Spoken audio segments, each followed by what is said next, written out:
Hey, how's everybody doing today? Hope everybody's enjoying their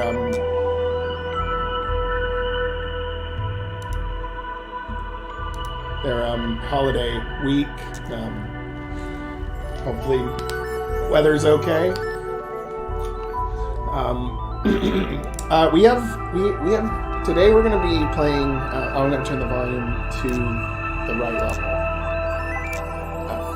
I always like the music as loud as it can be, but when reviewing, I have to turn it just to the level where you can hear me. So I think maybe that's probably good.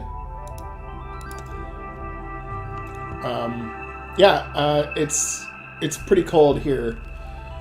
It's right now it's like 12 degrees or something, but it's about to warm up in the next day or two. And then I get to repair all the broken water infrastructure at the villages. That's always fun. Hey, but I'm pretty good at it at this point, you know, fixing plumbing stuff. And the skills you pick up along the way. Okay, so this game we're going to be reviewing today. I think it's going to be a good one. I played it for... At first I played it for like 10 minutes, and then I played it for like 30 minutes, and I'm like, okay, stop playing it. You need to play it during your review. So I can already tell you this is a pretty good one. But it also shows something that I think a lot of people that are making games need to see too, as far as what I would call the fundamentals of an RPG. I would call this RPG Fundamentals 101. I guess I'd put it like that. So, yeah, it is. So we're gonna get started. I'm gonna basically pick this game has multiple endings and stuff. I'm basically gonna choose, you know, make the choices in this that I think are the best choices to make. I did not play far enough to know what the ramifications of those choices are. I was having a fun time, and I was like, okay, we'll save it for your review. So, I don't think we're going to be able to get this review done in one session, so there's going to be a part 2, I'm pretty sure. But I found this game on accident on itch.io. I just was looking for stuff that didn't seem like it was that I'd heard of it before. It didn't have, you know... I'm looking for those hidden gems, right? So I think I did find one here. This is a free game, so the link is in the description of the video. Anybody else is free to play it. It's by RynGM / Adam Ibsen. So let's just get started. New game. Normal difficulty. I usually play games on hard, but for review purposes, I will play them on normal, medium, default setting. Because that's usually the setting that most people play games at. And what the developer kind of puts out there as what makes sense. So, I'm going to go normal. Here we go. You open your eyes, green fluid surrounds you. You reach out and feel your fingers hit something smooth. Glass? You bang on it. Bubbles escaping out of your mouth. Let me out of here. A muzzled crackling noise and then a tickling sound at your feet. You look down and you see water twisters draining. One sec. I think I need to just turn this just a touch lower. It's not long before you're standing there dripping wet and naked. What the hell's going on? A door hisses open. A voice crackled and mechanical speaks through the screens, littering all the walls. Apologies, damage, missing, come. You step out, hugging your body. The screens continue to flicker a buzz around you. Even as you stare at them, the charts don't mean anything to you. Hello, anyone there? A shiver runs down your spine. First things first, I need clothes. The room is filled with flickering screens. Behind you is a tube. You emerged glittering with moisture. To the left, there are a few distinct panels. In the distance, a circular tunnel leads out of the room. Examine. What's that large tube I just came out of?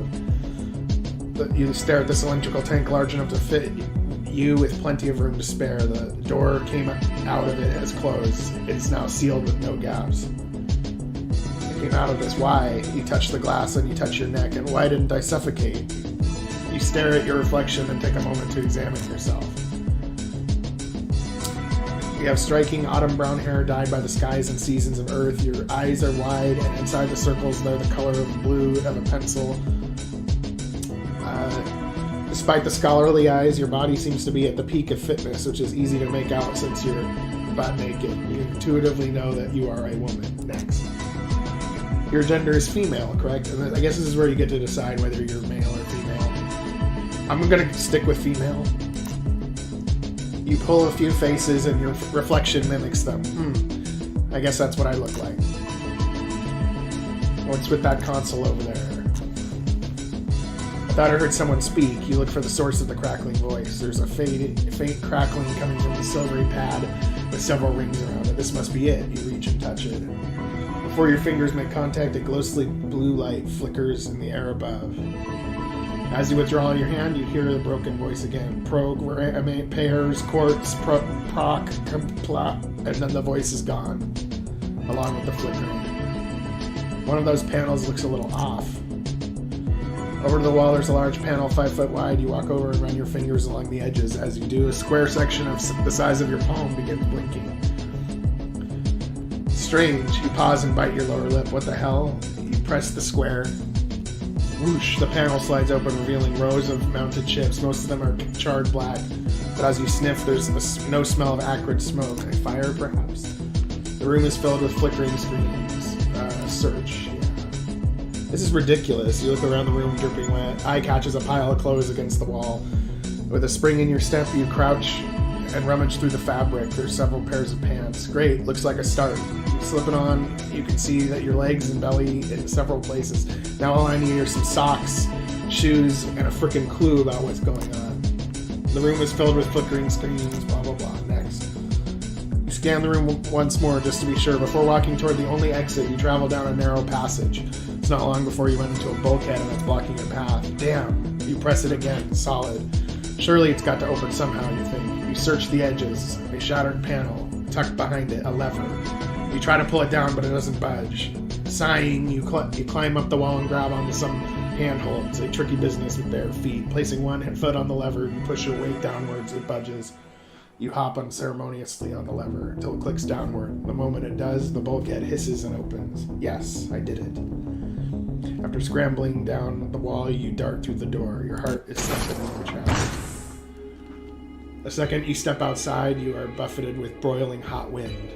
You grip the door frame, steadying yourself. You're surrounded by a sea of metal and towering turbines. None of them are spinning. A dead metal behemoth. The inflamed sky is baking everything in the same burnt orange. What the hell is this? The end of the world?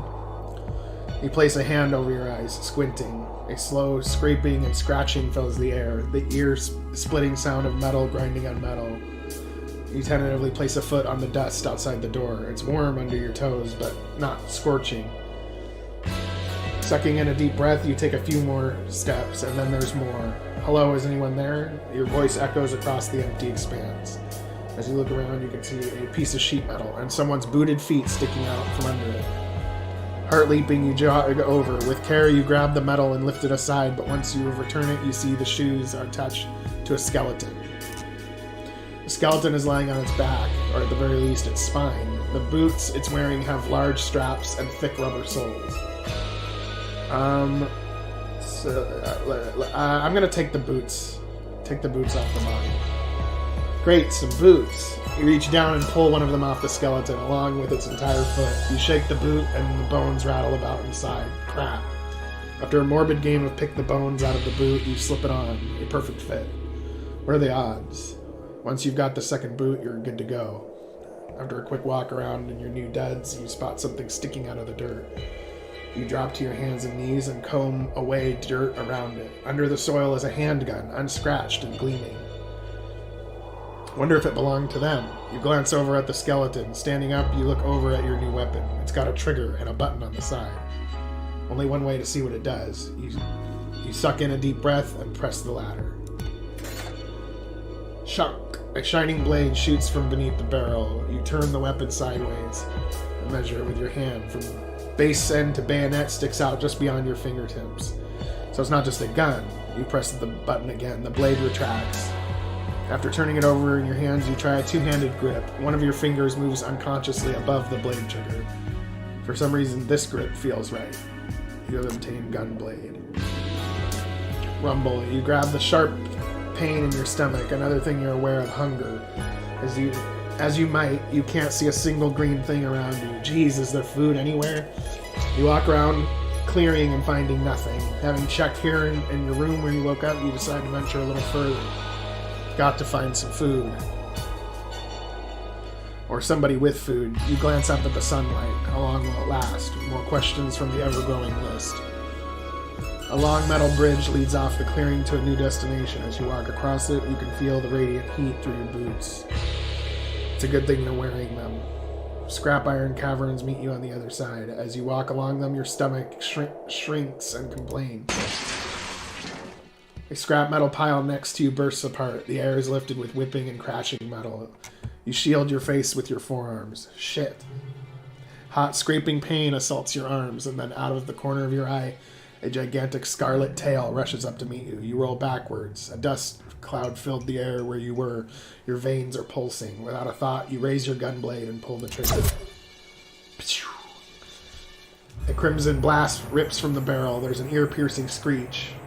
From the dust plume, a shadow grows darker and larger, taking shape, and then it emerges. A scarlet-tailed creature is chasing you, its maw wide and full, glistening teeth. Each of its eyes have 3 purple pupils each, and its talons are digging into the ground. It looks completely uninjured. So, we'll shoot it. You strafe an alien creature, it connects, dealing 3 damage. Sweeps its claw at your face, dealing 2 damage.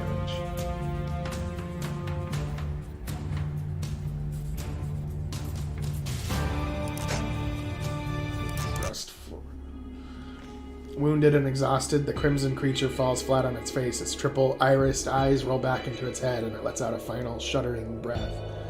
You poke it with the gun blade. Nothing. Something hot is dripping down your forearms. You turn them around. They're covered in crimson lines.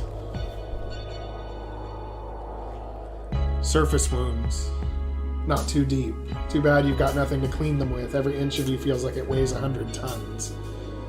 Your stomach rumbles again. A deep penetrating ache is hitting your gut. You turn your gaze to the mysterious creature, narrowing your eyes due to receding sunlight. You, my friend, don't look normal. Not that I have any point of comparison, but I'm pretty sure these irises aren't normal. You're also the only damn food around.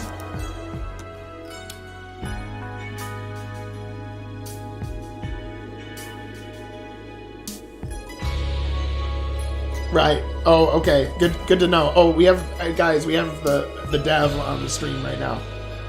RynGM / Adam Ibsen. So, yeah, thanks for joining us, and I'm really looking forward to playing through this game. I know it's going to be a lot of fun.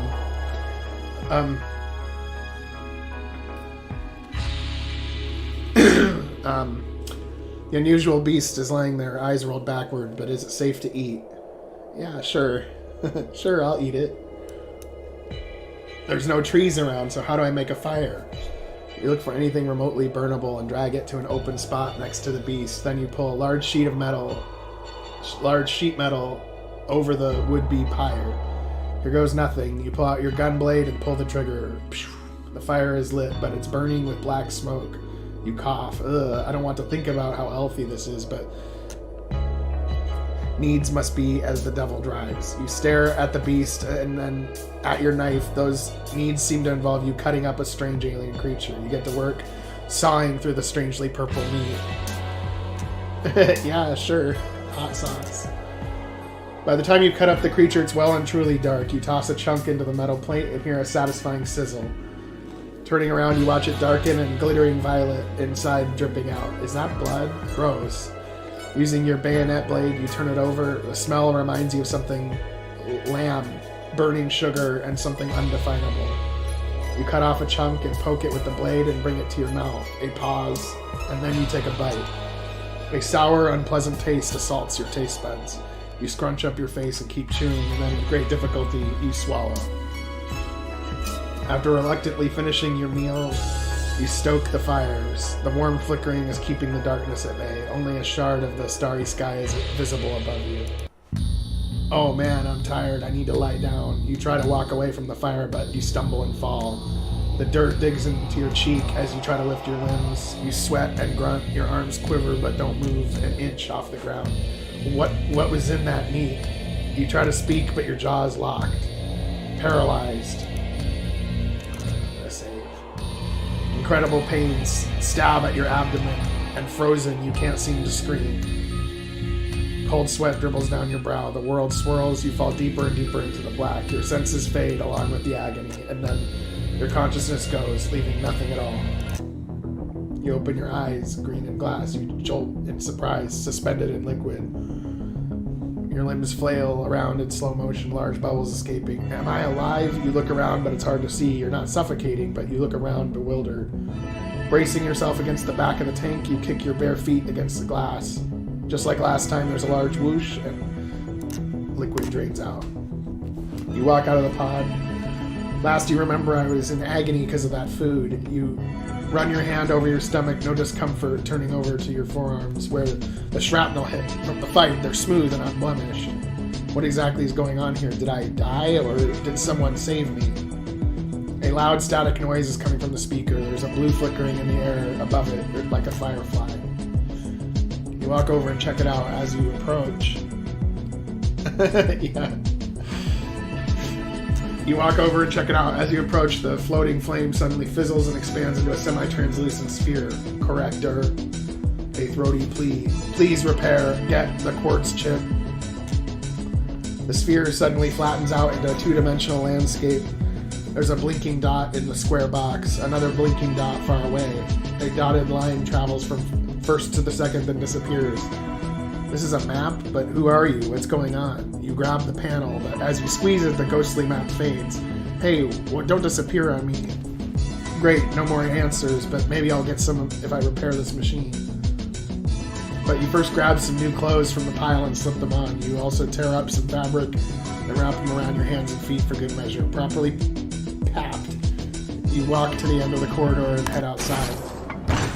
The moment you step outside, your heart races. You stare at the shadowy alcove in the distance, imagining monsters lurking there.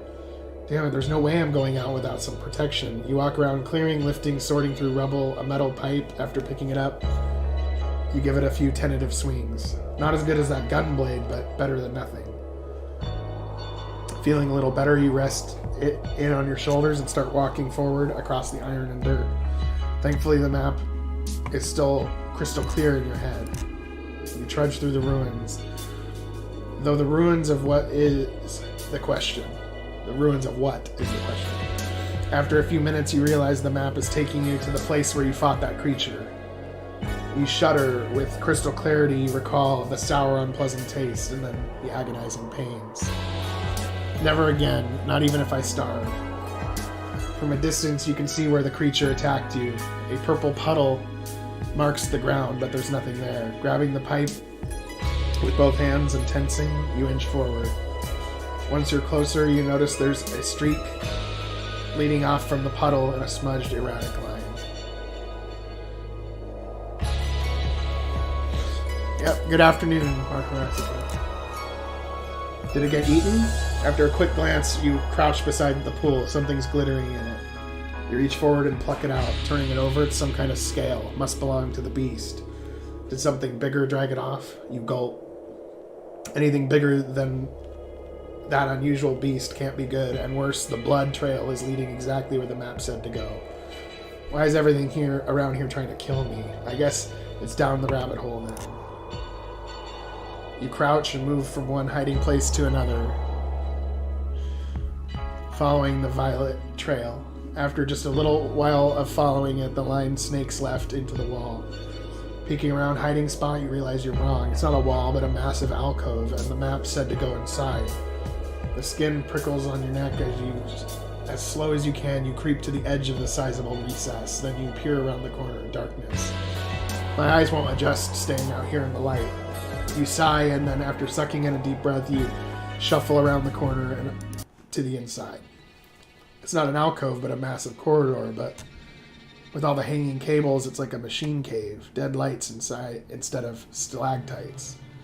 The longer you crouch, the more darkness gives way to details. On the trail, something is lying there. You crawl forward and touch it. It's your missing gun blade. Slick with blood, but unscathed. Looking at your pipe, you slowly place it down and pick the superior weapon up. Oh, am I glad to see you, you murmur, wiping it against your pant leg. There's sparks spraying from the distance and a flare of light. You clutch your gun blade in both hands and sneak forward.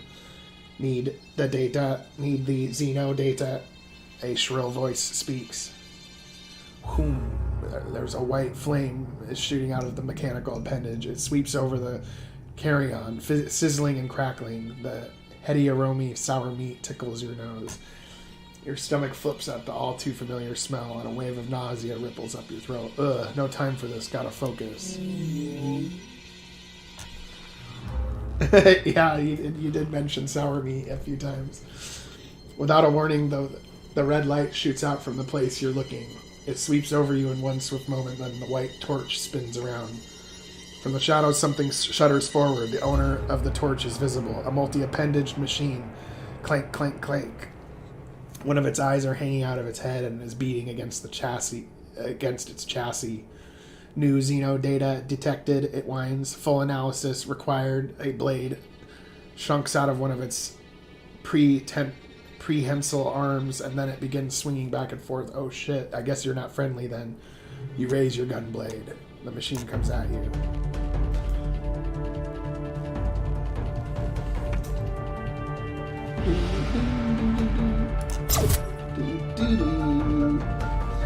The mad robot pulls the trigger.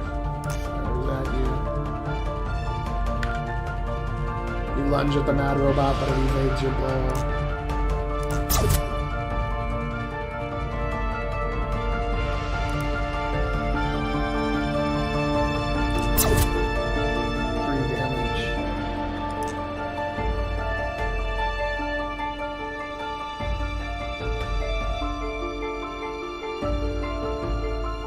Subdue.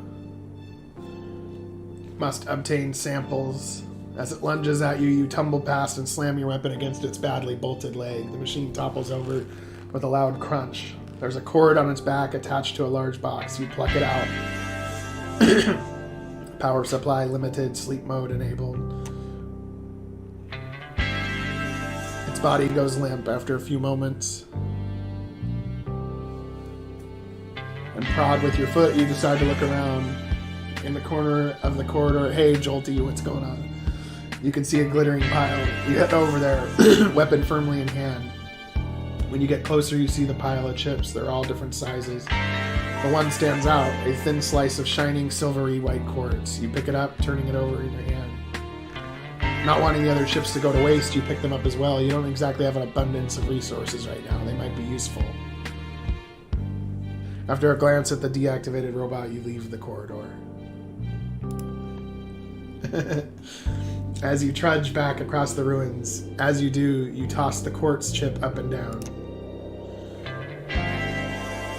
Time for some answers. You walk over to the flickering console. As you do, there's a glowing out of the corner of your eye.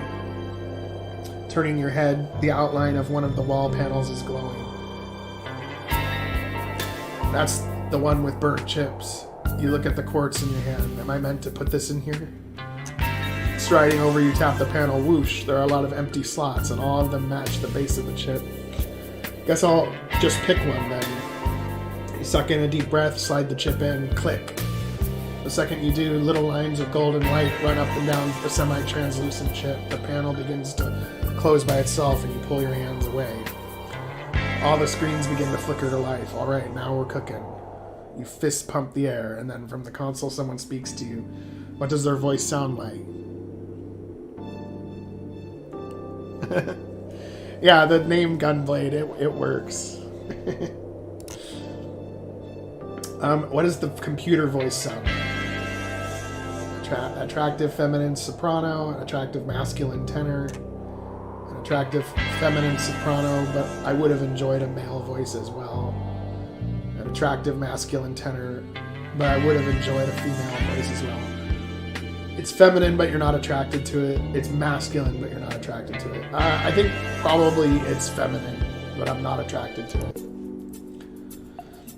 Oh, thank goodness. Hello. The voice excitedly rushes out of the console's speaker device.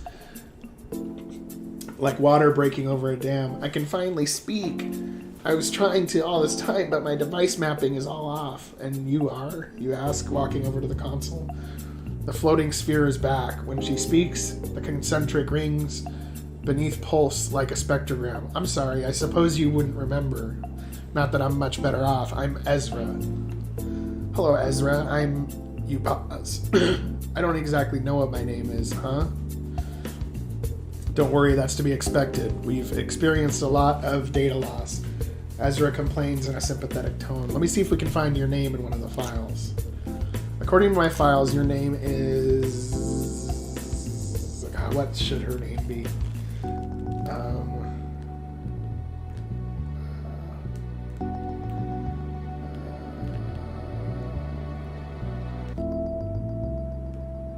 Oh, okay. I guess we'll see how it changes the game, but I'm looking forward to it. I know this is just the beginning. Let's see. According to my files, your name is...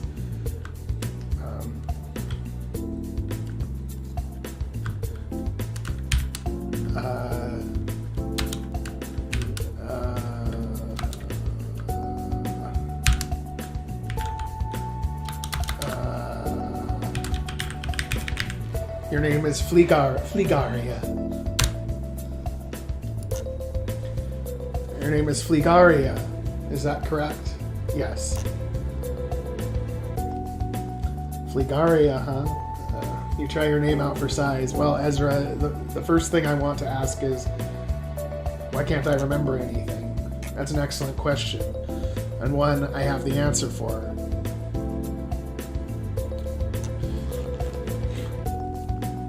Sort of, but it's actually part of the story, I think.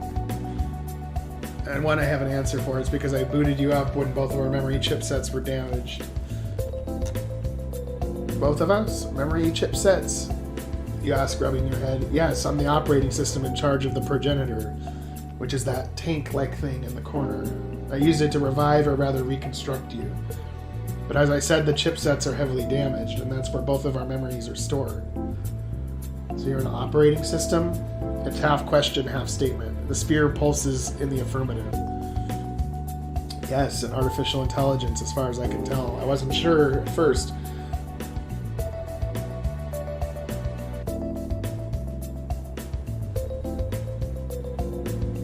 Yeah. So I figured it would represent that, but you did it in a really creative way that you wove it into the storytelling rather than it being like, all right, we're starting the game now. Are you male? Are you female? Are you attracted to this? Are you not attracted to that? You know, it's you did it in a really good way. I think a really tasteful way. It's kind of like it's a game, but it's kind of like reminds me of like if you're reading a good book and there's a little bit of imagination in there too. And I don't read that many books, by the way. I've always found them kind of hard to get into, but I'm enjoying this so far. I wasn't sure at first, but nothing else computed. There's an amused lilt in her voice. An AI with a sense of humor.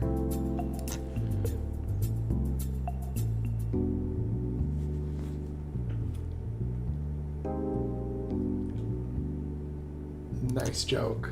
Thanks, I'm glad you appreciate it. All jokes aside, I had to revive you without any working memories so you could fetch me that quartz chip. On my side, everything except for my basic functionality. A few other patchy systems and your biosignature is damaged. I do know a few things though. In my systems, you're referred to as the corrector. And my function is to keep you alive. She pauses. Another thing is one of my Apache systems is an environmental scanner. According to these readings, the environment outside is largely hostile to your biosignature. Yeah, I got that when I died from food poisoning, you dryly remark. This place has been the very definition of hostile. Exactly. The flora and fauna here is incredibly toxic, she sighs.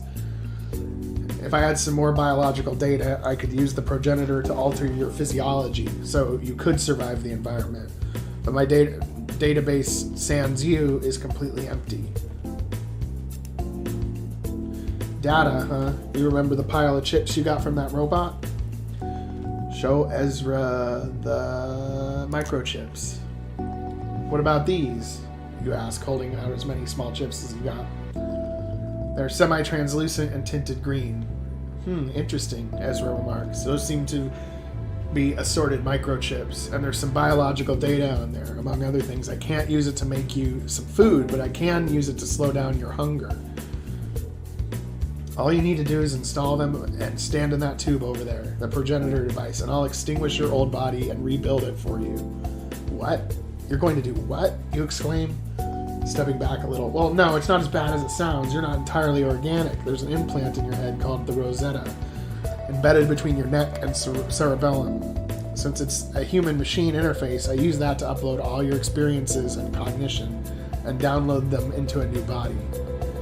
In fact, you're effectively immortal as long as I can keep growing them for you. I mean, you've already died before and come back. If my original body's destroyed, is the person you remake really me?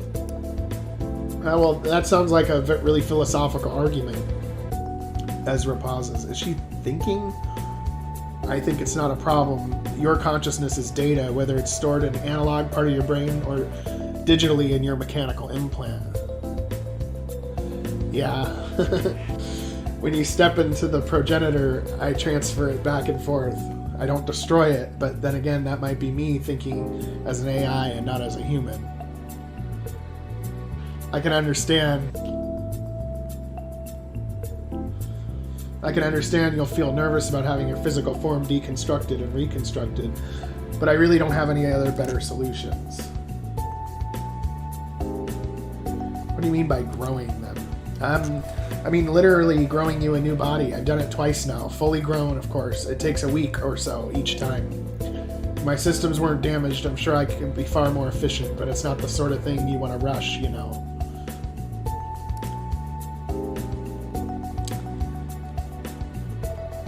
Can't you just grow me some food instead? Well, because I don't have a database entry for food, I've only got one for your current body layout, so unless you...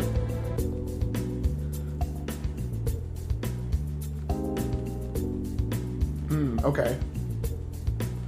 I have a feeling I'm going to be dying more than I would like.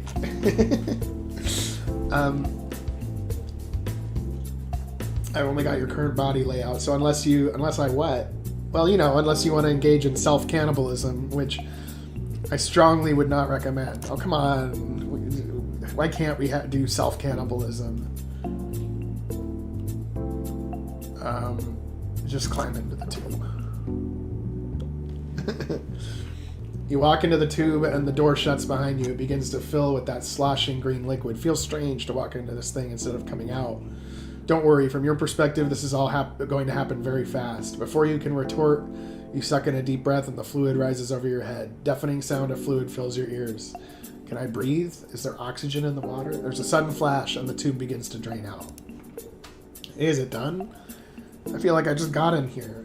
Yes, but in reality, I've been watching over you for a few hours. Normally, it'd take me about a week to grow you a new body, but since you were already in the tank, it was a lot quicker. I kind of feel like you're pranking me. Like I really did I just really walk into the tank and out again? Well, if you don't believe me, turn around and look at the glass. As you turn around, you find yourself looking at the familiar reflection, all except the skin on your face. Little lines are running across your cheeks. You reach up and touch them, and the skin is rough to the touch. What's going on with my face? These lines feel weird. Well, the biochip you provided me with information on the process of photosynthesis. Ezra's voice is animated, specifically turning light energy into chemical energy through your cellulose layer and storing it in a carbohydrate molecule, or carbohydrate molecules. Neat, huh? Wait, photosynthesis? You turned me into a plant? Well, sort of, just the surface of your face. I altered your genome so that you can absorb sunlight as food now. Cool, right? I also lessened your natural hunger response, but I didn't eradicate it.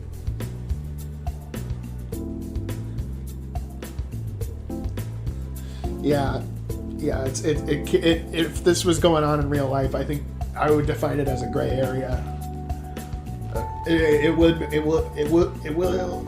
make a lot of people uncomfortable, but for me, I'd be kind of in the middle on it. I could see people abusing it to its extreme, but I could also see it being used for good. Well, sort of, just the surface of your face. I altered your genome so you can absorb sunlight as food now. Cool, right? I lessened your natural hunger response, but didn't eradicate it. It does serve a useful function, after all. I recommend you stand in sunbeams for a few hours per day, or at least spend some time outside with your facial skin exposed.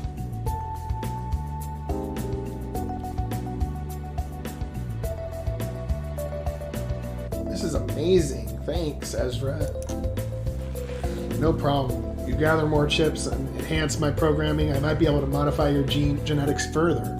The environment out there is still quite inhospitable. I've delayed the food problem, but not really solved it. Oh yeah, it definitely would make it cheaper, that's for sure. You ponder on all the other kinds of alterations she might need to make, sharing at the progenitor. Just the beginning, huh?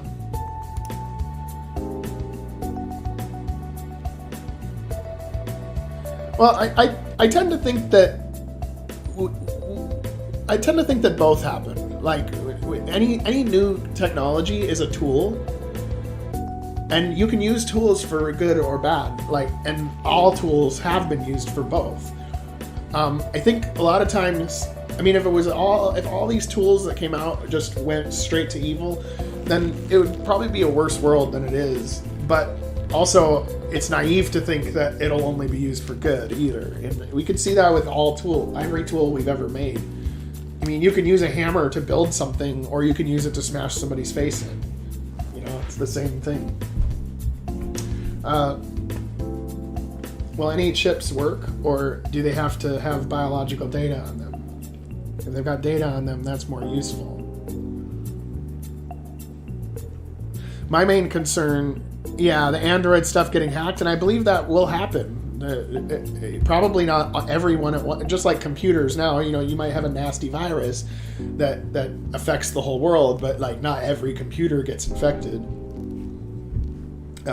What I'm more concerned about, like if we were doing like genetic manipulation and stuff like that, is what I would be concerned about is being able to undo it. Like if you went too far, can we undo it?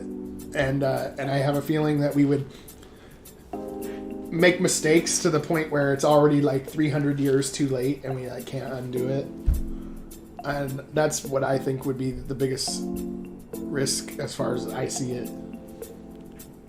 And yeah, I don't know. Let's just see how it goes here though.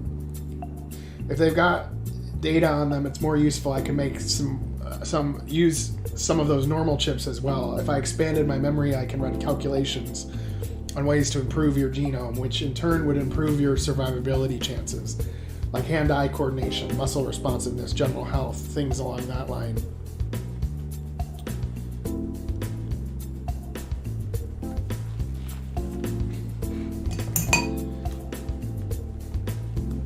So make me faster, sharper, tougher, basically. You remember you have another other chips to show Ezra. Show Ezra the weapons chip. What about this? You ask, picking up a military-grade chip. You hold it to the sphere. Oh, interesting, Ezra remarks. That doesn't have any bio data on it, but it does have something else. Specifically, weapon specifications. It has the loadout for a version of the weapon you have there. I could use it to produce a replacement if you ever lose it. You can work with inorganic matter? You ask, still holding up the chip. Ezra's sphere pulses slightly.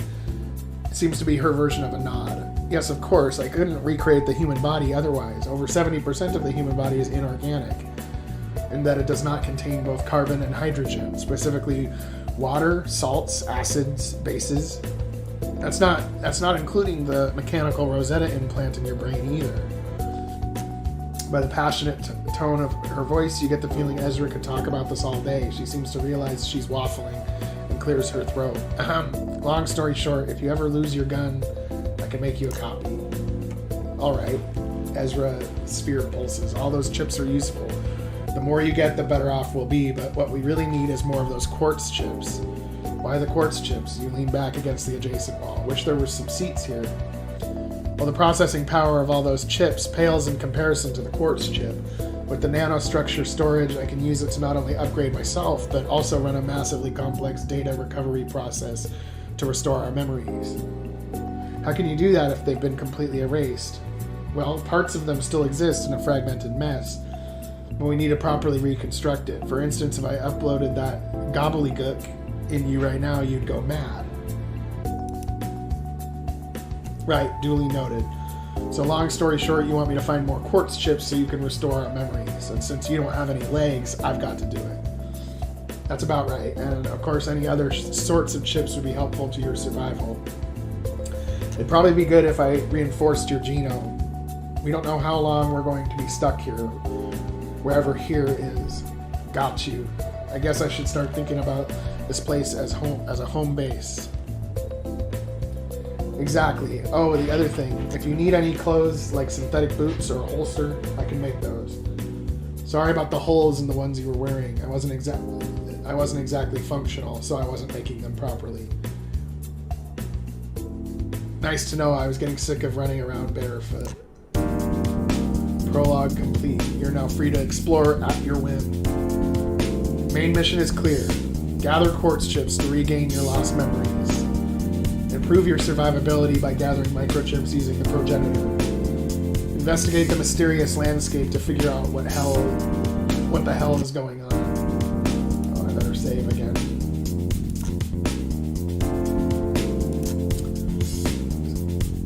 You're pulled with a few pieces of rubble around here to make a sitting area. Above, a large rift in the ceiling lets the sun through. The distance along metal bridge denotes the only entry and exit point to this place is formed from a fallen beam spanning a gigantic rift in the structure.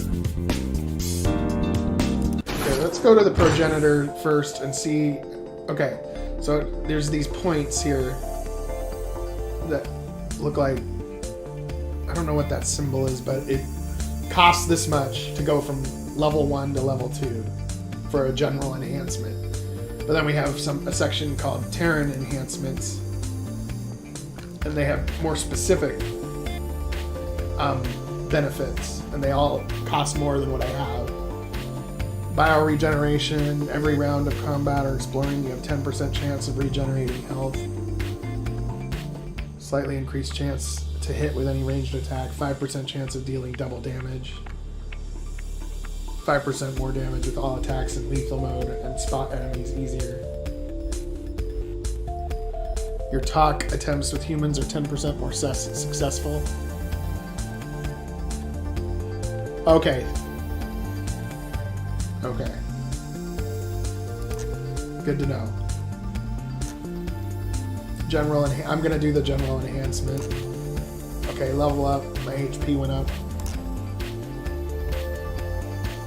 Okay. So I guess we'll go out and explore.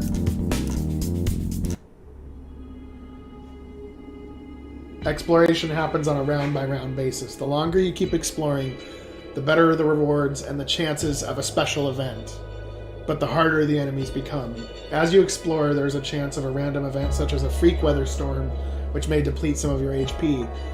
If your HP is depleted through this or a random battle, you die and return to the progenitor. While you cannot die, any chips you collect during exploration are carried in a sack. If you die before returning to the camp, you lose all these chips. If you've had a good run, return to the camp so you don't lose them. Remember, returning to the camp itself uses a certain amount of HP. It's not just the journey away that's exhausting. The further journey out, the more HP it takes to return.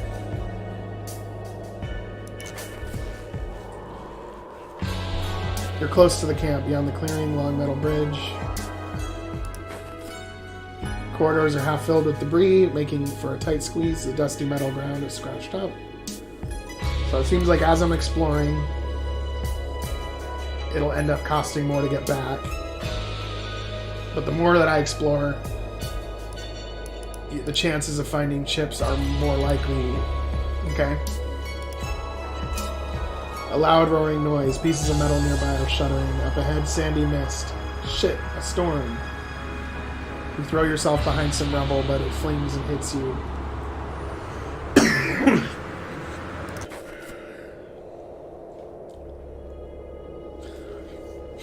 Chances of finding chips seem poor. As you walk, the sunlight washes over you at your skin and fills you with energy. You regenerate 2 HP. A scarlet scaled beast. Okay, the beast. 3 damage.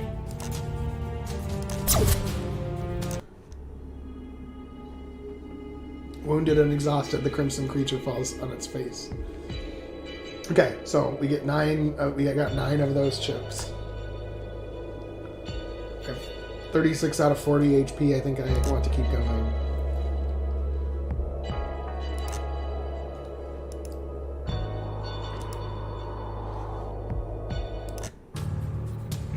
A buoyant creature is looming near you, grayish green with long tendrils. Seems to be riding the breeze, seemingly lighter than air. It looks completely uninjured.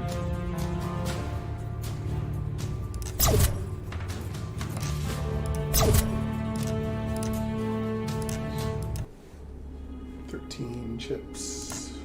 4 to return. Yeah, yes, group power.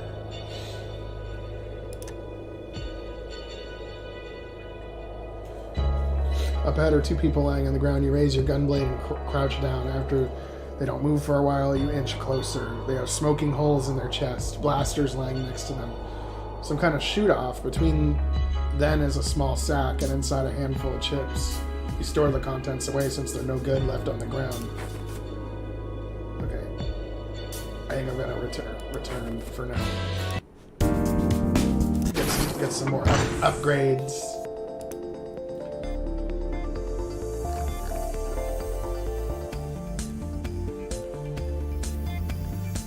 Terran pheromones. I always like to use the charisma skills in games. Like that's like when I play Fallout or something, I'll always beef up the charisma skills so in negotiations things go better for me. So I think I'm gonna pick that one. You float in the tank, everything's fuzzy like a dream. It's hard to tell how much time passes before the bottle green fluid drains out and the tank empties. You shouldn't feel any different, but I made 2 adjustments. The first is I modified your body to give off powerful pheromones. Wait, so you're saying everything's going to be attracted to me? That sounds more like trouble than helpful. Typical human, always thinking about sex. Your body uses pheromones for all sorts of social cues. For instance, your tears reduce the testosterone in others. Your body gives off natural social cues that people respond to. So you're saying if I get cornered by a monster, I've just got to start crying? Sort of. It only works on humans, not machines or the strange creatures. Humans have a rather weak pheromone sense, so I've dialed it up a bit. The second thing I've given you is a stronger pheromone sense, so you'll be able to better tell what people are feeling, even if you can't read their face. Well, if I come across any other humans, that sounds like it would be pretty handy.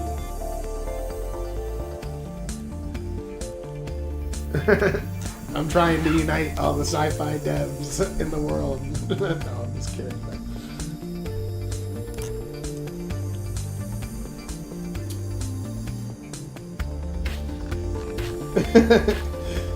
Yeah, people have said my game is like the RPG Maker Mass Effect. It kind of makes me laugh. Okay. Okay, let's see.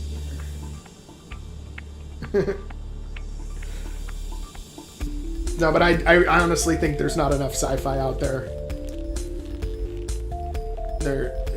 there's not enough sci-fi out there in games. There's a few out there. You can find it, but like, especially with RPGs, it's usually like more medieval setting or high fantasy setting.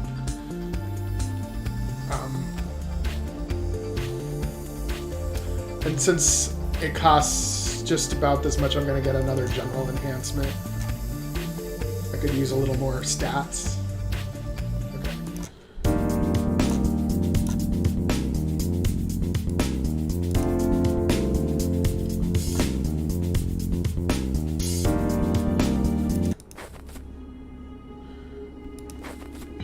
Okay, we're exploring.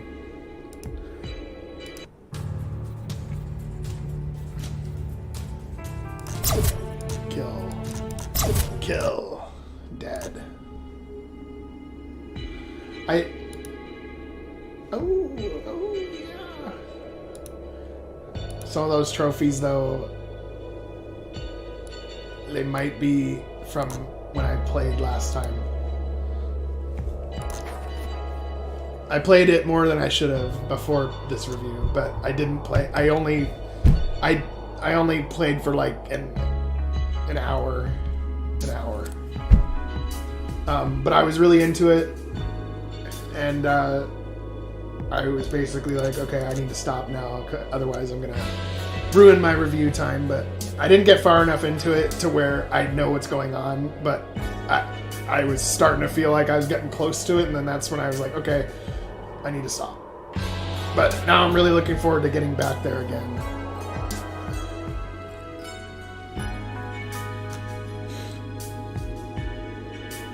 Okay. Well, I'll leave them for now. We'll see them pop up though. Well, I'll see if maybe I get a different trophy than what I got last time when I'm in the same part of the game. Like maybe if I did something different will happen. I don't know. Keep going.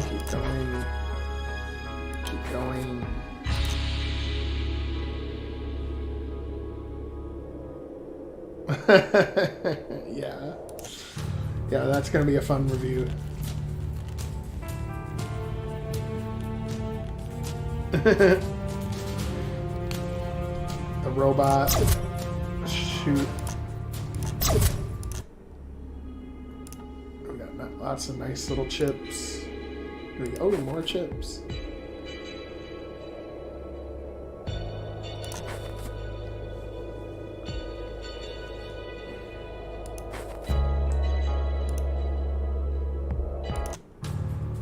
Scarlet Scaled Predator.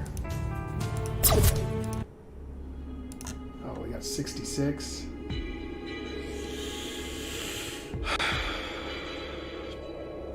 Let's keep going.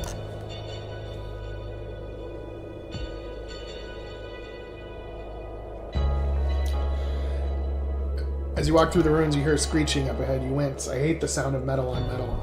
With gunblade in hand, you sneak forward, looking at the source of the unpleasant noise, and then, bold as day, someone strides around the corner. They stare at you. You freeze.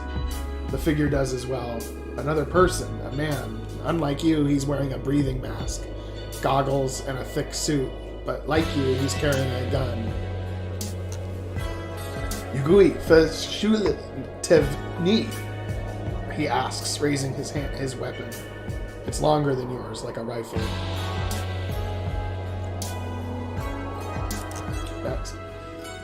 I can't understand anything you're saying. Unfleegaria. I mean you no harm. You raise your gunblade. He just repeats the unclear question, and then without warning, he takes a shot at you. Pshaw. The scarlet blast grazes your right arm. Shit. You dive behind a nearby pile of rubble. Clutching your scored skin, another blast shoots over your head. Looks like I'm going to have to fight. A scruffy-haired human man is standing there with a gun, his expression hidden behind a breathing mask and black goggles. His suit is thick but scuffed. He looks completely uninjured. He connects, dealing 6 damage. Oh, he's stinging. He looks barely scratched. Oh, I'm fucking paralyzed.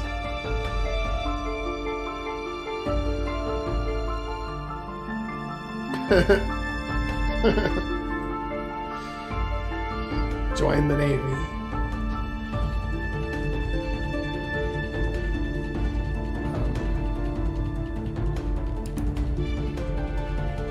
You try to move, but you're paralyzed. Oh god, I think I'm gonna die. He's beaten up a bit. Okay, let me try subdue. You try, but you're paralyzed. Uh-oh, he got me.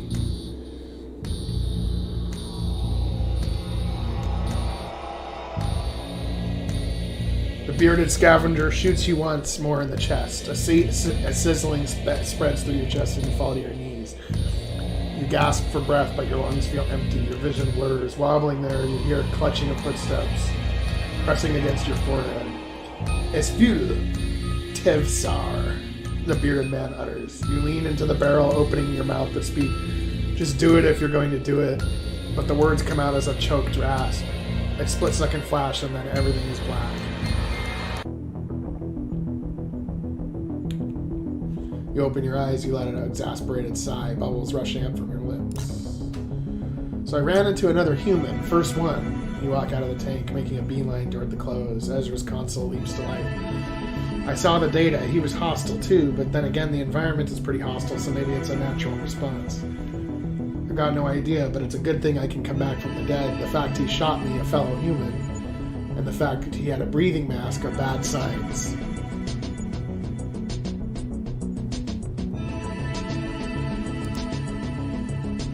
I agree, but on the bright side, it means there are other humans out there. You're right, though now I'm wondering if I want to meet them.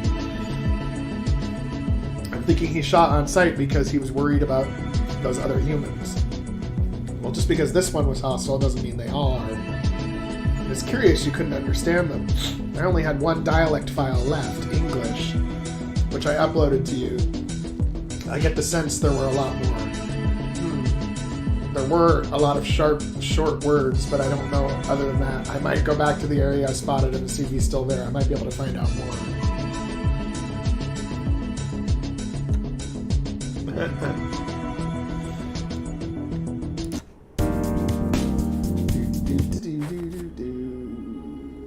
Yes, keep exploring.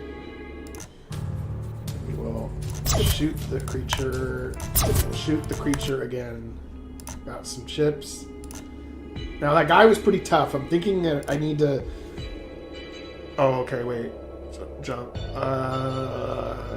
Let me try jumping the rift. You run and jump across the rift. The wind rushes around you. Your feet make contact with the other side and you stumble forward. Yes. After taking a moment to catch your breath, you dust yourself off and continue on your way.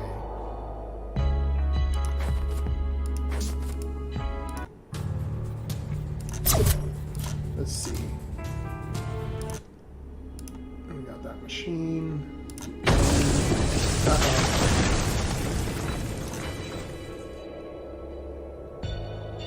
Starting to get kind of low on HP, but at the same time, I don't have that many chips.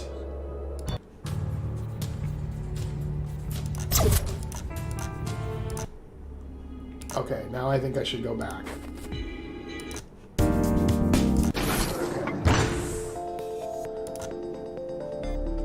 I think I want to do bio-regeneration because every round of exploring I have a 10% chance to like regenerate a little. I think that's definitely a good thing that will come in handy. I've modified your macrophages to have the same properties as a salamander. Your wounds should heal all on their own now. I imagine that's what makes your job a lot easier. Well, they say prevention is the best cure. Go on, pick your finger. You pull out your gun blade and do as she's asked. As blood dribbles down your digit, the wound closes before your eyes. Neat. I feel like an action hero. Not quite yet. It's pretty slow right now, but if you get me some more microchips, I can make it so you can regenerate all sorts of things.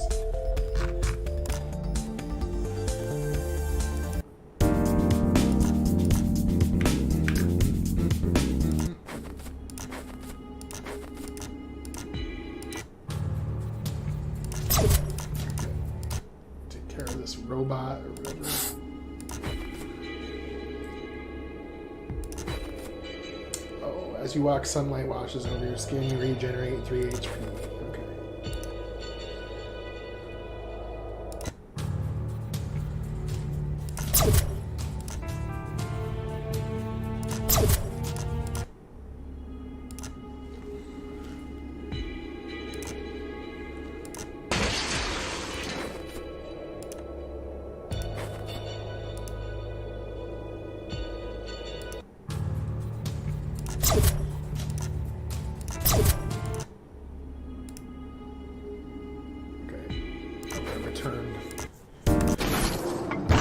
Myself up, probably with some more general level stats, and maybe I have some enough for a specific enhancement.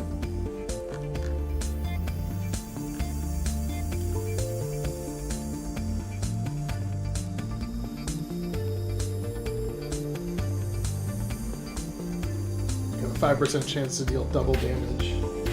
You deal 5% more damage to all attacks when in the mode and spot enemies easier. I think I'll go for web shooters. Your subdue attempts are 10% more successful. You float in the tank, everything's like a dream. It's hard to tell how much time passed. I've given you the ability to shoot web like a spider. Spider web is notoriously strong with a tensile strength of 178 kilograms per square millimeter. You can shoot them from your wrists. Why not give it a try? You raise your arm at a nearby wall. There's a loud twip and a strand of white web splatters on the wall. As you walk up, thin strands glitter like silver. Spider-Man. Spider-Woman. No, I'm just kidding. Oh, that's something else. Where did you get that idea? It was in a corrupted research file that was already in my database. I must have been looking into it at some point. Anyway, as neat as it is, you shouldn't use it except in emergencies. Your body needs to generate enormous amounts of protein to make that silk, and due to your body volume, you can't produce tons of it. Now that you mention it, I'm feeling hungry all of a sudden. Yeah, there's no protein around for you to eat. I'll keep working on a more efficient solution. Until then, only for emergencies. Okay. Alright. Let's keep exploring.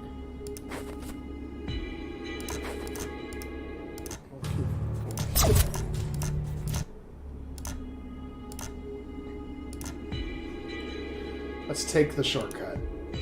Ah, damn, I took 12 damage. I am regenerating a little bit sometimes, though, which is nice.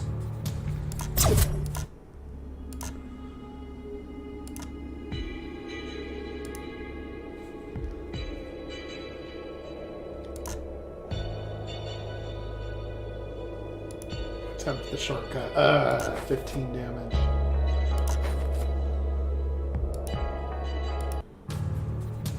Robot. Kill that robot.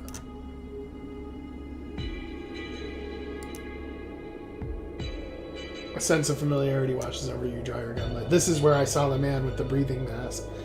As you turn the next corner, you see someone turning and whipping their gun upward. A dented breathing mask. It's the same man.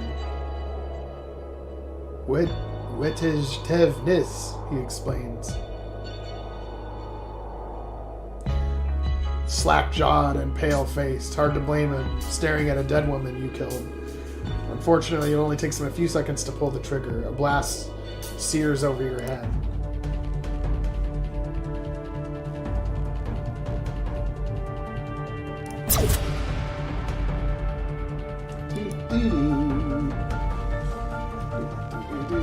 I think the music has so far been pretty good, or fitting for the scene.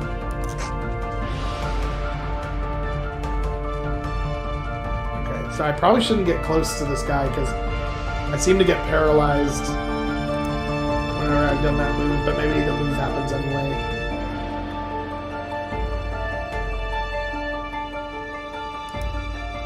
I'm paralyzed, so I can't move. Okay. He's beaten up a bit.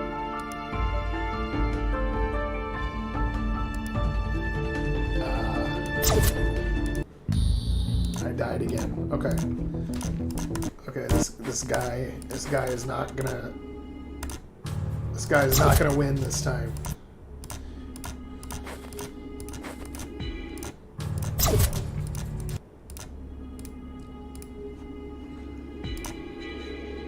Slide down the pipe.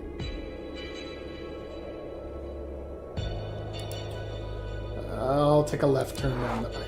Ah. 10 damage.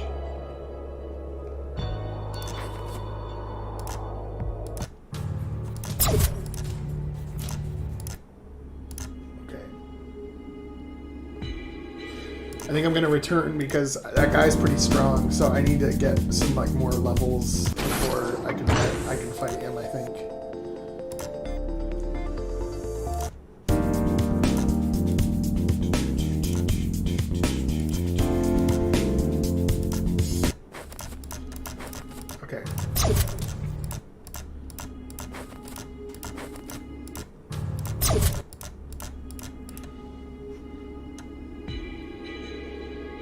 Try jumping. Okay.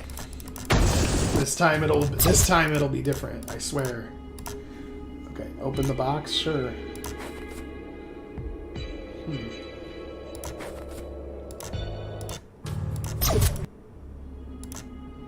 I am getting stronger though, I do sense that.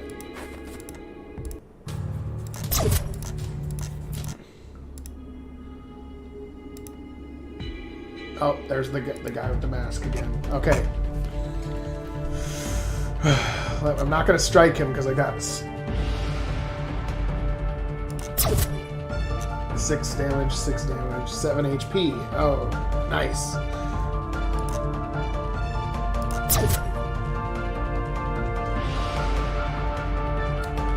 Well, Joel Eagle, it's left to your imagination, sort of.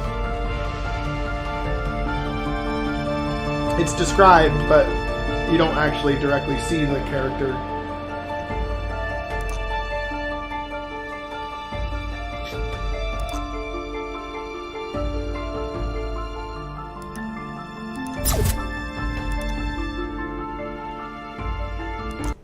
Oh, subdue. Okay, that worked. As the mask-wearing man raises his gun, you grab the side of the barrel and slam the butt against his face. He falls on his backside.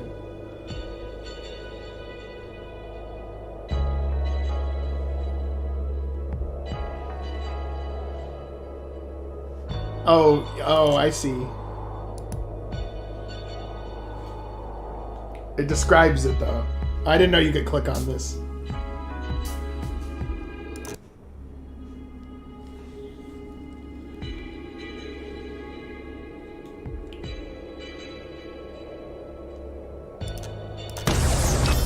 Everything goes white, your eyes are burning, you grab your eyes, footsteps. As your vision starts to return, you look down, there, what should be a blurred dark shape, there's nothing. He ran away, damn, but at the very least he didn't shoot you while you were blinded. You sit down on the ground and wait till everything is sharp again. When it is, you see a small bag on the ground.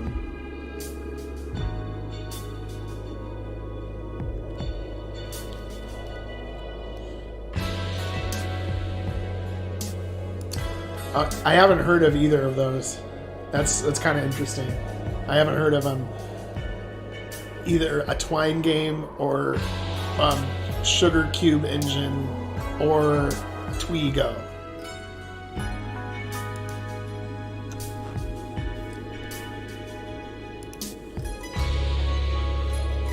There's also that spherical grenade-like device he just used. You take all this and stash it away. As you stand up, your body feels heavy. Ugh, I guess it's time to go back to Ezra and get these checked out.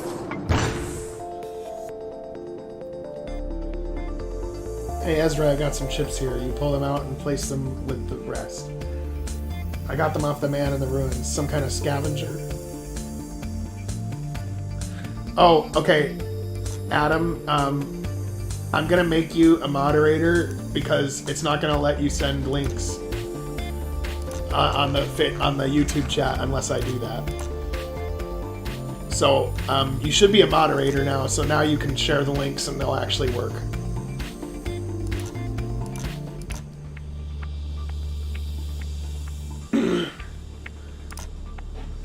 Alright, I think I figured it out. It's some sort of bio grenade. It builds up energy over time, then expends it in a large burst. The outside is magnetized. I can create a glove that should allow you to throw it and then call it back to your hand.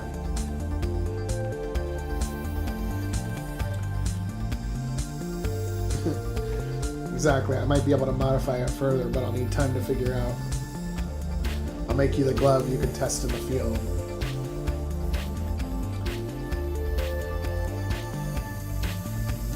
Itch.io games made with twine. Oh, interesting.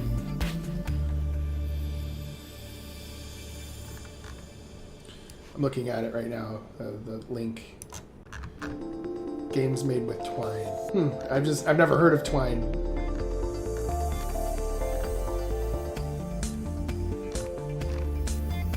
It's interesting. There's a lot of games out there. I'm glad I found this one though. I can tell it's gonna be good. I think this is just the beginning.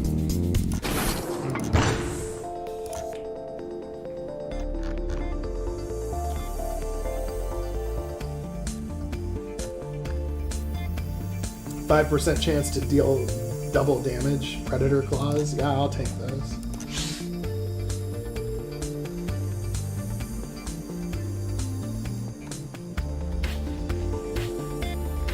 Display your fingers. They look the same until you flex your muscles. A slight sense of tension runs through your fingertips. You release them. Curved talons. You run them along the wall. Scrape. When you look at the tips, they're barely blunted. I made them to be durable because I didn't want them breaking easily. There's actually a lot of calcium in there, like bones.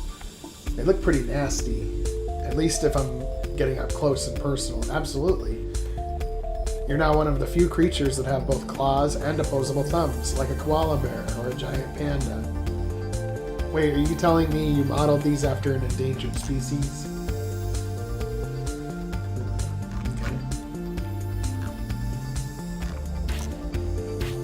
Okay, I can't get a general enhancement, so I'll take the eagle eyes.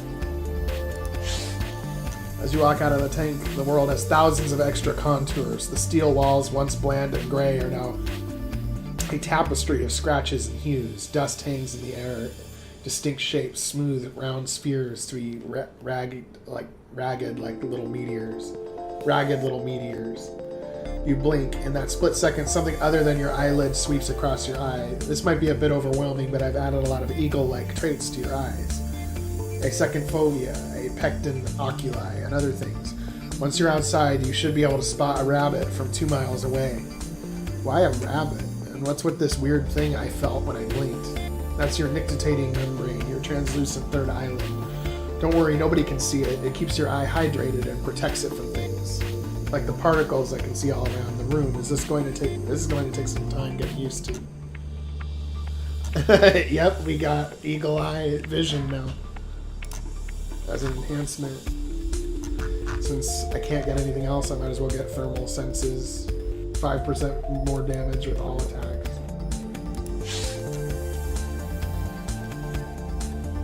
As you walk out, you feel a tingling warmth in your left cheek. When you walk forward, it shifts across your face. You turn to it. The sensation spreads across your nose. You rub it, but the feeling persists. Why is my face tingling?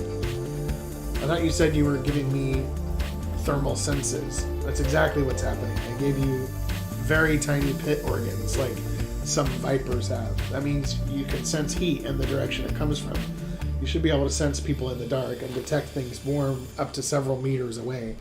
It doesn't quite feel like any of the other senses, but I can see how this is useful. But how come it's not reacting to my own heat? Well, you're not cold-blooded, so I took that out so you wouldn't be distracted. Your face won't overheat either, since they're great for thermal regulation. You're blush-free. That's an interesting side effect. It's not on Steam, Mark Karesica, but it's on itch.io. I have the link to it in the description of the video.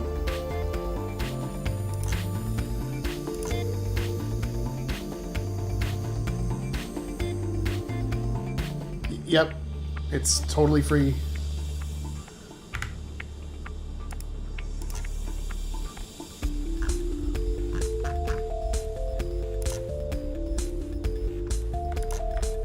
I'll put it in here too.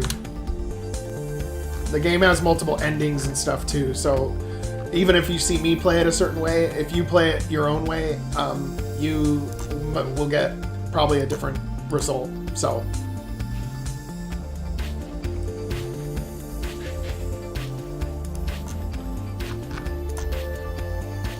Terran enhancements. Okay, I can't enhance myself any further.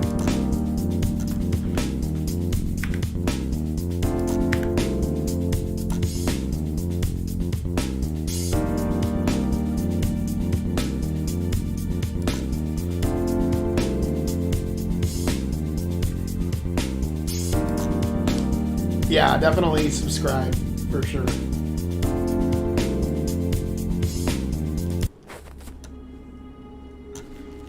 Definitely subscribe to it, because this game is pretty good, yeah. I'm playing it on desktop as well. Yeah, I pretty much don't play any games on my phone. They usually are like, because like when I play a game, I'm serious about it. Like I'm sitting down to seriously play a game, and to have that full experience, I usually play on my desktop. Like on the phone, I can't take it as seriously. Like I just don't, that small screen or whatever, I don't really like playing casual games. And usually if I'm on the go, I'm in the middle of doing something. So like I'm not usually sitting around for a lot of hours on my phone. So yeah, it's a web-based game, so it'll work. It will work on all of that. Yeah. It loads right in a web browser.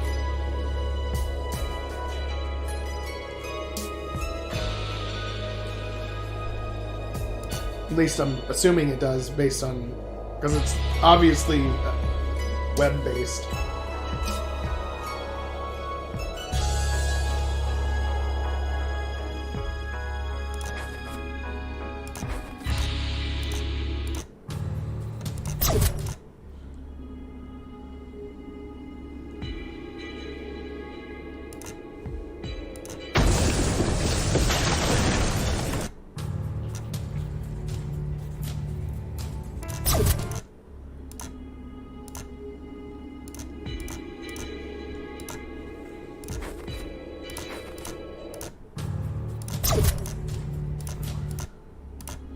Nice.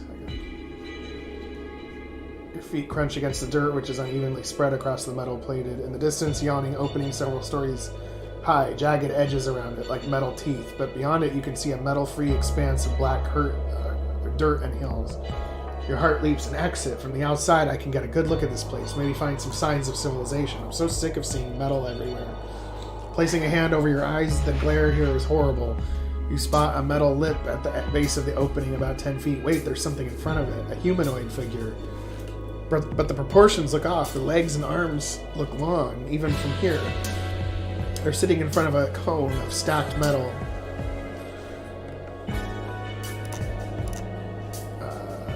Sorry, I'm moving this back over to this screen.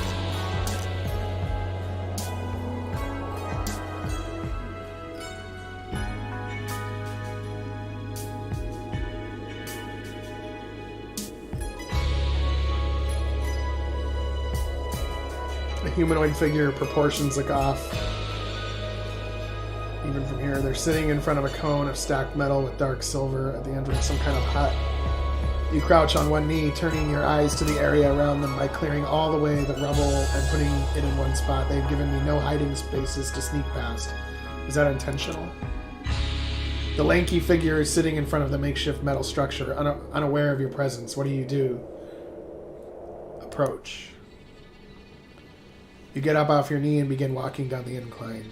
Crunch, crunch. Your hand hovers near your gun blade, fingers twitching. I want to give this a chance, but besides Ezra, I've got to meet anything that doesn't want to kill me. You suck in a deep breath and sigh. As you reach the bottom of the incline, the lanky figure stands up. It stays still as you approach. The metal hut getting larger. Crunch, crunch. As you get closer, you get a good look at the mysterious individual. Your brain is overwhelmed by the bizarre sight. Two tall, spike-like horns, a flat nose connected to their upper lip like a cat. Red and yellow skin with bright azure spots.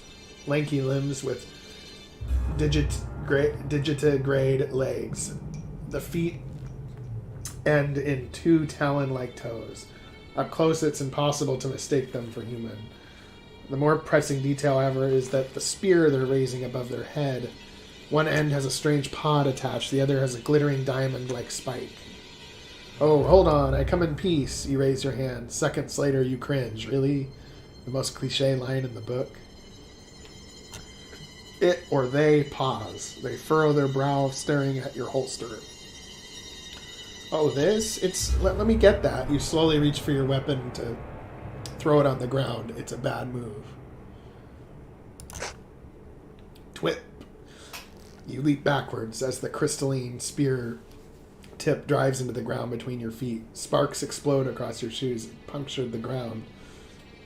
Shit, as you leap backwards. A mysterious being twirls, tucks the long weapon under their forearm. The bulbous end is pointing at you now. They tug at the handle. The bulb blossoms open. A sizzling stream sprays out of it. You leap backwards. Flecks of the fluid spray your leg. A sharp stinging shoots up them. White wisps rise from your lower limbs. Did you just spray acid at me? You sputter. Instead of answering, they simply raise the strange stick above their head. Looks like a fight.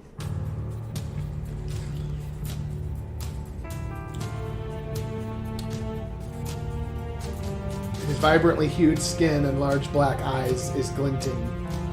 Two horns stick directly out of his head. He's wearing a necklace with chips dangling from them. One end of his weapon has a strange pod attached to the other, a glittering diamond-like spike. He looks completely uninjured. Your bio grenade has 1 charge. 12 damage. Winged alien shoots acid at you from a sear stick. You're coated in sizzling acid.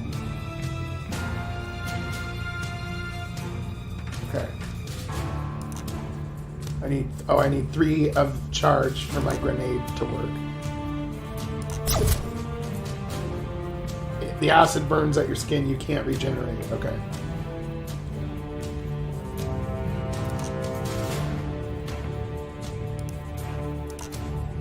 You throw your bio grenade at the winged alien, which explodes in dazzling bursts. He is left stunned by your attack. Subdue. The humanoid, but clearly not human being, stabs down at you with their sear stick.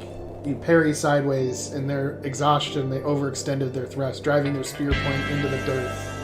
Before they can pull it back, you hold your glittering blade to their throat. A fatal mistake. Or at least it would be if I wasn't so generous. A strange being stares at you, unblinking, frozen in place. You step back, pulling your blade from their neck. Instead, you wave it at them. Go on, get out of here. I don't know who or what you are, but I don't want to take your life. The alien being plucks their sear stick out of the ground, but instead of renewing hostilities, they pluck off their necklace and toss it at your feet. Jit Ashur Niha Chirix Chiri. And then, following a scowl, they turn and run. You go and pursue them, but by the time you've run several feet, they've already cleared the metal rift and disappeared from sight. You stop, sucking in a deep breath. Damn, that was an experience. You walk back to where the necklace is and pick it up. A glittering quartz chip is hanging from the nadir, while smaller chips are framing it. You get 1 quartz chip and 100 chips. Oh, nice. Memory. You're gonna have some nice memories come back. A few hours later, you walk through the door and stop, dusting off your pant legs, and then you sit down and tug one of your boots. The moment your foot is free, the throbbing on your sole eases off, your shoulders slump, and you let out a ragged sigh. Walked a fair way, didn't you? Ezra's console springs to life. You nod and reach around into your pockets. Yeah, my feet are killing me, but it paid off. I got us this quartz chip. I don't know if it will work, though. It's all scuffed from being worn as jewelry. I'll put it in my main processing panel, and I can check for sure.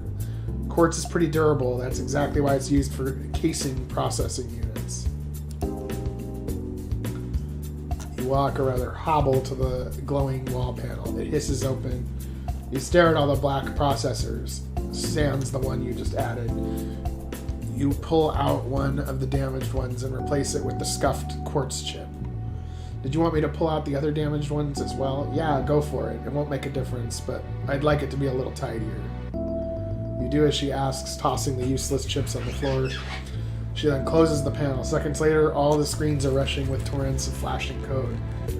It works. Wow, I can feel my computational power expanding. It's like being stuck in a very small room, and then someone suddenly doubles the space. I've patched the data recovery program. If you hop into the progenitor, I can try to restore some of your memories. Well, here we go.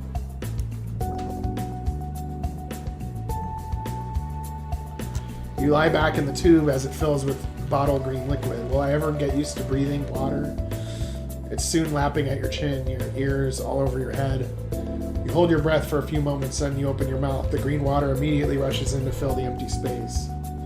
Just when you're wondering what Ezra is going to do, whatever she has planned, you see a sudden flash. Images, sounds, smells. They begin assaulting your senses, and you start to remember. Beep, beep, beep, beep. You groan and rub your eyes as you stretch out one of your legs. It slips off the edge of the bed and hits the floor. Bang. Can't believe I'm near the edge again. You murmur, peering off the side. These dorm beds are small, too small, and I'm not even one of those crazy people trying to share one. As you're pondering about life partners, one of yours shuffles into the room. You wince as the light glitters off their chrome chassis. Well, should I be surprised to see you sleeping in? The robot's voice lilts with mild amusement. Probably not, Ariel. I mean, it's statistically unlikely I was going to wake up on time. My goodness, you're more of a computer than I am, although I'm not really surprised having looked at your brain scans. You lie there for a while until floating prompts appear across your vision. It reads, message from Leon, accept. With a concerted thought, you answer yes to the cognitive ping. As soon as you do, another message appears in your vision. Dorm pods. Yeah. Hope you finished your ComSci paper and weren't up all night playing chess with Ariel because it's due this afternoon. Meet me in the cafeteria. Who's the CM from? Ariel asks. You quirk an eyebrow. How do you know I was getting a cognitive message? You have what is commonly referred to as a C face. You pull your bottom lip sideways whenever you get a message. Good to know I'm so transparent. Leon's getting impatient. He picked that we stayed up all night playing games, and he's worried I didn't get my paper done. You smirk, grabbing your shirt. He knows me fairly well. We played shogi, not chess. I did finish that paper. Well, it did help out a bit, though well within the rules, Ariel said. You would have gotten there, but I was really interested to try out my new ranging rook strategy.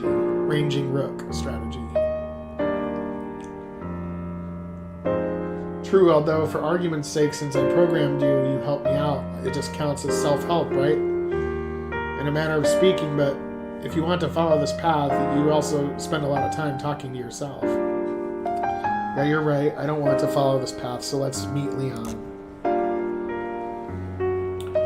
The cafeteria rumbles, shifts, and shoves like a thundering storm. Somewhere along the chaos is a calm patch. There's a solitary young man with short hair sitting down. With a tablet in hand, he flicks at the screen, eyes narrowed. You drop your bag on the table. Whumph. He jolts up in his chair, grinning. You slide into your own seat. Ariel follows suit. This isn't my two favorite hermits.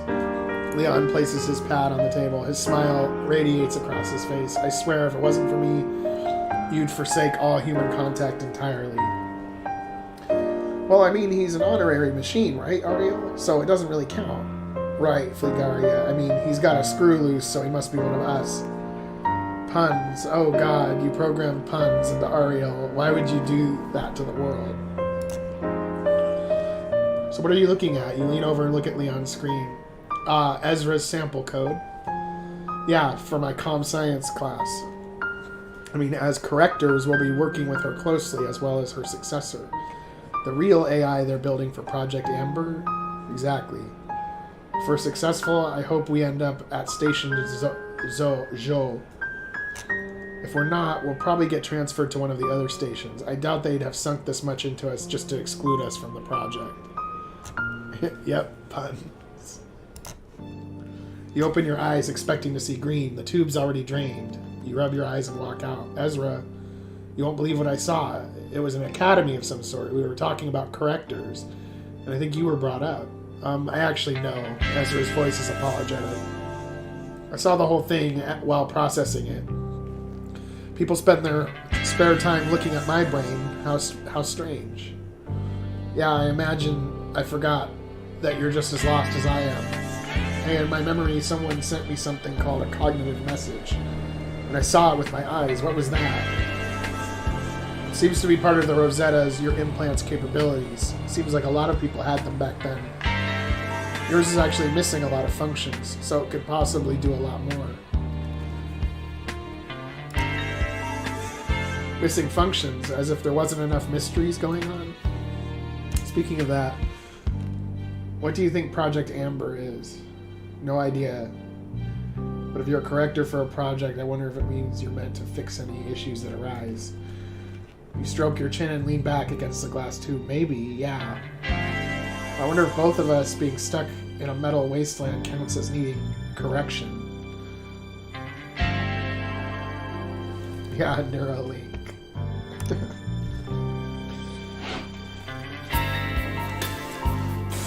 Speaking of being lost in a wasteland, we're actually slightly less lost now.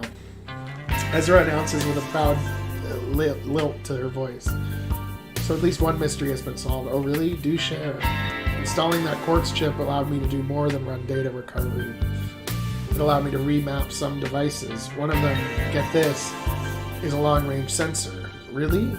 Your heart leaps. That means we've got more ideas, more idea of what's around here, right? Right. I can now scan the area and even pick up where you're likely to find more chips. It's kind of like a mineral pinging. Ezra's holosphere pulses. My transmission range is also enhanced. That means I can converse with you while you're out in the field through your Rosetta implant. Hundreds of blue lines suddenly shoot out of Ezra's interface. They streak through the air, weaving beautiful patterns. When they're finished, a three-dimensional map hovers in the air. Instinctively, you wave a hand through it. It shimmers and reforms. Neat. This is a topographical map of the area, both from your own memory data, which I've scanned.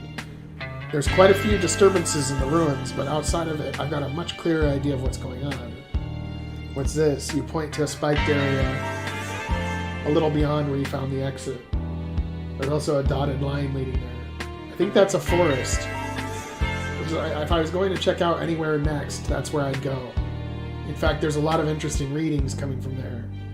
I've downloaded a cognitive app to your implant, so if you ever need to see it, just to think about it in a focused way, you give it a try. Bring up the map.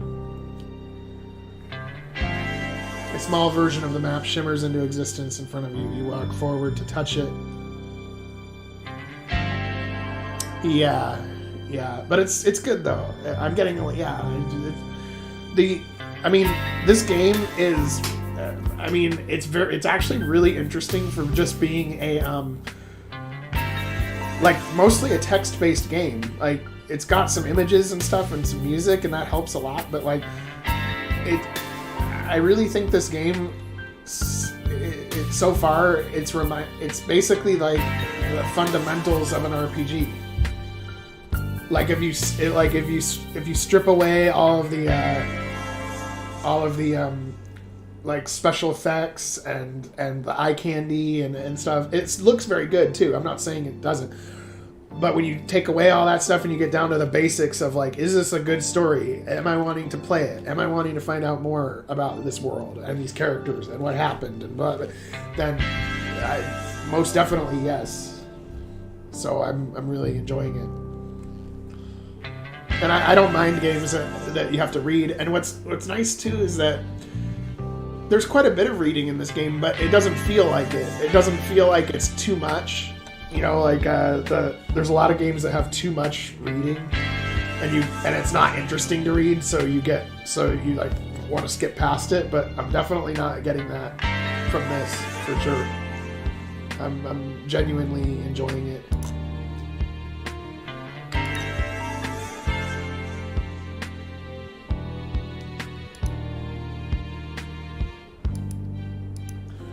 No, I don't feel bad. It's all good.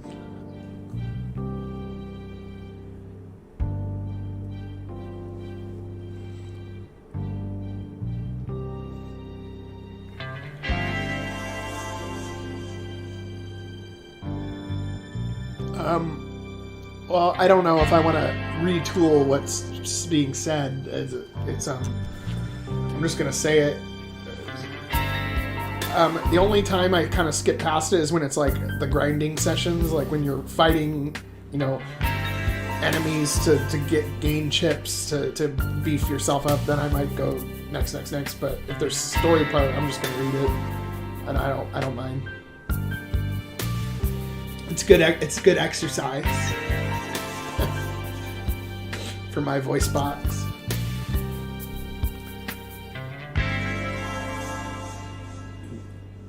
Just so you know, the implant is sending information to your brain the same way your eyes do. That's why you're seeing something that's not there.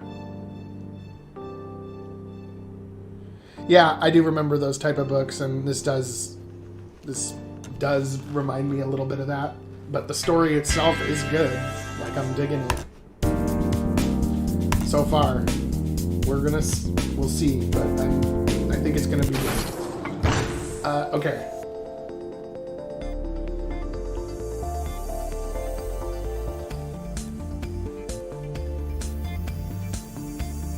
Well, I think you definitely got the fundamentals down, though.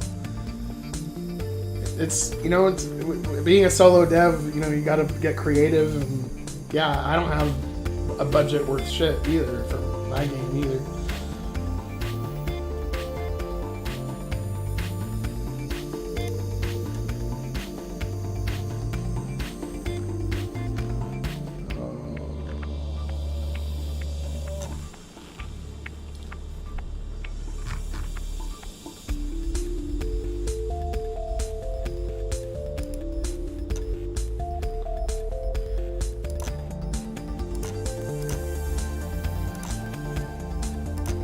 Myself 2 extra levels.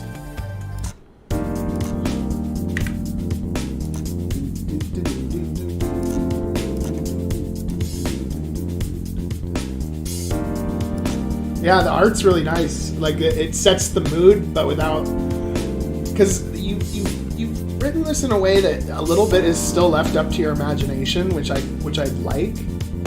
But it sets the music with the nice backgrounds. It does set the tone really good.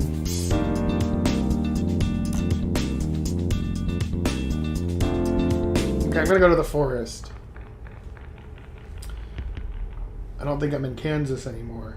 You lean forward and touch the ground, washed orange dust with violet. The trees, if you could even call them that, are gnarled and leafless. They sit on sponge-like platforms that breathe. As they do, the gnarled branches shake. Wheeze, whoosh. You could say that again. A familiar feminine soprano murmurs right near your ear. You jump to grab your weapon, pointing it at nothing. Sorry. Ezra breathily apologizes. I'm not here. I'm just using your chip to communicate, like I said I would. Yeah, it's totally free.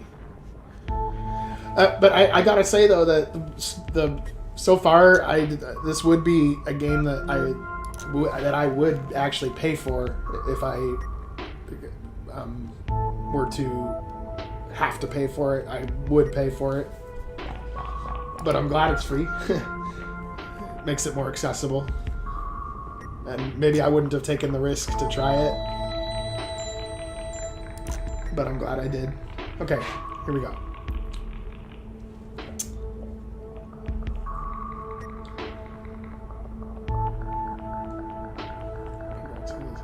No, but my main thoughts of playing it so far is that you've distilled down into its most minimalistic form, like what an RPG is.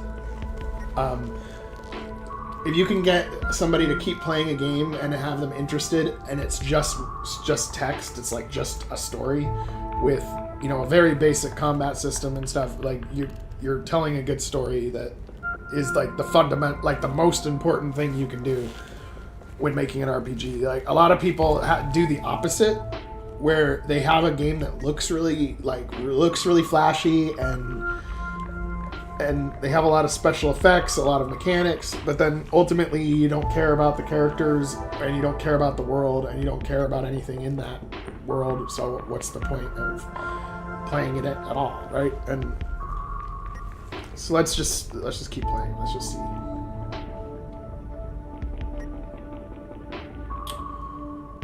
One question. I know I said it, but what exactly is Kansas?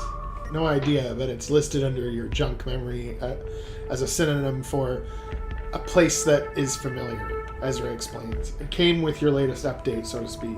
So we've both been updated. You with distant communication skills and me with obscure references. Exactly, and jokes aside, I'm relishing my update. I mean, we've always chatted when you die, and an emergency memory burst transmission is sent back to the progenitor. I also receive regular incremental backups of your data. But it's not the same as the real two-way conversation.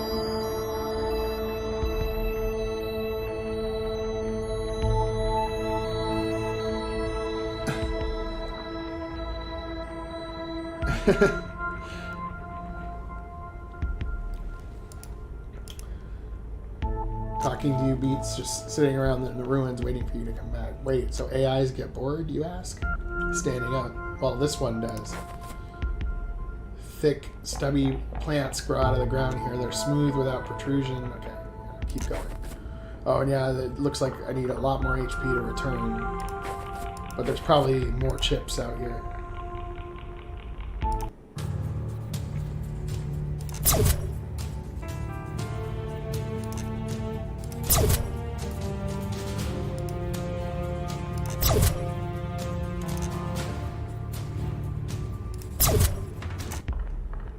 $102.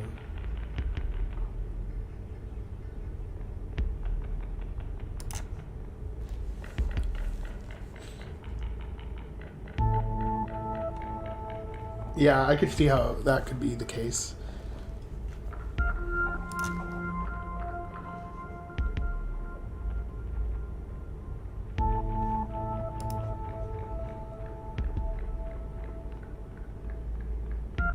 Attempt the shortcut.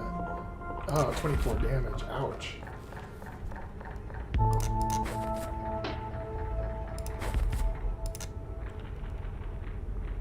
A humanoid alien jumps down from the canopy. He stands and spins their... They stands...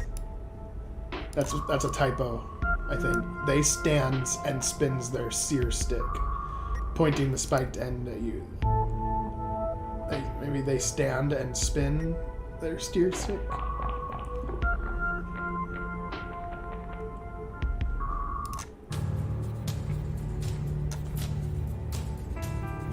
I think maybe I'll try talking to him.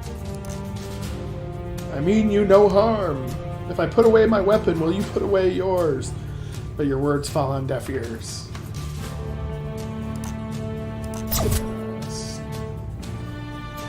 I think I'm fucked.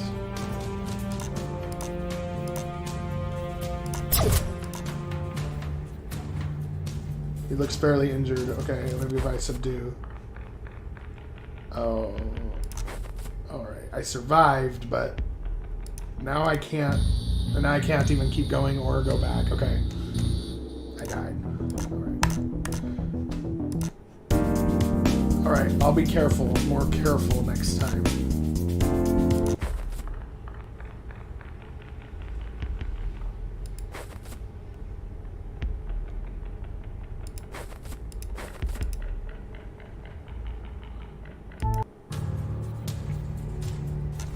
Oh, I know that I need to rest, but I can't. Not when there's so much to do. Okay.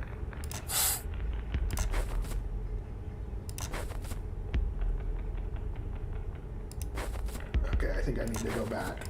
I need to go back.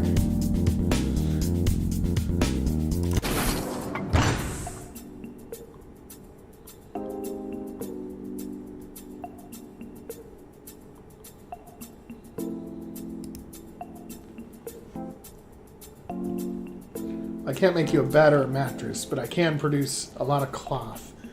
You could use it to pad the floor and sleep under. Maybe even make a makeshift pillow.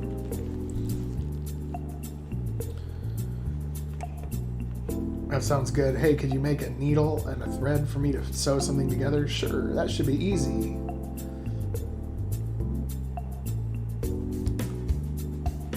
Thirsty? Yeah, too bad you can't produce any water. Of course I can. Here. The progenitor bubbles and something rushes up the tube of the wall. The panel hisses once more. You walk over and look inside. A plastic container of water is within. I thought you said you couldn't make me any food, so you had to modify my genetics to absorb sunlight. I can't make you any food. Water, however, is a different story. 60% of your body is water. Of course I know how to make it. Guess my stitching needs a little work. I'll fix it up tomorrow. Nothing can get in here, right, Ezra? The bulkhead is made of a tungsten alloy, and I've locked it up. You don't have to worry about your sleep being disturbed. I'll dim the lights for you. Great. You yawn, placing your gun blade next to your bed. The tenseness in your body slips out of the air. You fall asleep. Water supply. You now have access to water bottles. Drinking water will replenish your health, allowing you to explore longer. The only way to replenish water is by coming back to camp. You can only drink water outside of combat. Well, the progenitor seemed to be that pod, or the chamber, or whatever, with the green liquid.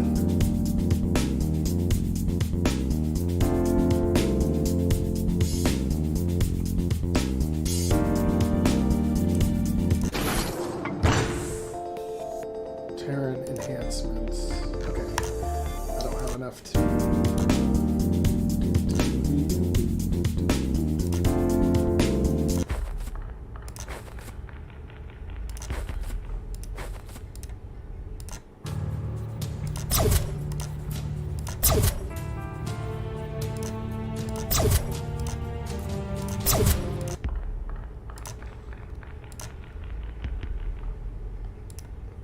I'm not going to jump the rift.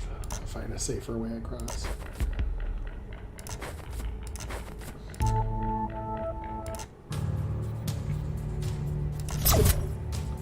Okay, 10 damage. Absorbs 10 damage, that's quite a lot. I'll strike the robot.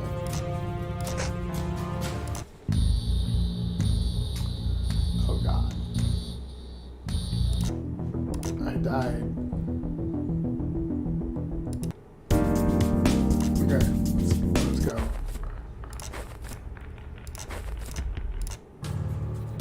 Okay, we're gonna...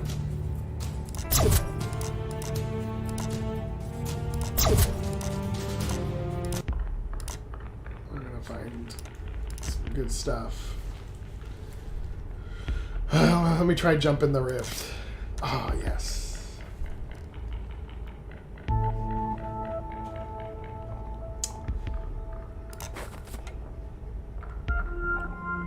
Okay, I'm about half HP, so I think I'll drink the water. Okay, heal 45 HP. I can keep exploring.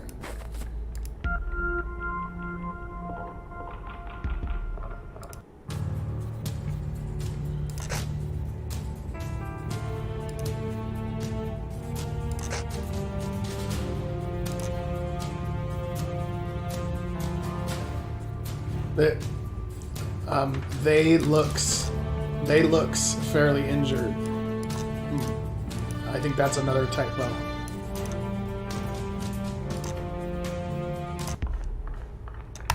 It doesn't ruin it for me, but just letting you know. Okay.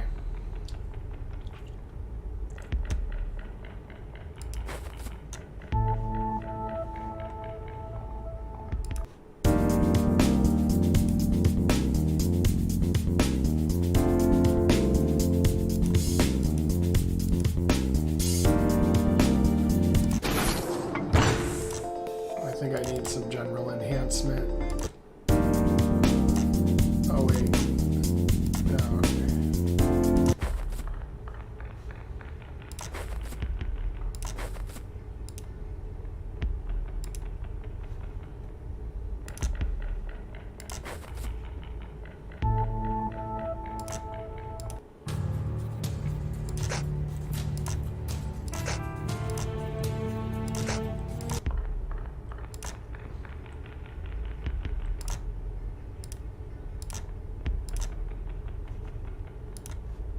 Oh, 27 damage. Yikes. Humanoid alien jumps from the canopy.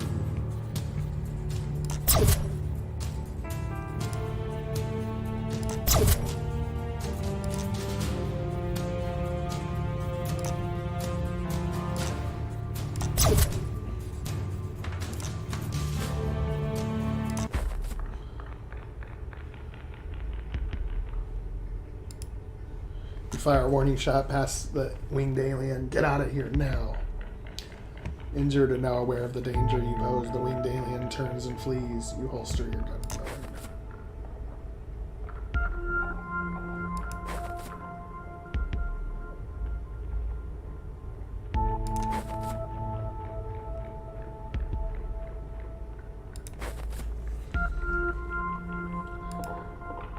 Panther-like creature with long, luminous whiskers emerges.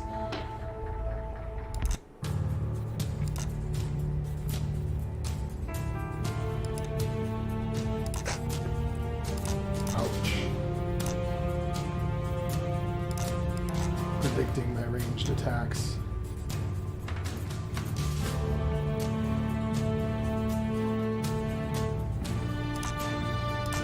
Flash grenade. Flee. Yeah, I'm getting kind of close. I think I should return.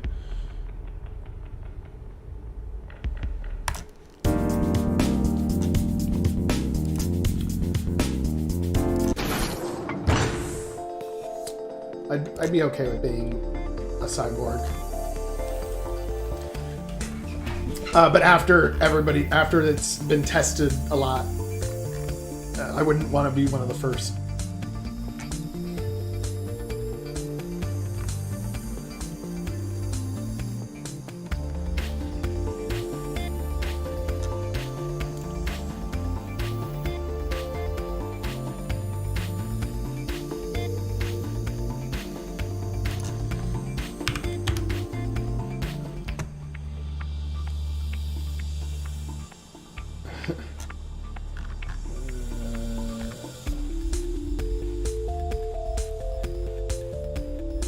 Talk attempts with humans are 20% more successful. Yeah, I think I want that.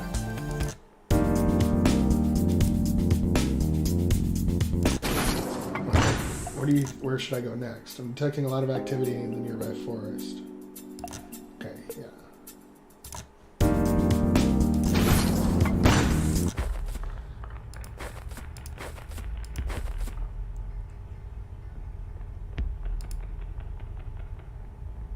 Yep, it's the early days of that. It's just going to get more so as time goes on.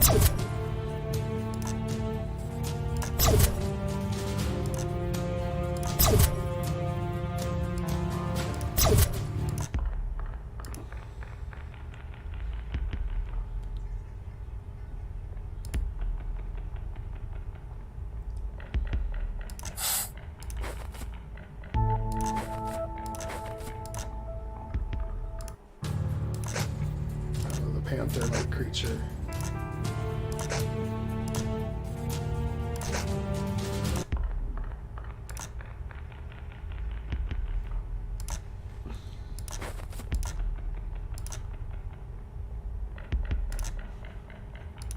Sure, open the box.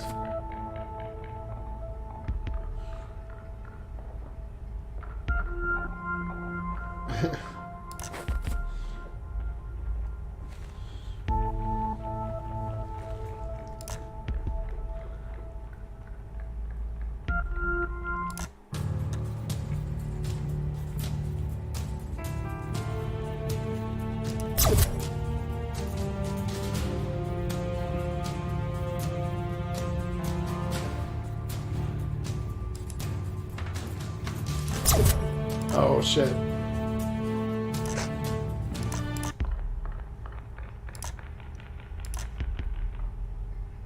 Well, I'm getting kind of low. I'll go back.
Signal tower now charted.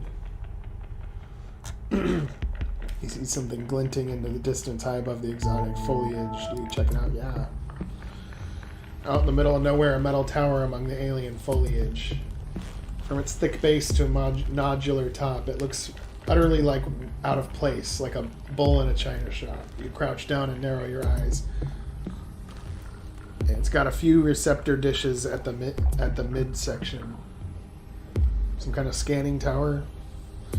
On the other side of the base, you see a flash of movement. You hug the ground, a bipedal machine, but it's not holding a weapon. That said, you can see a long arm on its back. It walks up to the tower foundation, and the screen at the base comes to life. After a little while, it walks off into the thickets of the north, and the screen goes inert. You wait. When the coast seems clear, you stand up, dust yourself off, and jog over to the mystery console.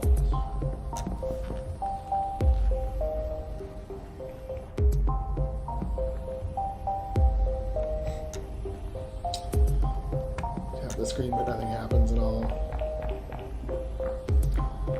Ezra, what's going on with this thing? I don't know how to turn it on. Let me see. It seems it requires a wireless form of communication. If your Rosetta wasn't missing an important codex, you'd be able to interface with it as well. What if we took the codex from that machine? It's able to interface with it. Could we just copy what they're using and patch the implant? That could work. If you grab the data chips from the machine and bring it back, I might be able to upgrade your implant. I don't want to destroy them. There's a pause after your words. Ezra? Sorry, wow, that was really nice. Well, I guess the alternative is to find a local machine that's already been put out of commission. I'm not sure there are any, but it wouldn't hurt to look. Alright, well, it's a pretty thick jungle. Wish me luck.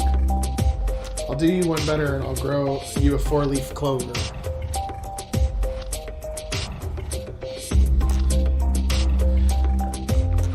Ignoring the heavy tracks the machine left behind, you walk into the jungle. Still, you pull out your weapon and hold it close. Using an ordered pattern, you begin searching the nearby area for signs of any other machines.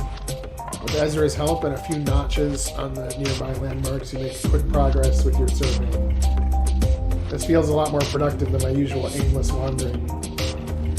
I think your wandering is plenty productive. The problem is normally you go out too far and it's hard to get you back, at least in one piece. Wait, I think I see glittering in the distance. You walk over it. Beyond it, there's a small valley filled with piles of gleaming metal. Display limbs of scorched machines obscure the forest floor. Immediately cautious, you crouch to the ground. But there's no gunfire, no scarlet beast sleeping from the shadows. You breathe a sigh of relief and holster your weapon. Guess I don't need that 4-leaf clover after all. There's at least 24 machines here. One of them has to have the right chip. You walk up and begin rattling around among the remains of the bipedal machines. I wonder what happened. Must have been something pretty bad to take out all those machines. Yeah, I know. It looks like there's large tears in them. Probably some kind of native beast. As you're pulling apart another chassis, a blast scorches past your ear. You whip out a gun blade and hit the deck. What the hell was that? I don't know. You're the only one with the eyes. The question was rhetorical. You peer over the metal parts. Several more shots scorch above your head. A machine taking pot shots at you from the forest edge. You clutch your weapon and prepare to fight. Uh-oh.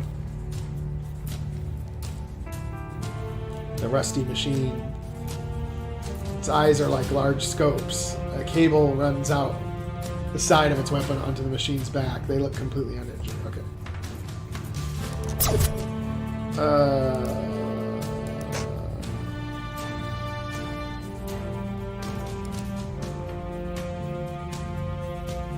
Hidden from sight. You can't see the rusty machine anywhere, but you sense they are still close, just hidden from sight. Defend. You clench your fists and brace for the coming attack. From the corner of your vision, the rusty machine shoots at you, but you dodge their attack. A rusty machine is facing off with you.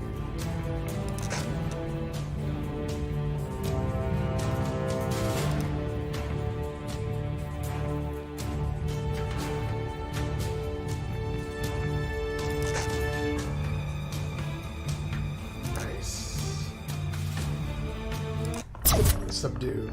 You fire right past the machine's head. Smoking and damaged, it beats a hasty retreat. You holster your weapon and let out a sigh. That was unpleasant. You don't think they were mad we were scavenging out here, do you? I doubt it. Veneration of the dead is an organic trait. Most machines would consider it practical to salvage parts. Not a uniquely human trait, then. No, though it is rare in non-humans. Elephants in particular will mourn there and cover another elephant's body with dirt, leaves, and tree branches. They'll even hold vigil for days at a time. Sometimes they'll even mourn and bury their number one predator, humans.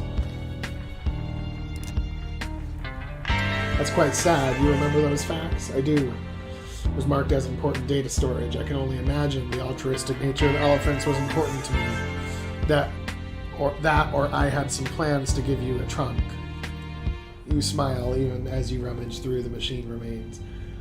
Grabbing your gun blade, you slip the end of the retractable bayonet inside the metal seam of the machine chassis. With a bit of wiggling, you pop open a latch. Inside, a row of neat, undamaged chips are lined in a row. With great care, you pluck them out and slip them into your pocket. So, what do I need to do now? Bring them back and I'll look them over, but if I'm right, one of those chips could really help you out.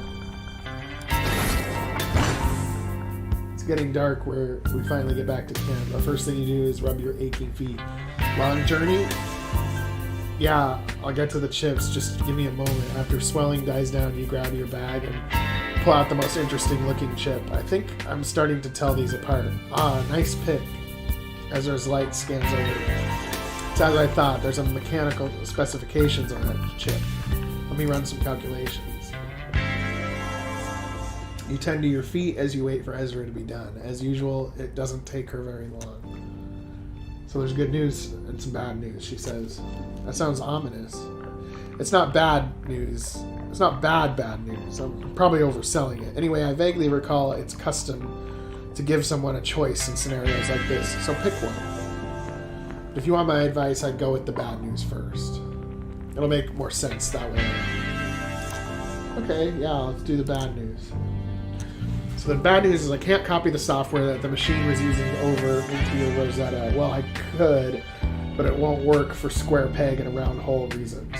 So all that was for nothing? No, not at all. That's the good news. I've been able to use the data on this chip to figure out some of what's missing from your Rosetta code. Lo and behold, you can now interface with machines directly. So it's a roundabout way of getting to the same place. Pretty much. The whole point of the Rosetta implant is really about translating data into the human brain, usually in thought form, into a digital equivalent and back again. That's why I can upload and download backups of you into new bodies. Anyway, if you jump into the tank, I can restructure your implant. Hey Ezra, I've been meaning to ask, if you're working with an implant, that means you can turn parts of me into a machine, right?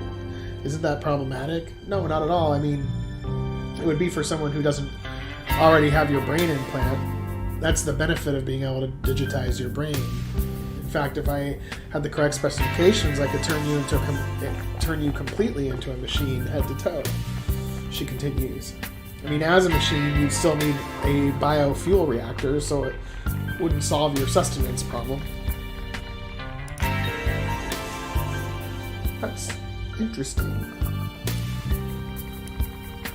Yeah, it really is. Anyway, if you hop into the progenitor, I can get started. Not seeing any alternatives, you climb into the now familiar tube.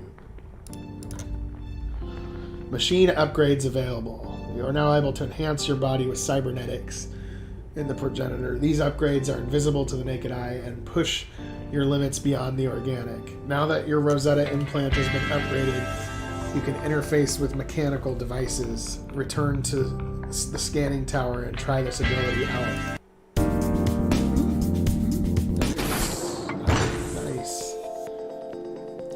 Nice.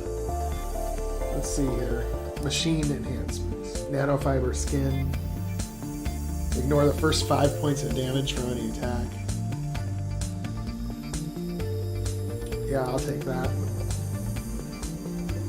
It's hard to tell how much time passes.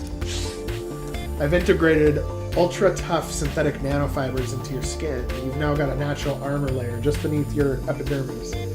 You press your thumb into your forearm. It only presses a little, then hits something hard like bone. I kind of thought I'd feel like a machine, like I was made of unyielding metal. Metal with a little yield is a lot tougher. Plus, I had to leave your tactile sensors intact. Making you completely out of metal would come at a cost. It should be enough to stop a blade, but I wouldn't recommend stabbing yourself. You'll still feel pain. Yeah. Wouldn't it be more useful if I didn't? Then you'd get injured all the time. Trust me, this way you've got the best of both worlds. I'll keep working on the nanofiber recipe and see if I can make you practically indestructible. Hidden artillery. When making a ranged attack, you have a 25% chance of making a second attack. Yeah, I definitely want that. I've given you some hidden weapons, specifically guns. They're thought activated, just like when you interface. Want to know where they're located? I'm guessing in my forearms, since they're in my face. Nothing else is going to bear, and I'm pointing towards something I'm shooting.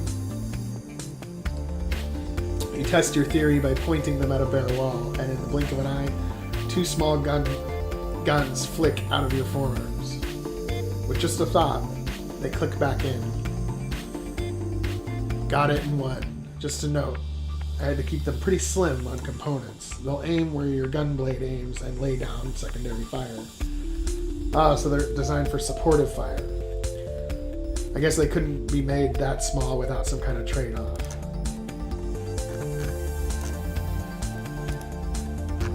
Yeah.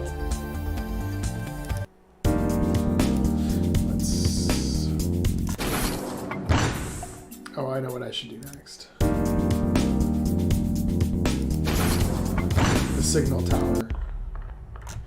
You're back at the scanning tower. It stands tall, glinting with thick metal base. There's a blank console that can only be operated. Yeah, let's interface with it. You walk up to the blank screen, press your hand against it, however the panel doesn't come to life. The Rosetta is thought-based technology, so you don't need to use your hands, Ezra says. Just focus on your thoughts on connecting with the device. If it helps, I'd close your eyes. Hey Ezra, with all this thought tech, I've been meaning to ask, what stops it from being triggered accidentally from my thoughts? I noticed the map never comes up unless I'm really thinking about it. Oh, that. Did you really want to know? I find the technology fascinating, but it's a little bit of a ramble. There's an animated lilt in Ezra's voice. Yeah, she's excited to explain. Sure, I'm interested. Great. So your consciousness is made up of 4 different levels: the superconscious, the conscious, the subconscious, and the unconscious. The first are the focused, commanding thoughts you use to make things happen with the Rosetta implant. Right, so sort of like show me the map, and that's different from my regular thoughts? Exactly. All the normal thoughts you're consciously aware of don't trigger the implant. It selectively filters these based on your brainwave patterns. Otherwise, you'd be at the mercy of intrusive thoughts. If you're told not to think of a pink elephant, that's where your mind goes first, right? I don't know. I don't think much about elephants. I am now, though. The other 2 are elementary psychology. Your subconscious is the storehouse of every memory you've ever had, like impressions and memories. They're not always your thoughts, but you can pull them up with ease. Lastly, there's the unconscious, which is made up of thoughts, memories, and primitive desires we bury deep down. I feel like I've got a lot buried in the last one. You really enjoyed explaining that, didn't you? Primitive desires. Do you have any of those, Ezra? Really enjoyed explaining. I mean, who doesn't find the scientific study of human mind and behavior fascinating? Point me in their direction so I can study them. They've clearly got a warped way of thinking. No, I don't know why, but I'm picturing you sitting in an armchair while other people lie down on a couch. I need a body for that and legs. I'd be curious to know exactly how you picture me in that memory, since I think that would say a lot about how you see me. Are you trying to psychoanalyze me? Sorry, force of habit, like people's brains, alright. And before you make a zombie joke, I can tell you that's what you were thinking. We should get back to that interface. It's not exactly safe. You nod once and turn to the device, closing your eyes. Come on, connect. The moment you think it, the warmth is gone from your body, and you open your eyes. You're not only looking down at yourself, but miles upon miles of alien forests. That's when thoughts that aren't your own begin filling your head. 257. Biomatter analysis, examining your interceptor, cytokine, beta, IL. 890.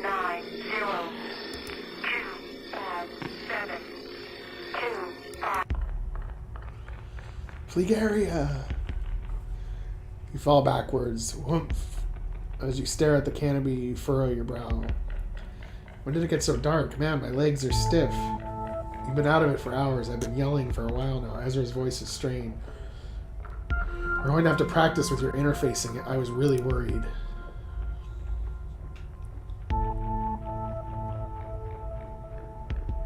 Thank you, Ezra. That was something else. Yeah, I imagine it was, but if you died when you were interfaced, your data would have come back all scrambled. I would have had to have restored you from an old backup, and all your memories for the last day or so would have been lost.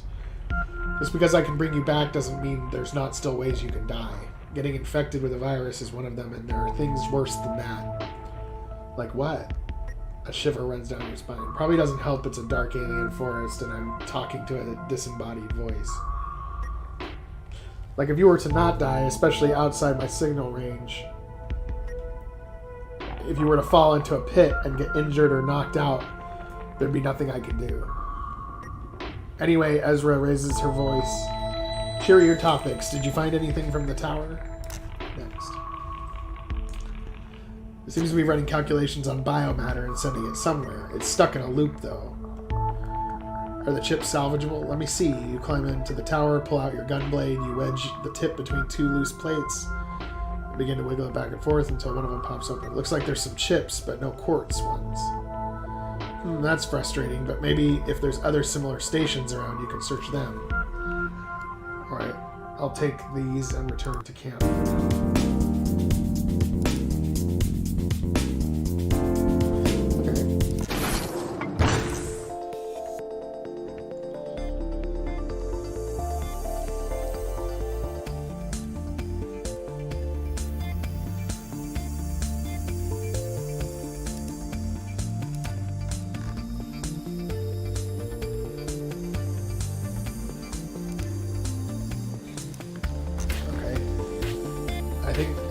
Talk attempts with machines 10% more successful. I think I would like to talk with them. You float in the tank, everything's fuzzy like a dream. It's hard to tell how much time passes before the bottle green fluid drains out. I've added high performance calculator to your mechanical implants. Math is a universal language, so being able to process math equations will make it easier to speak to the machines. Wait, are you saying machines sit around and talk maths with each other? Only the cool ones. Alright. What would you say if I said 50% or more of the natural numbers less than any given number have an odd number of prime factors?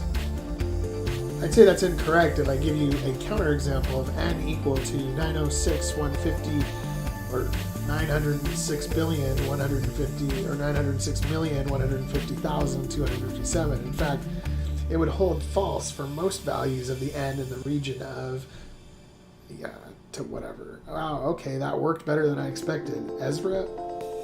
Sorry, that refute of Polya conjecture was beautiful. I'm just going to be hiding behind my screen, dying of embarrassment. That's definitely going to work on other machines. Okay. So we'll keep dancing. Now that I'm beefier. I want to maybe explore the other ruins I've been to before. Maybe we missed something.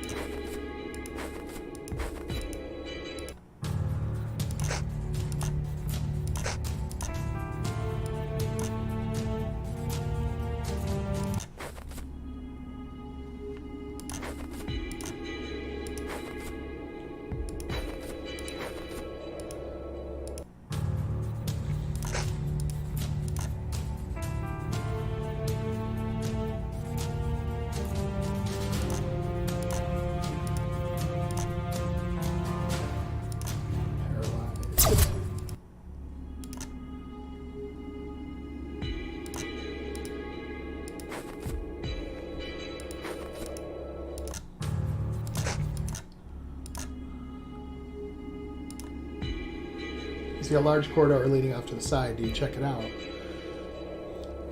Yeah. You walk down the corridor, your footsteps echo down the dark expanse. You cringe and slow down. Though it's probably too late. After many steps, you find yourself at the end of the corridor without injury or ambush. Instead of enemies, the corridor ends in an enormous steel door. You pull out your gunblade, then pause. No, if I shoot, it'll barely make a dent. There's a slick panel next to the obstruction, drawing over. Tap it a few times, nothing happens. I wonder what's behind this thing. Spend the next few minutes checking it out. Sealed from top to bottom, there's no way in or out. Maybe I'll try interfacing with it. Holy shit. You strain your neck, peering upward. Massive shelves stretching like skyscrapers. Cables crisscrossing like jungle vines. And what looks like every book in the world. As you stroll over to one of the shelves, you realize the spines of the tomes have a sheen. You pull one out. There's a cable connected to the back. Wait, is this a hard drive? You turn it over, staring at the metal back. Huh. Guess you can't really judge a book by its cover. You slide it back in and keep walking. A few footsteps brings you to a pile of shattered hollow pads. You pick one up. Maybe I can find some answers here. You glance over your shoulder. A black shape standing close to you has a single paw raised. It smiles. Rows of sharp, glittering teeth. Acidic drool drips from its midnight gums. Shit. You slowly reach for your gunblade. As you do, several rows of spines, like inky porcupines, stick up from its back. It spits. You throw yourself to the side. Sizzle, snap. One of the bookshelves explodes into dazzling pyrotechnics. The beast is illuminated in a single moment. No eyes, like a panther or a hound. At least 7 feet long and very, very hungry. The midnight beast is baring its sharp, glittering teeth at you. Lips curled upward and a mocking smile. Acid is dripping from its maw and sizzling on the ground. It looks completely uninjured. Okay. Too far away.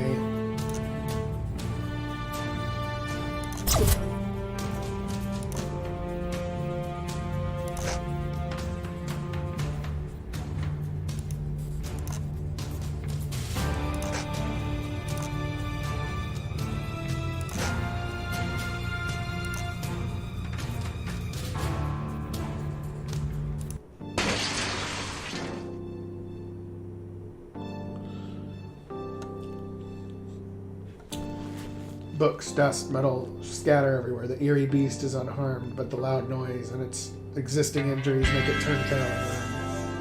It disappears around the corner. You keep your weapon raised, following it around the bookshelf. Where did it come from? A whistling noise. You follow it right, sizzling hole in the library wall. As you poke your head out, you can see a familiar dust-covered expanse. Oh, you're kidding me. I didn't even need to come through the door? Kicking a cracked data pad, you make one last sweep for predators. As you do, you come across a pile of glittering chips. You scoop them up. Are these related to the area? You get one translation chip. Now that you're certain there's no more nasty creatures lurking about, you pick up the digipad from before. While it's lit up, there's nothing on it. As you pace around tapping on it, it begins to show some symbols, which then fade away. You look at the shelf with drives next to you, stand closer, the symbols appear. Eureka. Kind of inefficient. You check over to the different shelves. As you approach them, a row of documents shows up on the screen. The climate in here is bad as well. Definitely not good for electronics. Looks like not the only broken system around here, Ezra remarks out of nowhere. You jump, but less than last time. Any salvageable data? I can't get a direct feed on it. Almost all the shelves are corrupted or wiped. There's some documents here and there, though. Let's see. The Solar Age by Evolva Lawson. The Solar Age. Most of the data is corrupt, but you can make out a section near the start. As if to punish them for turning against the Earth, the sun turned against them. Their air became spoiled and brought with it not only deadly cancers, but the fungal infections. Millions were struck down by the heat-resistant spores, forcing the remainder inside. While similar to the events of the early 21st century, this time the doors stayed shut far longer. Science turned to the problem, pushing to decipher the secrets of biology and light. In this time, great strides in photopharmacology to treat cancers, modern sun lamps to provide much-needed nutrients, and holograms to maintain a sense of community. Never before was Earth's biology explored in such detail. From this came the knowledge of using microbial organisms and biomass to create a highly efficient form of biofuel. This was pivotal in clawing back the Earth's climate to a tolerable level. The Shuttered Generation. The Shuttered Generation. It's a mix of personal accounts covering the first half of the 22nd century. When I talk to my grandkids, they always ask how I survived when things were so bad. They think about the terrible heat, the poor air quality, the rising seas, and all the rampant diseases. The Hollow movies show all the worst bits. But honestly, I think we've had it better. Families were closer back then, since we all spent so much time together. Folks were more polite, too, since you didn't meet people face-to-face all that often. Oh, sure, there were holograms. All of our classes were hollows, but it wasn't the same. Sure, I don't like opening windows. A ventilation problem was a big deal back in the day, and kids don't understand why it makes us upset. They call us Morlocks, which just goes to show how rude kids have gotten. Maybe if families spent a little bit more time together, they'd be better off. Yeah, back in the day, like everybody always says. You close the book. I guess the world was pretty hostile back then. Not that things have changed. You shoot a dirty look at the acid burns on the floor. The Power of Planets. Even as you read it, a particular section stands out. The invention of hypercompressed biofuel in the mid-22nd century not only helped reverse climate change, it revolutionized the history of power generation. Humanity's growth had long been limited and threatened by its dependence on non-renewable energy. Without these shackles, the stars, not the skies, were the limit.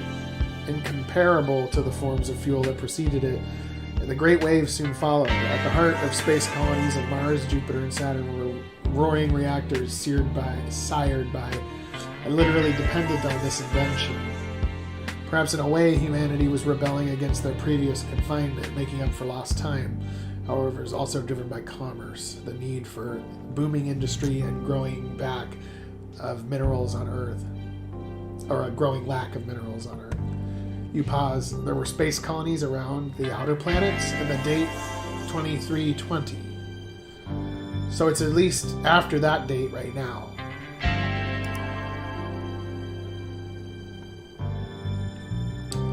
Fusion, Fascism, and Fallout by Braden Lane.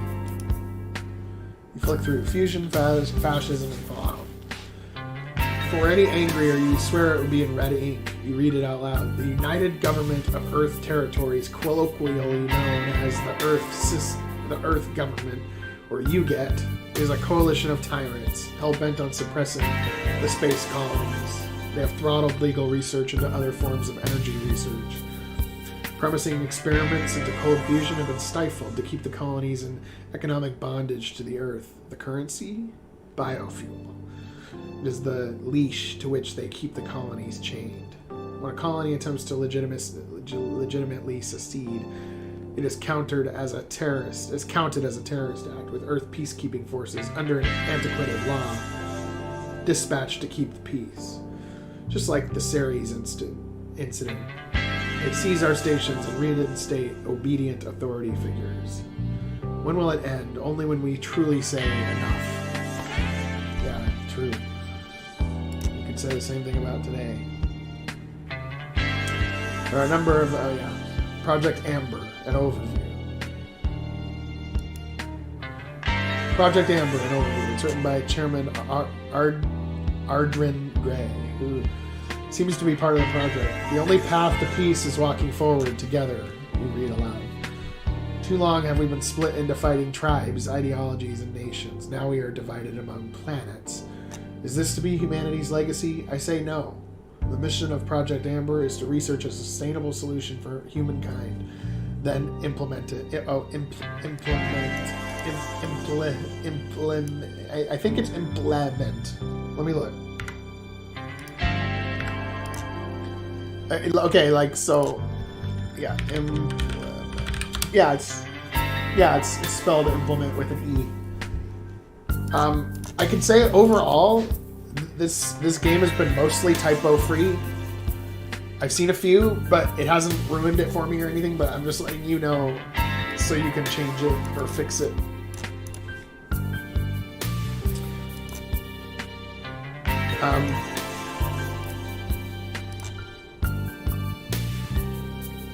While this project is manned by a branch of the Earth government. Yeah, no problem. And if you ever try my game, definitely point it out to me too, because it's easy to miss, especially if you have a lot of dialogue. It's easy to miss. It really is.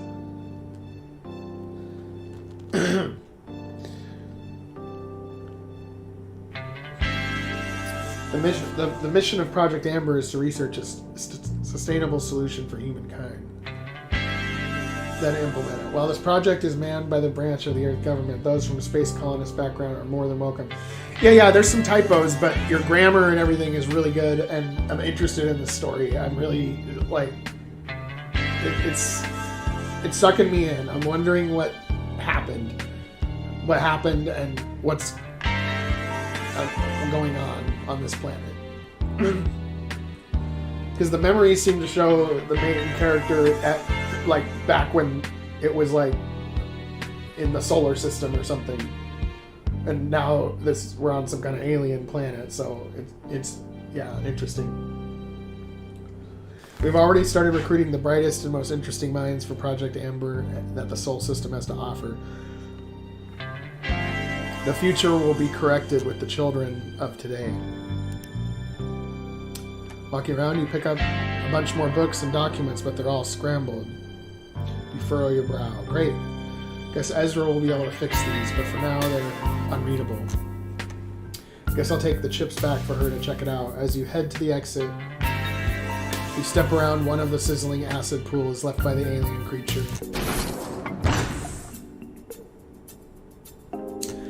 You rub your neck as you walk into the familiar hideaway. The moment you do, Ezra's console begins glittering with light. So, what do you got for me today?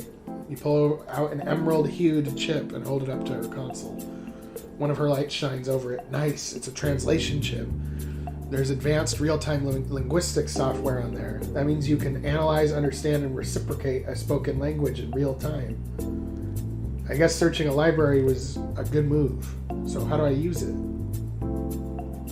Install it into my array and step into the progenitor. I'll download the technology into your implant. Talking to opponents. You can now talk to sapient beings you meet while exploring. During the first round of combat, you can attempt to talk with them instead of fighting. Depending on their response, they may end the fight, give you information or resources. Your appearance is very important to the success of your talk action. If you look like a certain species, they will be more likely to talk to you. After the first round of fighting, diplomacy breaks down and the talk action disappears.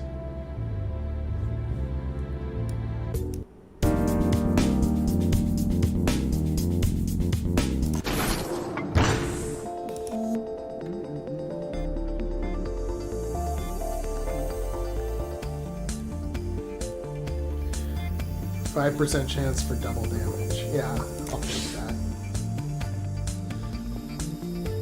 But what's going on? It's like my eyes have a user interface. That's exactly what they've got. I've patched them with all the features my eyes have, so you can see like I do. It's only fair since I get to see things through your eyes all the time. You've now got things like digital zoom, trajectory calculations, notation overlay. The only thing you can't do is take selfies for obvious reasons. Trajectory overlay. Yeah, it should make things a lot easier when making those long distance shots. Sharpshooters work better with a spotter, right? Well, with this, you're both the shooter and the spotter all rolled into one. Nice.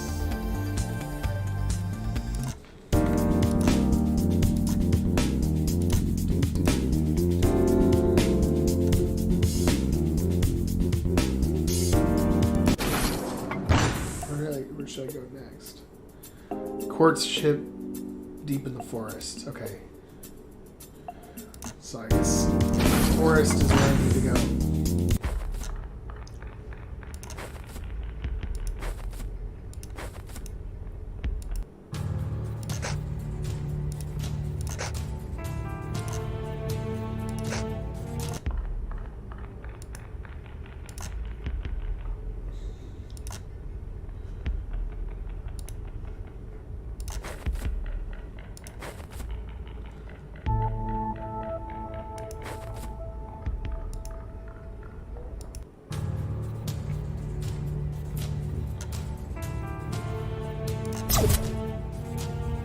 Oh, nice. The second attack.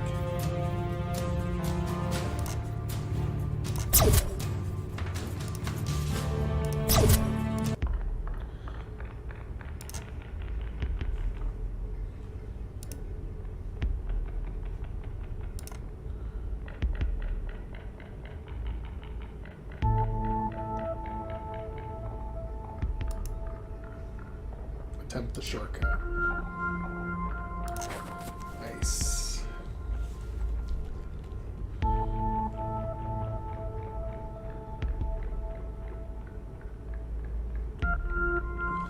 Yeah, I've heard of both of those series, but I've never actually played them. But I like the mechanic. It works.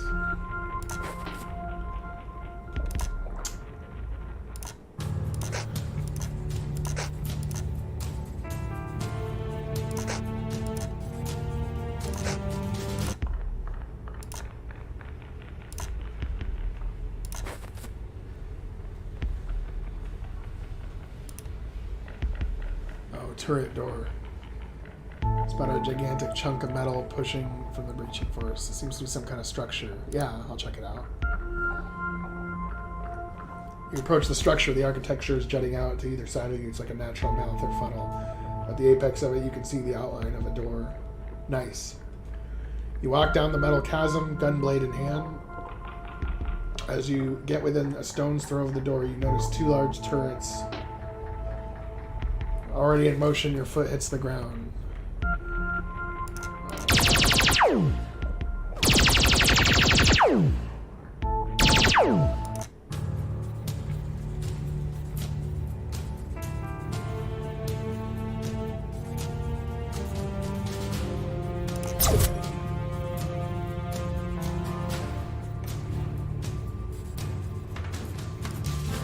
Gone defensive.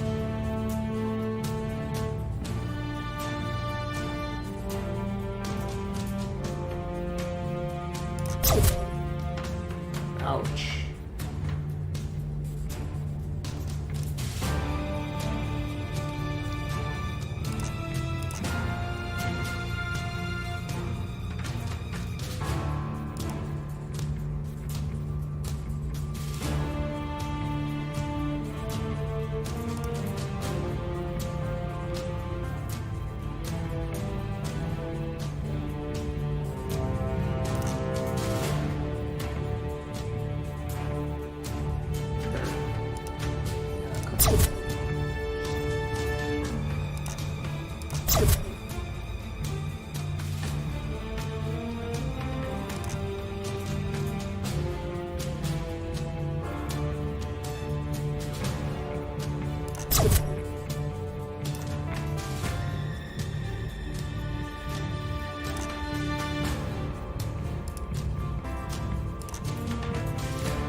turret you targeted shudders, then explodes. Shower of sparks, smoke, scrap metal. You turn to the other turret, ready for action. However, it lets out a low whir and points downwards, completely inert.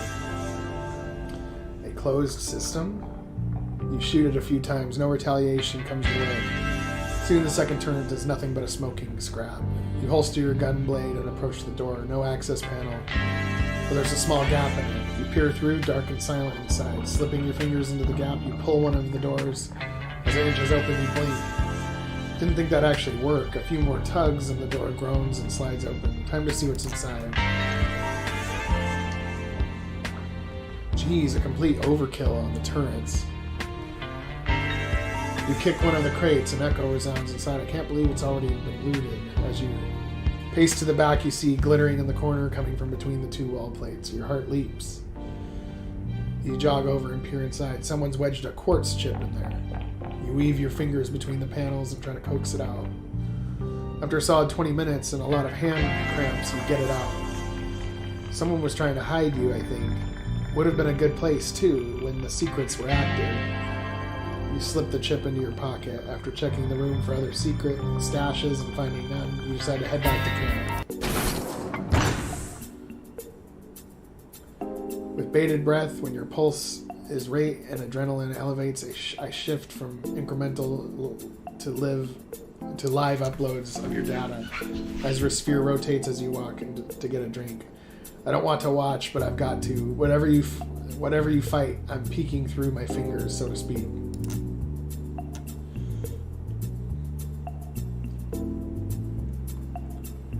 I'm glad you're watching out for me. Well, you know it's my job, not that I'm getting paid or anything.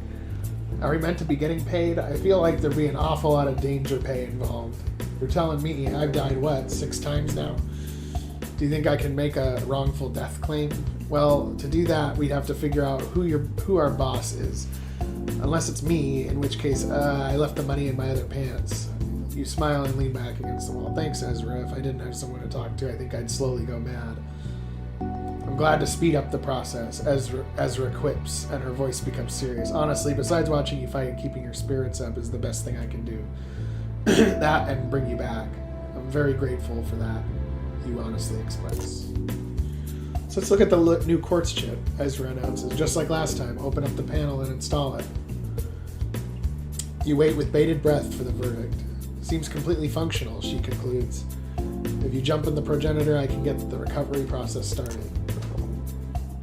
You start to remember. You slip on the spacesuit. It's loose and it rattles against your body. The gloves are at least twice as big as your wrists. Familiar discomfort. You think they get something better than this with all the funding they're getting, Leon complains before you can get there. You shoot him a knowing grin and pick up your gun blade. Well, you know we're precious commodities at this stage. Once we've got our progenitors, then we'll be breakable goods. Speaking of which, your weapon is set to 0.2% output. I've still got the burn from last time.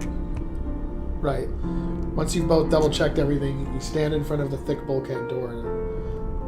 Those fake anti-grav engines are loud. Someone should check them out. You can blame the noise for my impending victory, Leon announces on the comms. He floats into the training area. You soon follow him and then use him as a kickboard to get to your starting area. Oof. Don't count your floating chickens before they hatch, you grin, floating away from him. I may have lost last time, but it's not a winning streak yet. You're lucky I can't shoot until the lights go green. Technically, Leon huffs. Taking much longer to get to his starting position. Don't you think it's weird that they get us to do zero gravity combat?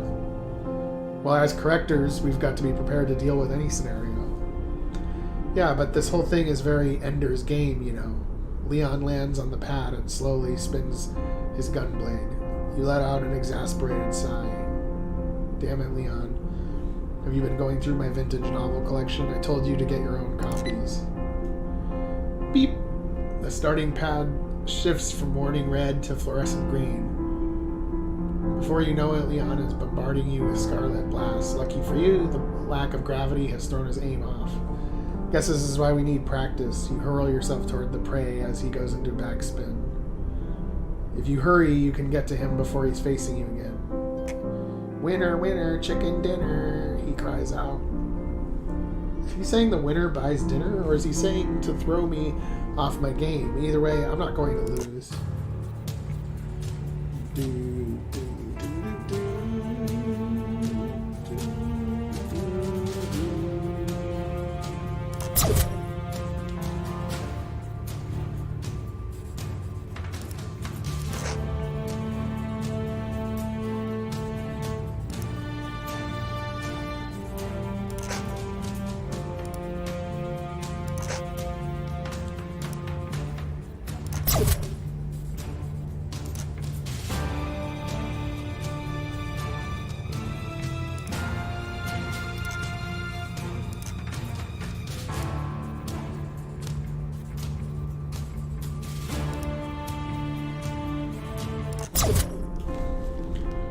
Line up your last shot and hit Leon in the chest. He's left floating backwards, completely passed out.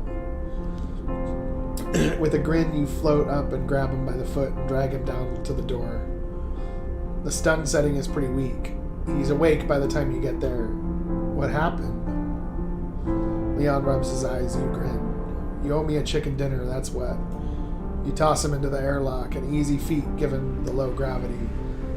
And then enter yourself. In a rather calculated move, Leon hits the button inside just as you clear the door. As gravity returns, you both slowly float to the door. It's saying from the alley craps during the old American Great Depression, Leon explains. If they won, it meant they could afford chicken that night. Oh, and here I was thinking the only books you read were mine. You still owe me and Ariel a chicken dinner, though. But Ariel doesn't even need to eat. Speaking of Ariel, they're waiting for you once you enter the dressing room. As you're taking off your gear, they seem happy to lend a hand. Am I right in hearing that Leon owes us a meal? I'm very interested in putting a formerly living animal in my mouth and chewing repeatedly. Oh, come on, Ariel. Leon blanches. And you're just saying it that way to weird me out. On the contrary, isn't that a factual analysis of what you do when munching down on a cock? The mouthful of rehydrator you've taken sprays across the room. Damn, Ariel, you're a master double entendres now. I have indeed, though I have limited myself to 2 per day because Leon leaves too many openings. Suddenly, Ariel's expression clouds over. You look at them curiously. What is it? I just received news report through my internal feed. There's been an uprising on Saturn's Baldar colony. The Earth government has already sent Jovian suppression troops, but they're 4.3 AU away. By the time they get there, it'll probably be a bloodbath like Ceres, you murmur. The mood in the room is definitely dampened. That's what Project Amber is for, right? Leon announces, shaking both of your shoulders. That's why we're doing this. If it works, there won't be any more reason for conflict. You're neither awake nor asleep. You can hear Ezra's voice in your head. There's another strong memory here. I'm going to pull that up now. Station Joel, we made it. Leon hits your arm excitedly as you depart the shuttle. Ariel isn't far behind. You suck in a deep breath. The air is pretty strange for a space station. Natural, non-sterile, like being back on Earth. It's entirely intentional. A loud voice barks. You turn around, there's an ashen-haired man with deep lines on his face. He's adorned in a long white coat of a scientist, but his badge reveals his rank. If there's one thing we've perfected here, it's the production of wholly authentic oxygen. Chairman Ardren Gray. You've seen him more times on the news than you can count, and yet he comes at you with a handshake and a firm grip, far stronger than I thought. It's a pleasure to be aboard your space station, Chairman, Ariel declares, beating you and Leon to the punch. The pleasure's all mine. I'm always happy to welcome our successful corrector candidates, as well as a promising AI such as yourself. Both are vitally important to the success of Project Amber. I'm very eager to see the Ezra and Gabriel projects. Ariel admits. The chairman strokes his stubbed chin. Well, you won't have to wait long. All the new arrivals get a full tour of the station since it will be your home for a while. This is the room with the hollow training pods. Chairman Gray gestures to the left. They're essential to the success of Project Amber, but again, everything here is to some extent. A bit further up, we've got bioreactor design. They're not efficient, though, Leon asks, eyebrows raised. The chairman gives a slight smile. If the reactors are more powerful, the scope for the project increases, and the margin for error decreases. And here we've got the terraform facilities. There are 2 guards standing in front of the door with heavy riot armor on.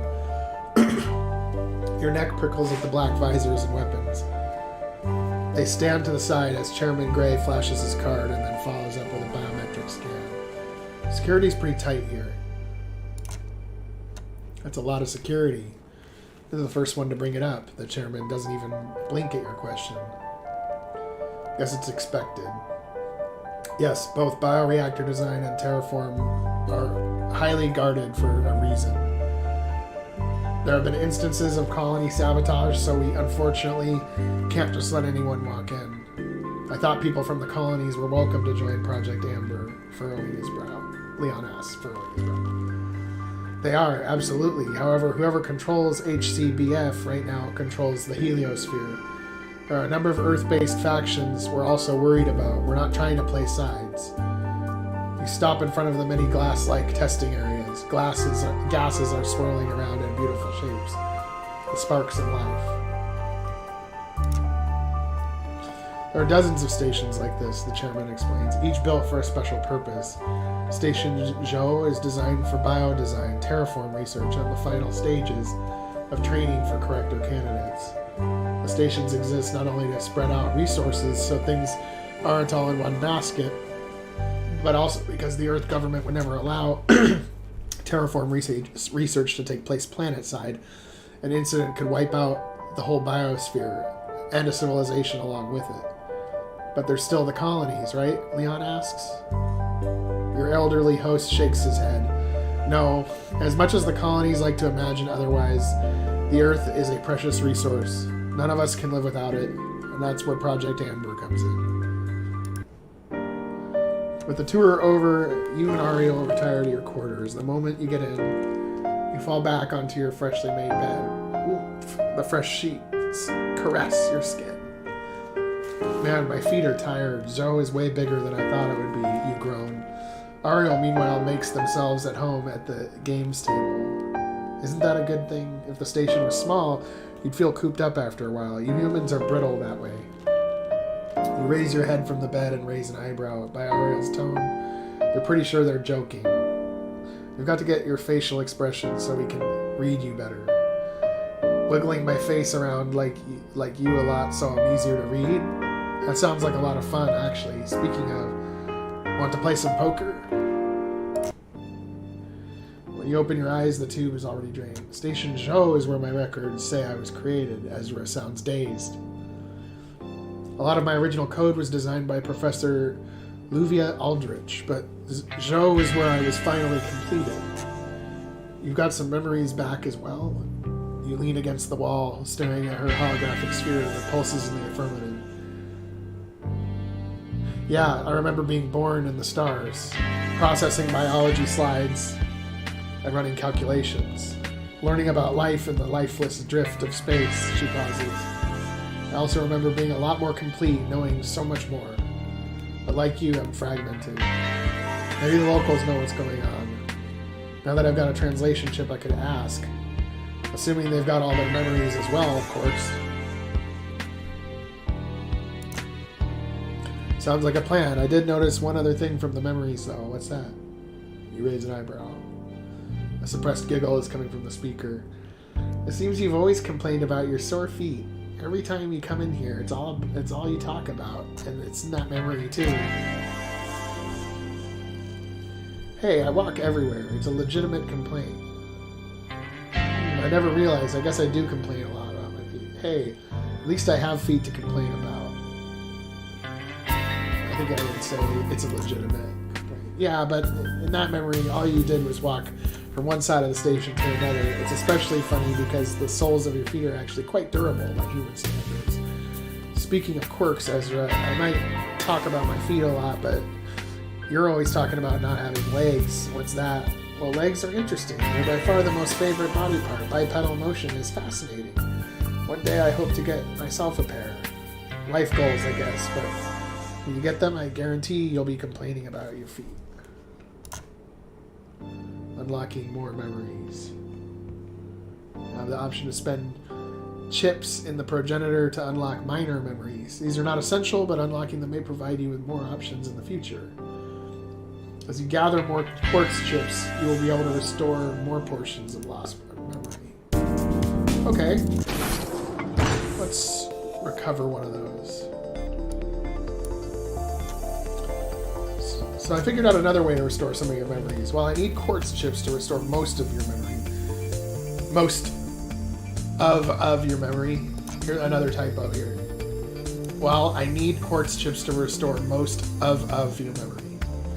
I should be able to restore some smaller ones. All I need are a lot of regular processors. So what kind of small memories are we talking about? Am I going to be remembering the time I lost my keys or ordered a coffee? Maybe. No way to be sure until I recover the data. I think of it more like a bit more like a potluck, but wouldn't it be nice to remember the time you drank something other than bottled water? Point. So what do I do? Just place the chips in the panel over there and climb in. You walk past the people in lab coats, all furiously typing away at their workstations. Your skull is pounding like someone is taking a mallet to the inside. Still, you soldier toward the ball-like structure at the corner of the room. The person closest to it swivels around. Hey there, just got your corrector implant? I'm surprised you're up and walking. Couldn't wait to see my new partner, even with this headache. Is this Ezra? But instead of the technician answering, the screen lights up and speaks first. Hello, Trigaea. Sorry to hear you're not feeling well. Her voice is melodic and natural, unlike any AI you've met before, even Ariel.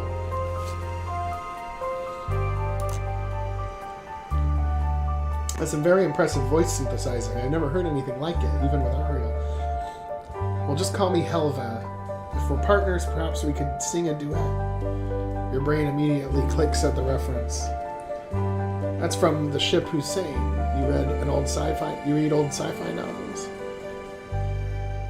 According to your personnel records, a condition of being your friend is having synchronized with your digital book repository. Was that too forward of me? The technician chuckles. Don't take offense by it. She's been more impatient than you to meet her new partner. The AI huffs, light jumping across the screen. Well, if we're complaining about transparency, thousands of people have examined my source code in intimate detail before I was even switched on. And that bothers you? Not particularly, but on Station Joe, where we're programmed with the concept of equity, she gives an exhausted sigh. Oh, this isn't going at all how my simulations predicted. Can you climb inside the progenitor so I can get a do-over? The technician's face goes pale, but you laugh. You're not like any AI I've ever met, Ezra. She's not. Professor Luvia Aldrich was a master of whole brain emulation. She was a pioneer of mapping the human mind to create a wholly digital intelligence. The Ezra series retains the professor's intimate knowledge of the whole brain emulation, which is why they're used in conjunction with the progenitor units. I remember a friend talking about that when I was studying. She said Ezra series hasn't been used anywhere but with the progenitors. I always found that a bit odd considering how useful AI can be. Well, you're very specialized in our skill set. Also, because of how we were built, we retain too many human-like neural pathways to engage in true Gestalt programming. In short, we Ezra units have a lot of the legacy cognition issues that humans have. I personally think that's only a short-term issue, the technician interjects. It is true that the second-generation emulated AIs still don't think as digitally as true coded AI, But think if Ezra units spend a long time mapping new neural pathways, or maybe we give them a targeted update, they'll be able to truly think on a digital level. You think humans will get there as well, you ask? Touching the back of your throbbing head, the technician gives a sharp nod. Of course. The human mind is an information processing system, and it can be digitally reconstructed. We already know this from the progenitor. Over time, with enough modifications and experience, I think humans may be able to process on a purely digital level. I suppose we'll find out the answer. We got a lot of time to co-evolve, don't we, Ezra? I'm looking forward to seeing the results. When you open your eyes, the tube is already drained.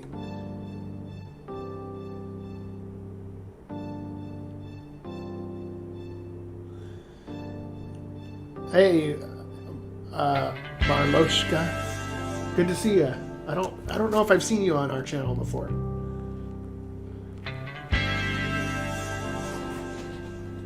I'm really liking this game. It's very simple, very elegant.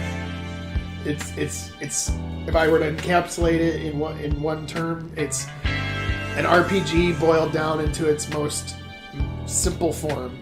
Like, you can put extra layers on top, as many layers as you want, but if the fundamentals, it's the fundamentals of an RPG. If the fundamentals aren't good, then it's not going to be a good RPG. But the fundamentals of this game are extremely strong, in my view.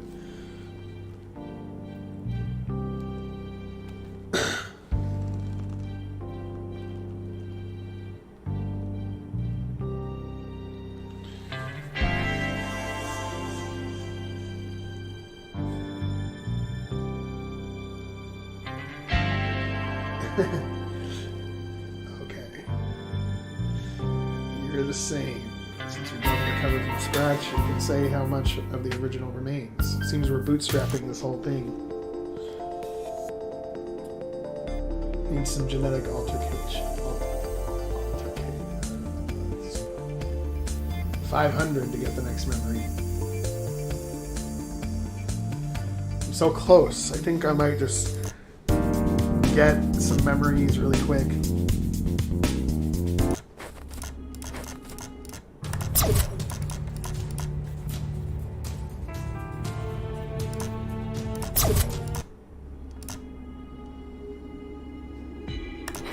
Return.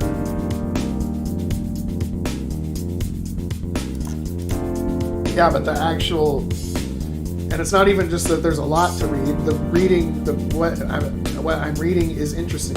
I'm enjoying the story. I want to find out what happens. That's good. That's very good if you're playing an RPG as the player.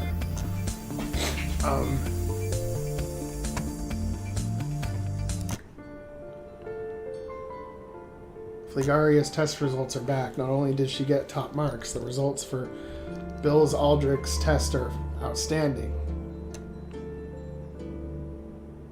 She's progenitor compatible. Your aunt squeezes your hand. Meanwhile, your heart thumps into your chest. That means I'm eligible for the corrector program? Yes, there's the matter of IQ, but yours came back at 171.3, which is more than enough to clear the bar. If you decide to join the program, you should know it's financed by the government. You shouldn't need to pay enrollment. Your aunt's shoulders relax. A knotted tension several years in the making released at once.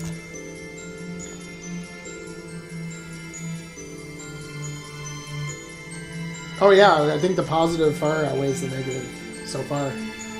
But I still have a feeling there's a lot more. This is this is still the beginning. We're just starting to scratch the surface here. For sure.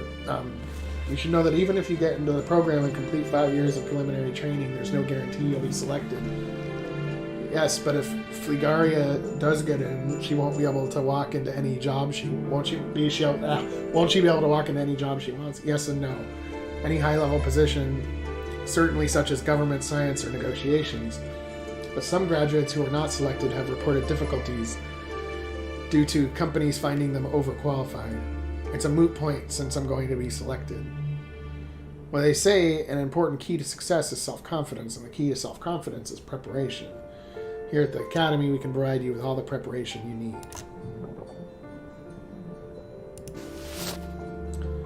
Now that you're home, you excuse yourself and fall down on the bed. You reach over and grab a pair of goggles, slipping them on. A hologram of a young man appears above you. Hey, Leon, guess what? I'm going to be able to apply for the program. The hologram's face lights up in a different way. That's great. That means the Bill's Aldrich test came back positive, like me. If you pass the test, I bet you're a shoo-in. That means we'll be in the same year at the Academy. You want to play Astrowind tonight? We've got to mine a few more fields and set up a new base. I'm sad we're not going to have much time to play once the classes start. We'll have to figure out who the next clan leaders are going to be. I really hope it doesn't fall apart as soon as we leave. After 4 years, it'd be a shame to lose everything.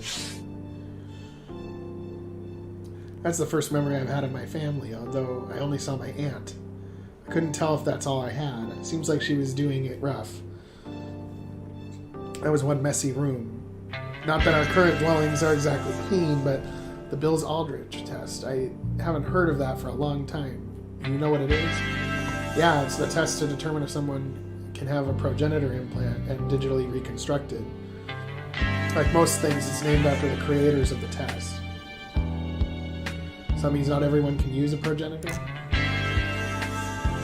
According to my data, the trait is very rare. Not only consciousness takes well to whole brain digitalization. Not every consciousness takes well to whole brain digitalization. The trait is more prevalent around individuals with high IQ. They have a term for it. It's called having a Promethean grade consciousness. So what happens if someone who doesn't have that trait uses a progenitor? There's significant degradation during the first upload and then incremental corruption with each successive transfer. I've got records on it, and it's not pretty. It's one of the largest unsolved problems of the modern age. I can imagine the progenitor can bring someone back to life or change them completely. There'd be a lot of people wanting to throw money at solving that problem. We've covered all the memories we can for now.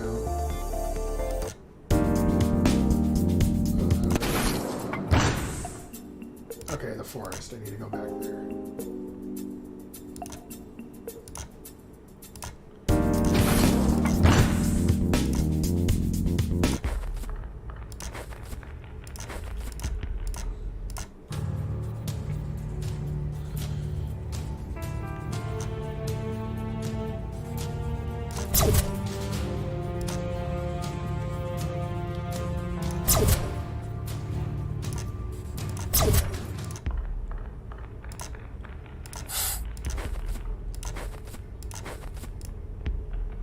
A humanoid alien jumps down from the canopy.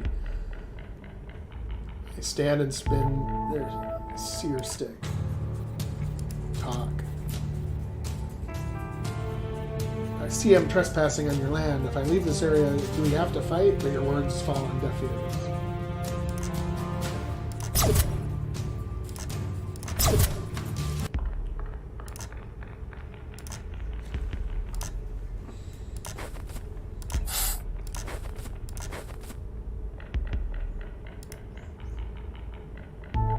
Machine charges at you. We try talking to it. We may be different, but I don't want to hurt you. I mean you no harm, but your words fall on deaf ears.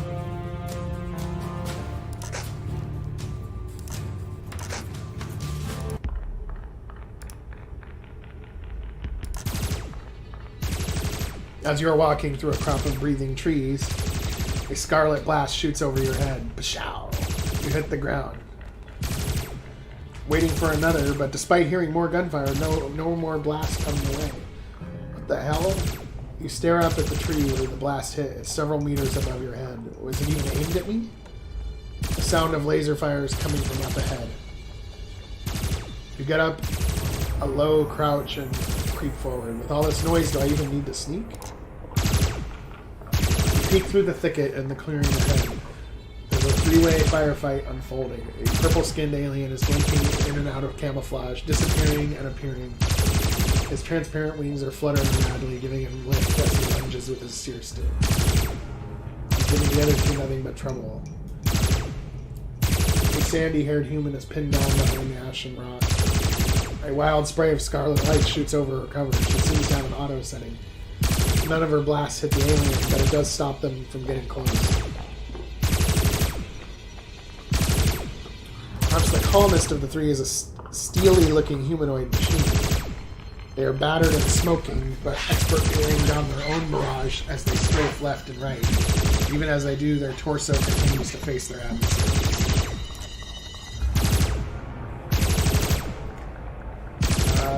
The fight seems to be tied, but you could help turn the tables.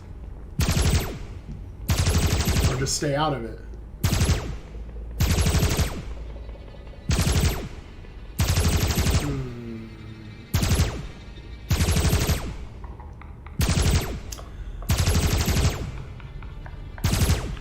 I think since I'm human, I'm gonna have the most luck with helping the human. If I were to make this decision logically, I have a feeling this is one of those decisions, though. Oh, let me save it.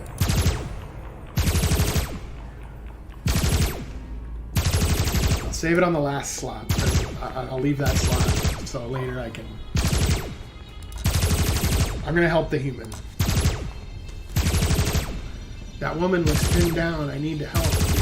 You unholster your gun blade and line up your barrel with the bipedal machine. But I know that that's a choice, okay? So I'm making the choice to help the human because, I'm pretty alone right now, and I am a human. So I figure they're the most likely to talk with me. Or find a lead of something. So that's why I made that decision. I saved the game though there because I think I want to make a different decision later and see what happens. That woman looks pinned down. I need your help. You unholster your gun blade. Bashow. Metal machine falls down. The flying alien turns around, obsidian eyes wide. You leap out of the thicket and begin firing on them. He flips out of the way, suddenly on the back foot of another wing. I'm here to help, you shout. The woman runs around the rock, gun clutched to her chest. Thank you so much. I thought I was done for, she exclaims. The alien spins his sear stick and scowls. Is that a scowl? The alien spins his sear stick and scowls. Is that a scowl? For Zir, he shouts. He's clearly not afraid to bring a spear to a gunfight.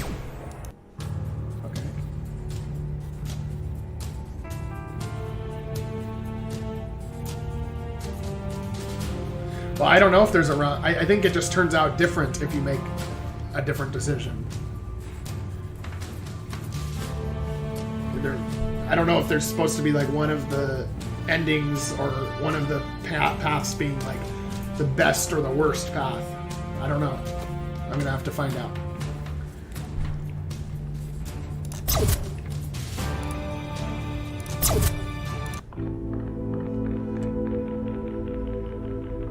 The winged alien falls to the ground with a resounding thud. The woman cocks her rifle, a bright smile on her face. Damn hostiles. I ran into the machine when I was out scouting, and then all luck, the Ziri came and joined. And I'd have been toast if it wasn't for you. What's a Ziri? The translator didn't get that word. Weird. The woman stares at you wide-eyed and slack-jawed. A Ziri, it repeats. You blink. The aliens? The Ziri? That's what the aliens call themselves? Geez, you must have been living under a rock. She rubs her head and then looks at you with a cautious expression.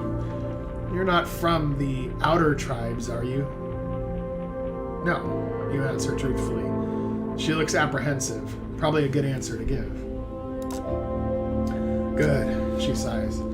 Shoulders relaxing. My name's River, by the way. I guess you're from one of the ruined colonies. No wonder you're a bit spacey. You click your tongue. Probably shouldn't correct her. I'm Flegaria, so where are you from? Delta settlement to the north. We're fending off regular attacks from the Ziri, and the settlement is low on supplies. I came out to scavenge, but... She waves a hand. There's hardly anything around. Complete waste of time. River looks at you and raises an eyebrow. Actually, you're pretty tough. You should come back to Delta with me. I mean, it's not exactly like this area is hospitable, right? It's just north of here. As I said, speaking of which, I should get back ASAP. Oh, and here for saving my life, River reaches in her pockets and deposits a number of chips in your hands. The only currency that matters these days. Found him earlier. You've earned it, friend. And with that, River runs off with rifle in hand.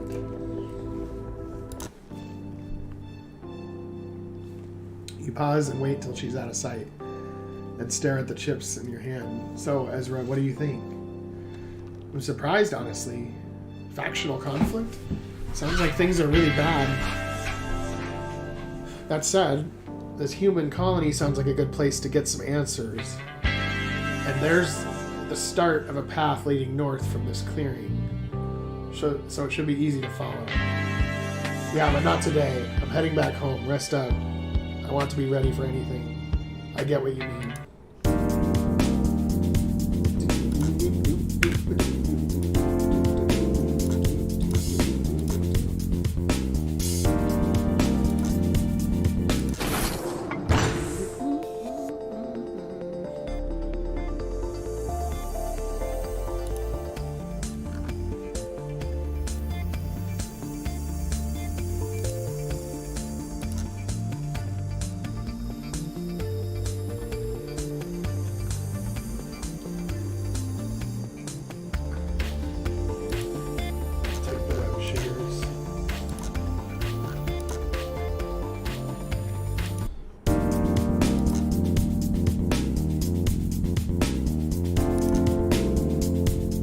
Delta colony.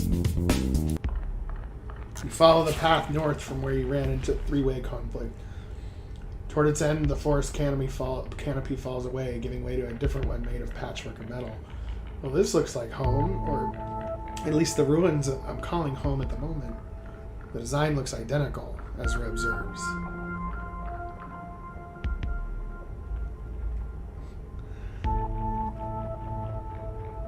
It has a lot more wear and tear, either from the elements or it's older. It's hard to say. Yeah, Mark Karasika's asking if there's any detrimental effects to staying in the progenitor too long. I don't know. Not as far as I can tell, but I don't know. But I don't know why you'd want to stay in there forever. It's a lot less enclosed, sparse, only a few supporting beams. Better than wandering through another labyrinth maze, at any rate, but the distance, there's a larger chunk, almost completely intact. That might be the settlement. Between you and the distant structure, you can see a number of humanoid figures standing about. Do you approach them? Yeah. You make a beeline toward the far-off monolith. Your eyes are set on the individuals who seem to be guarding. A drop of sweat does run down your neck, even if they gun me down, I'll come back. But with crystal clarity, you remember the sensation of having your skin seared off. A violent shiver runs down your spine.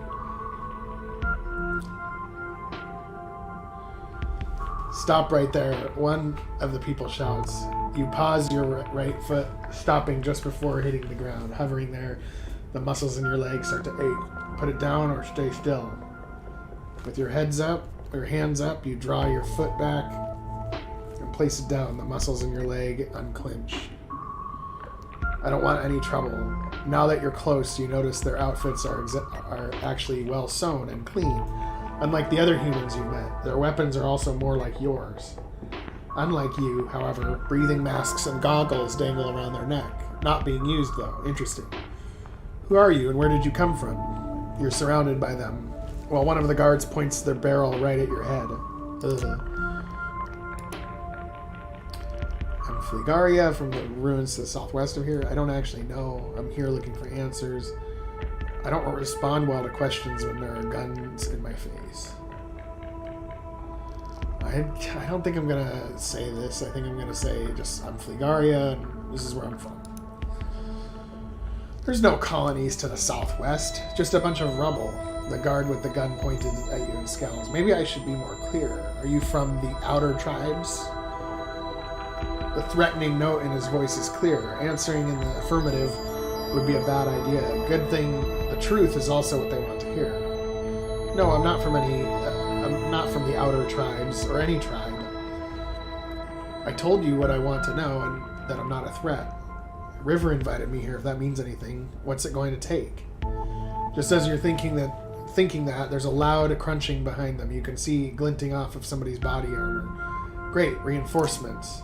Marshal, you didn't need to come out, one of the guards chokes out. You try to peer past the surrounding throng, eager for a better look. There's a woman, presumably the marshal, standing there with a furrowed brow. The first thing you notice is her sleek black armor, which is scratched and scorched, but not dirty.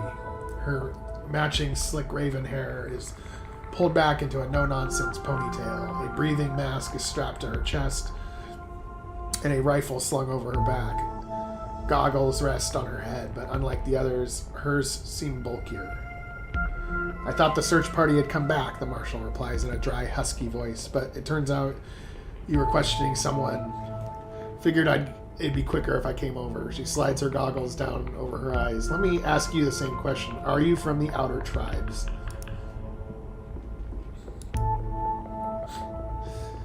For the last time, I'm not from the outer tribes. 0 alterations in thermal readings and heart rate, she remarks in a flat tone, slipping up her goggles. She's telling the truth. Just another refugee from the Ziri attacks, it seems. Give them some food and somewhere to sleep. What's with these goggles? Some kind of lie detector? Either way, the guards relax their stance. The mysterious marshal turns around and begins crunching back to the distant structure. Well, the marshal's cleared you. Welcome to Delta Colony, friend. Some of the guards are chuckling and returning to their post. Hard to believe things were so tense just a minute ago. 2 of the guards gesture at the monolith behind them. Come on. In Cadden, and this is Alice, by the way. I'm Caden, and this is Alice. So you have I apostrophe N, another typo. It's a small one, but it's there. Come on, I'm Caden, and this is Alice, by the way. He gestures to the smiling, short-haired woman the other side who shakes your hand. Well, we'll show you into the colony. There are hundreds of people in the corridor, children laughing and playing. People are bartering over handfuls of chips. Lovers whispering sweet nothings in the nooks of the walls.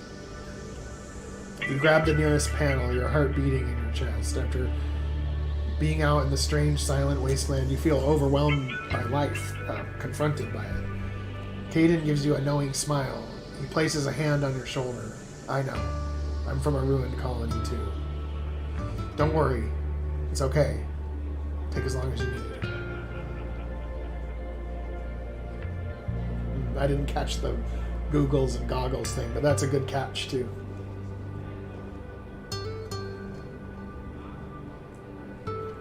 Sounds good. We're glad we can help. And also, RynGM, if you have not done so already, definitely subscribe to the channel. Hit the bell. We're going to be doing a lot more of these reviews and shit.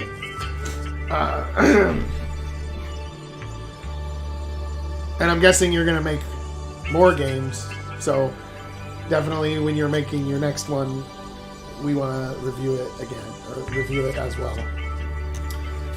I'm not sure he quite understands. Good to go.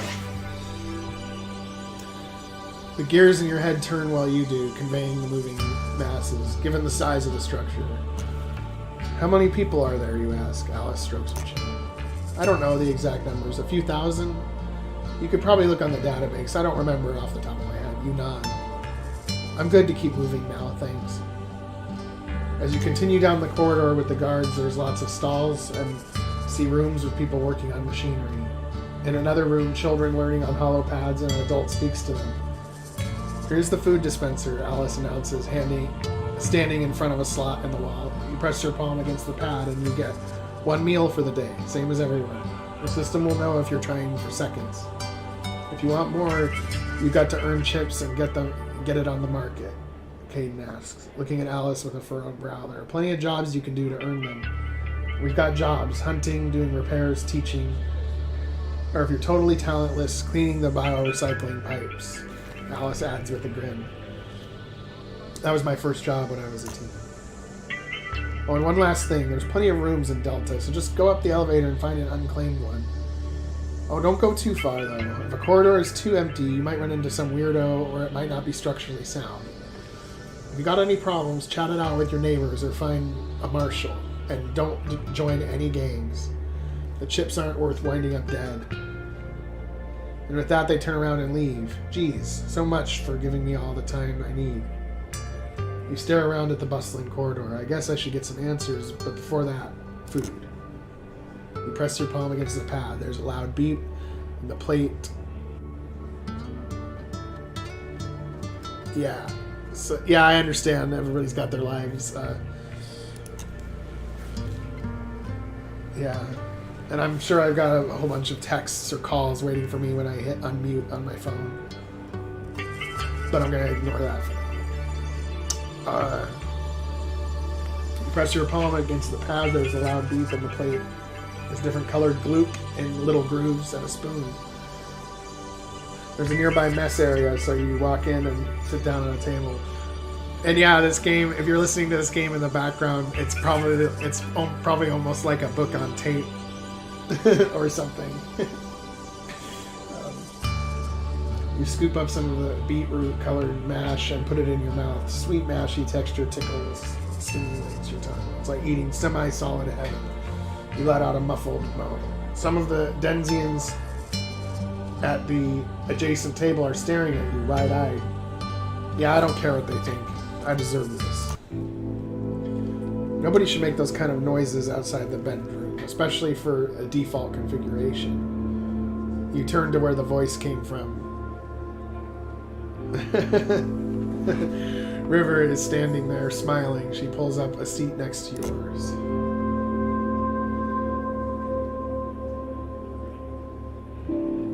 Default configuration? Yeah, you just ordered the base elements. She pokes your plate. Everyone's entitled to default configuration. We call it DC. But most people fork out a little more for something more appetizing. Oh, so it's kind of like food-based reward system around here. Exactly. If everyone got the same food, we'd be even lower on resources, and nobody have a reason to work. Getting fed the same stuff every day for a month can be pretty motivating. Speaking of which, if you want more than one serving a day or something better than DC, I'd chat to Marshal Shea. You're awfully handy with a gun or a knife, whatever that weird combination of the two you use. She's looking for muscle. Yes. I was out on a job for her when I ran into you. She pays well, and she's better than all the other marshals. She's a good egg. Speaking of which, I should probably get back to work. River pats your shoulder. Welcome to Delta, Flegaria. Okay, let's talk to some people. 2 youths. You walk over to the cafeteria. 2 youths. Their meals are finished, but they're still chatting. Given any thought to what you want to do when you finish mandatory ed? I was thinking about becoming a marshal. You know, get a cool suit that makes me strong, goggles that mean people can't lie to me. Then I can just wander around and tell people what to do. The one in my zone is over the hill, so I think he'll call it quits soon. Come on, be serious. You've got to get everyone to vote for you, and you're too young. The marshals in my area had to work protection for years, and then fix nearly everything in the deck. It's a popularity contest. I'm plenty popular, and it is until you're in that you can do what you want. Unless the quorum kicks you out, then what? And then what does ever happen? I'm getting a job in E and R, so I should ask you as well. You did well with those classes too. Engineering and repair, just like everyone else? No thanks. I don't want to take orders from anyone. Maybe I can become a salvage baron, find expeditions, make a mint selling parts to the quorum. With what chips? You've got to inherit a lot to pay people to go out there. And Mom and Dad didn't leave us squat. I hear even barons are going broke with all this zero tax. And marshals are probably going to stop people going out soon too. And how are we going to get any new parts? I guess we'll just work with what we have. Eventually there's not going to be any wrecks left to salvage anyway. I heard a rumor, but there's a big one to the southeast of the forest, but tracking there will nearly kill you. Come on, no more pipe dreams. Or the marshals will really have you scrubbing pipes. You know what to say. Choose it or lose it. Fine. I'll talk to someone. Happy? Enforcer. Someone with steadily spiked hair walks up to you, a hand on their hip. It lingers just above the makeshift baton that's hanging from their belt. And you belong to this zone? And if so, have you paid your taxes? You look down at them, their hair is not only the only thing that's short. No, I don't really belong to any zone. They quirk an eyebrow and their eyes widen. Oh, you're a newcomer, aren't you? No point in asking then. You're exempt from taxes for the first 3 months. What's the deal with these taxes? Wait, you didn't have taxes at your last colony? They furrow their brow. I thought Asteria and Eos did. You don't look old enough to be from anywhere else. Suffering from a bit of memory loss? Ah, trauma. Apologies. Here, I'm giving you the 3rd degree, looking like an even more of a jerk than people think I am. I'm Jess, by the way, your friendly neighborhood tax collector. Right up there with lovable jobs like bio-recycling tube scrubber that doesn't bathe and zone snitch who ratted out the local prostitute. Wait, so prostitutes are popular? Are you kidding? The Quorum might hate them because they're not contributing to the colony, but I tell you, I've never seen engineers work so hard to building up the credits to spend on the guy down my corridor. Sounds like you just ratted them out. Well, hell, there goes my popularity. Jess giving a barking laugh. Let's see if I can make the trifecta and stop bathing. If you're going to be a pariah, why be half-assed, right? So you collect taxes for who exactly? The marshal in my zone, Mohan. Most marshals have a tax collector to help them with getting chips since it's a pain in the ass. That, and since marshals get voted in by their zone, it's nice to have someone else be the face of collecting.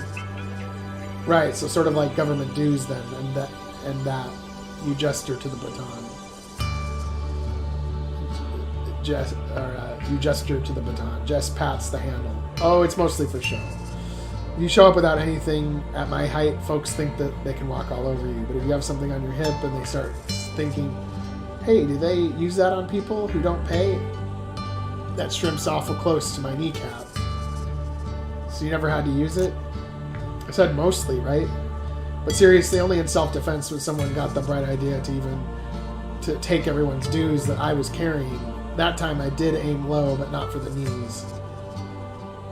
So what do you do if people don't pay?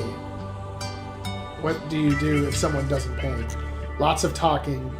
They can get a waiver if they're doing it tough, but if not, I gab about bringing the marshal around, or how if they really don't have any chips, then clearly they need to be reassigned to some shit kicker job to make some. Works more often than you'd think. Thanks for talking to me, Fligaria. Yeah, thanks for talking with me, Fligaria. As I said, I'm not winning any popularity contests, so it's good to chat about something other than shit. I still talked about work, didn't I? I need more hobbies. Maybe knitting would be a good fit. Jess waves to you and jogs towards someone else, who starts jogging away from them at the same pace. Hey, come back here. Don't make me run, asshole. Jess shouts. Blonde woman. There's a woman with honey blonde hair sitting with the newborn in her arms, breastfeeding them. While you're standing there, she sparks up a conversation. I don't think I've seen you around, and I feel like I've seen every face around here in this zone. My name's Rachel, and this is Liam. Fligaria, pleased to meet you. Are you new? Yeah, fresh in. Well, that's a good thing you made it here. It's harsh out there, and with the toxic plants and beasts. My husband worked protection for some salvage crews until he scraped his arm against the coiled creeper. Coiled creeper? It's a blue and black vine covered in spikes. It creeps toward anything with moisture and tries to bleed you dry. Sounds nasty. I'll have to watch out for that. So the cut was that bad. Not so much the cut as the infection.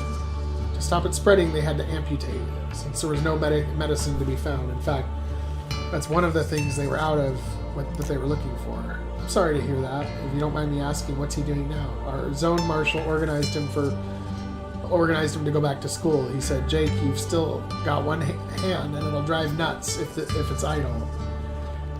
So he taught himself engineering and now he teaches others. It's a respected profession. Being a teacher and engineers are always in high demand. That's pretty admirable. I know, I'm proud of him. She leans in with a half smile, half grimace. But it's a bit of a pain taking care of Liam on my own. Jake gets nervous and says he's worried about dropping him, but there's things he can and can do and doesn't. Honestly.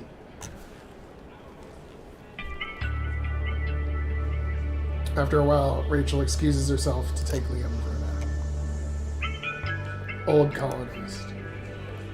You walk up to wrinkle-faced man whose hands are shaking at his sides. One of his eyes is a little lopsided. Hey there, are you okay? He asks you. It's strange because it feels like you should be asking him that. He gives you a broad smile, the kind that could warm a room even though his hands are shaking, or his shaking hands make him look cold. I'm fine, how about you? Oh, quite good. I'm just waiting for the rations to become available. I don't eat as much as I did since I'm older.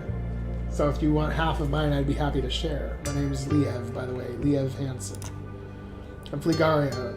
Why would you give your food, Liev? Folks don't seem to get a lot around here. That's why I do it. I've lived long enough, and back in the day, I used to fix things up around this place, mostly on the outside. Now I can't hold the tools, but I still do what I can. I made a hollow of what I know to teach the younger workers, so there's not a whole lot to do. You miss contributing? Yes. I sit around and everyone's working so hard. I'm getting a lot of treatments these days.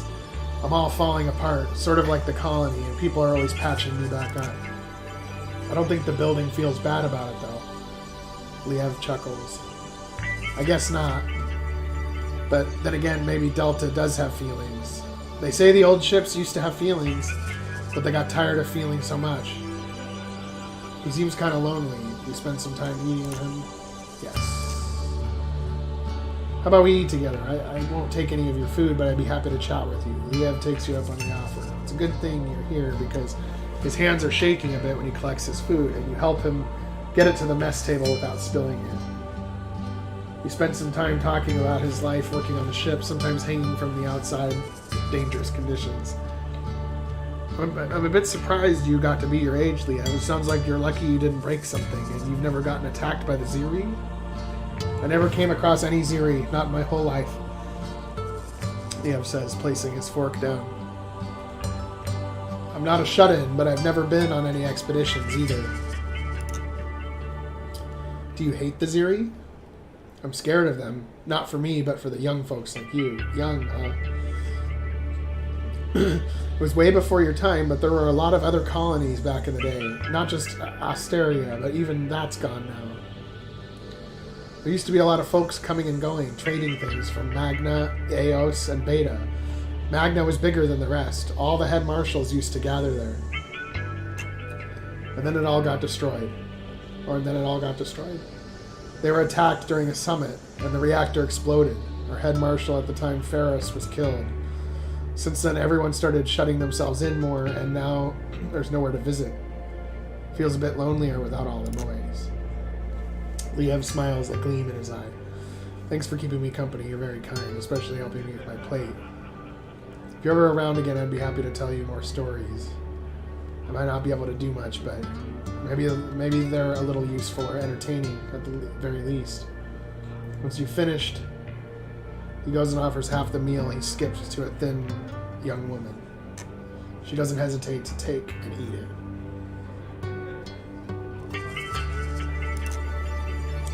Who do you want to talk to? The marshal. The raven-haired marshal from before is leaning up against the wall. She's tapping at the data pad. Her lightly lined brow is furrowed in concentration. You walk up and lean against the wall next to her. Am I interrupting?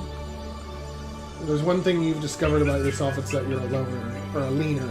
Not really. The marshal flicks her screen and tucks under her arm. The sleek black armor from before is gone. Now she's wearing loose cotton top and slacks. Off-duty, perhaps? I was wondering if you could tell me a bit about Delta Colony. I'm pretty new here, after all. Always happy to help a newcomer. A lot of folks from the outside are overwhelmed at first. It takes a while to adjust. My name is Shay Shanton, by the way. She reaches out a hand. Flegaria. You shake it. Her grip is tight, although it doesn't look intentional. How much does he work out? Where to start? Shay strokes her chin. Nowadays, Delta is the oldest surviving colony. Perhaps the only one left by all accounts. Life here has gotten rougher with each generation. Especially now. So you'll have to work hard for your keep. I'll work hard. Out of curiosity, how many generations have grown up here in Delta? She looks at her fingers, pressing a few down. About 8? Early records are a bit rough, though. Just after the crash. 8 generations? You splutter, your stomach twists. The wall now takes on the entirety of your weight. That's at least 2 centuries. Is that a problem? Hey, are you feeling okay? Shay furrows her brow, placing a hand on your shoulder. The corridor spinning, you grab your head. Yeah, I just think I need a moment. I'll find you somewhere to sit down and get you something to drink. You follow Shay's feet, looking down. You're dimly aware of being guided into the chair. The footsteps trail off. You stare at your unwrinkled hands. This doesn't make any sense, you murmur. What the hell is going on here? I don't know. Ezra answers in a cracked voice. But if she's right, we're both hundreds of years old, or perhaps out of place. A pause. The only planet-based colony in my memory is Mars, and this doesn't look like Mars or anywhere in the solar system. Yeah, in my memories, manned interstellar travel definitely was not a thing. You put your head in your hands. Do you think it's true? Do you think we've lost that many memories? It's still hard to call. We might have been shut down and switched back on. We might have ventured too close to an extreme gravitational mass. To be blunt, this could be Earth. We just don't have the data. Great, so it's back to data. You lean back on your chair, breathing in and slowly breathing out. Right. I've got a lot of questions for Shay when she gets back. It doesn't take long before you hear the sound of footsteps. Shay hands you a bottle of water and pulls up the chair opposite of you. You feeling okay? She stares at you, eyes tight with worry. You nod and sip on the water. Yeah, thanks. Hey, Shay, I'm Marshall. Shay's fine. What is it? If you've only been here for 8 generations, where did you come from? This might sound strange, but what planet are we on? I noticed Delta looks an awful lot like a spaceship.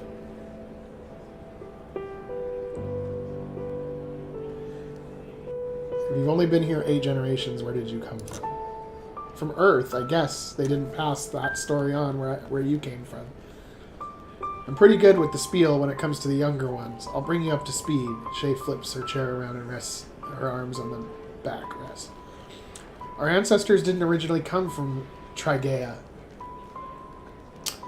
So Trigaea is the name of the planet. Okay, cool. That's why everything is so hostile to us. It's not meant to be this way. What way? Hard. And the first settlers had it the worst. The stories say that the vessel crashed and broke into pieces all over the place. Delta is one of those chunks, and nobody knows exactly what happened, other than it wasn't meant to. Her forehead furrows. Hey, D7, what's up? This game's pretty damn good. So, I would recommend it to anybody. After the crash, a lot of system doors, especially, only opened with a machine interface. That meant people were trapped in the wreckage. A lot of them suffocated, succumbed to the fires, or starved to death. That's horrible, but why? Why design doors to only open for machines? You blink, sipping on your water. The ship was full of machines, and the first settlers trusted them implicitly. Shay acidly states, her eyes narrowing to slits. While they were trying to get the systems back online, the machines defected. By the time that was over...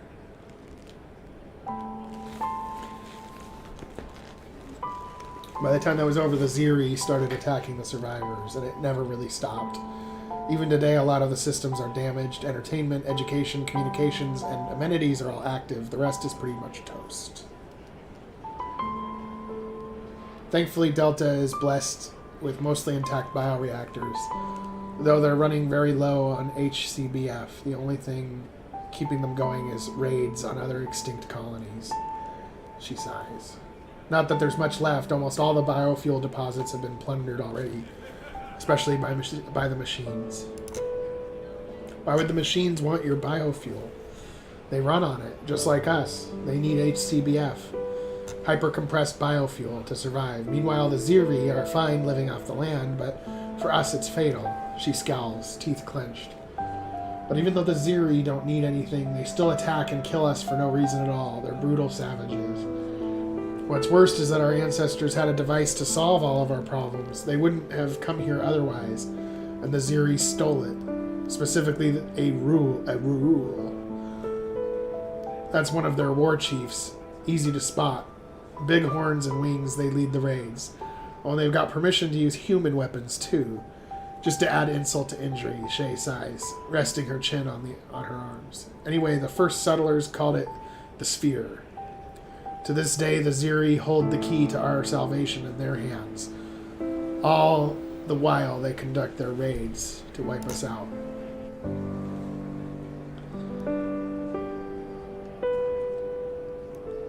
Why are they trying to wipe you out? I don't know, but if I had to guess, it's because we exist. Shay crosses her arms. They're merciless. We had a sister colony, Asteria, up until last year. What happened?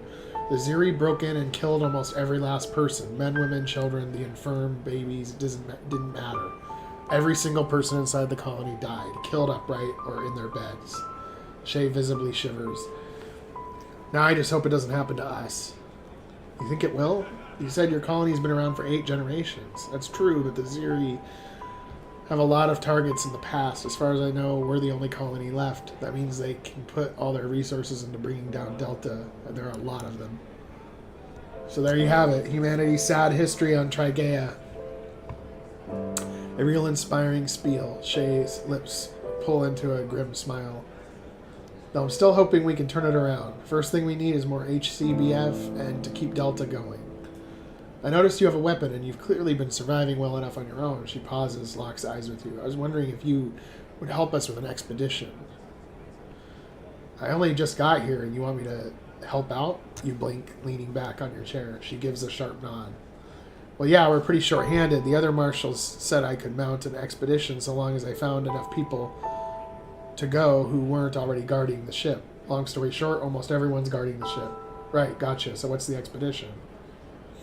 It's for more biofuel. Someone found a chunk of Starship that seems a pretty good candidate. It won't be for free. I'll give you microchips for your work. Sure, I'll help. Shay's whole body relaxes. Good to hear it. We won't head off just yet. Take some time to grab some food and any supplies you need. Then come back and speak to me. You never know what will happen when you're on the outside, so make sure you get anything in order. She brushes her hair back. If you don't want someone taking your stuff, you don't return. Make sure you let your neighbors and friends know. Does that happen often? Sometimes. That's why it's good to get someone to keep an eye on it. I had to deal with a nasty case just a few weeks back. A young man died while working on some wiring, and all his belongings were gone before the day was out. Took forever to track it down for his poor mother. Anyway, you get the idea. Come speak to me when you're ready to head out. Store.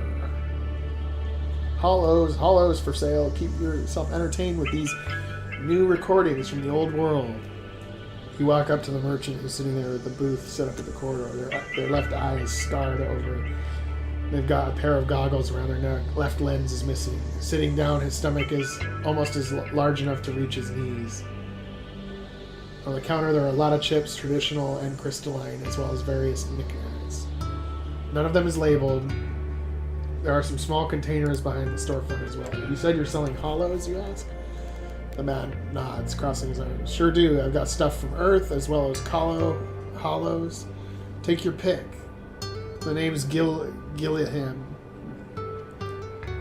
But you can call me Guy. Flegaria, you shake his hand. So, what are hollows? Colony-made hollows. Movies and things shot here, not back on Earth. They don't make them anymore. The budding film industry died when the Ziri took Magna. Production values are lower than the old stuff, but they're easier to find, and personally, I think they're a lot more relatable. So we still have hollows from Earth. Yeah, this stuff hasn't been made public access, so you won't be able to watch it anywhere else. It also means anything you buy is yours. You'll be the talk of your zone. What's public access? You're full of a lot of questions, aren't you? Gee cups his chin. Survivor from the colony attack, right? My condolences. Well, here at Delta, there's a big database of movies the Quorum has made available. The Marshals hold public showings where everyone can watch it, or you can pay a few chips and get yourself a private room. But not these. No, these have been brought in by salvagers who weren't commissioned by the Marshal. Makes it private property. Most salvagers sell the hollows off to the Quorum, and they go public, but these ones haven't been. I paid the salvagers who got them, and I sell them myself. Guess you do a good trade then. Yeah, folks will buy a private hollow for a lot of reasons. It's rare and it's theirs. And there's something novel about that. They'll pay so much. I can afford to pay salvagers to go out and get more on a single sale. I'm what folks call a salvage baron around here. Salvage baron. Yeah, I find the term pretentious myself. It's not like my full-time job, of course. Selling boutique items isn't recognized as helping the colony, so the Marshal would have my hide. I bring in a lot of other valuable supplies, even help setting up public showings. It might become my full-time job, given how few expeditions come back. Interesting. Got any recommendations on hollows I should watch? If you're after a hollow, I'd either recommend Tears Lost to Time. It's about a colony ship where the corrector falls in love with a frozen woman, but I won't spoil it. A true masterpiece.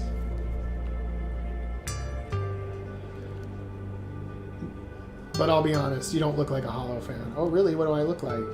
You have an old school look, sort of like me. You like a good story, but you like to digest it at your own speed with tactile sensations. I'd say Guy strokes his chin. You're a fan of books, not digitals, but physical editions.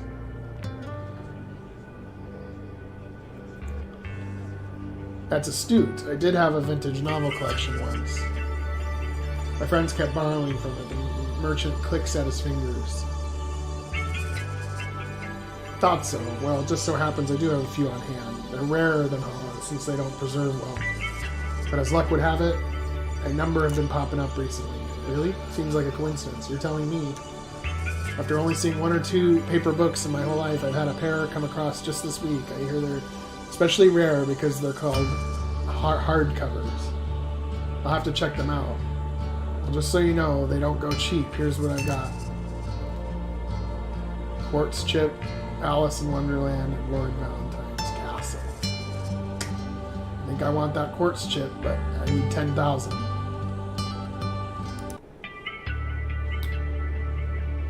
Okay.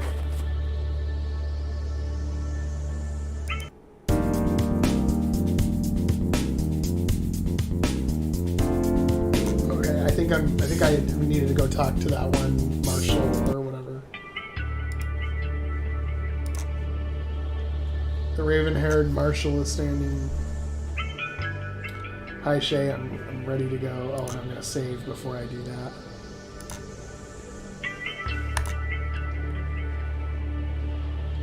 Let me introduce you to the team. Shay smiles and gestures a fist to a large man with an ace of spades tattooed on his left cheek. I'm Caden. I do most of the heavy lifting. I don't remember seeing you around. I'm new to Delta. You shake his hand. The next hand you shake, thankfully, has a lot less squeeze, although no less callous. Belongs to a woman with brown hair tied back in a braid. It weaves intricate patterns. Reaching the small of her back, you quietly marvel at it. I'm Matilda, a newbie too. I've only been here a year. I'm originally from Asteria. Asteria, I'm sorry for your loss. Matilda's smile slips before she forces it back on again. Yeah, so am I. The only reason I'm alive is because I was on patrol. That's why I'm here. I won't let anything happen to my new home.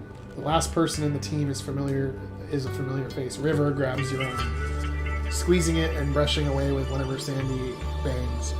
Trigaea and I have already met. In fact, When I met her, she took took down a Ziri warrior and a machine at the same time.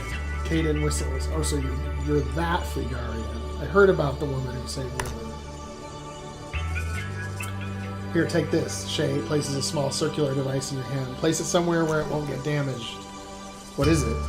It's a communicator for us if we get separated. I've set it to an encrypted frequency so the machines can't listen. Just press the button on the side to talk.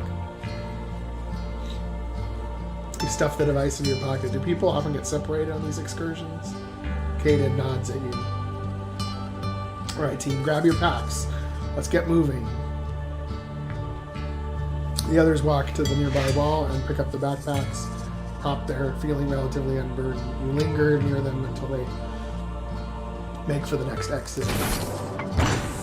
You're walking alongside them and you quirk an eyebrow for an important mission. There's not many of us going out. Shay purses her lips. There's a lot of factionalism among the marshals. Most of them believe the top priority should be defending Delta at the expense of everything else. I'm not exactly towing the line. And that stopped people from coming? Yeah, one or two of the other marshals are sabotaging my headhunting. Not naming names, but I have my suspicions. She gives a heavy sigh.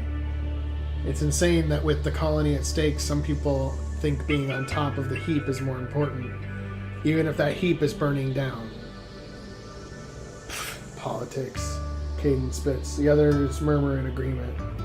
As you walk away from the colony, there's an abundance of people on the ground, all of them better armed than your new friends. Or on the guard, not on the ground.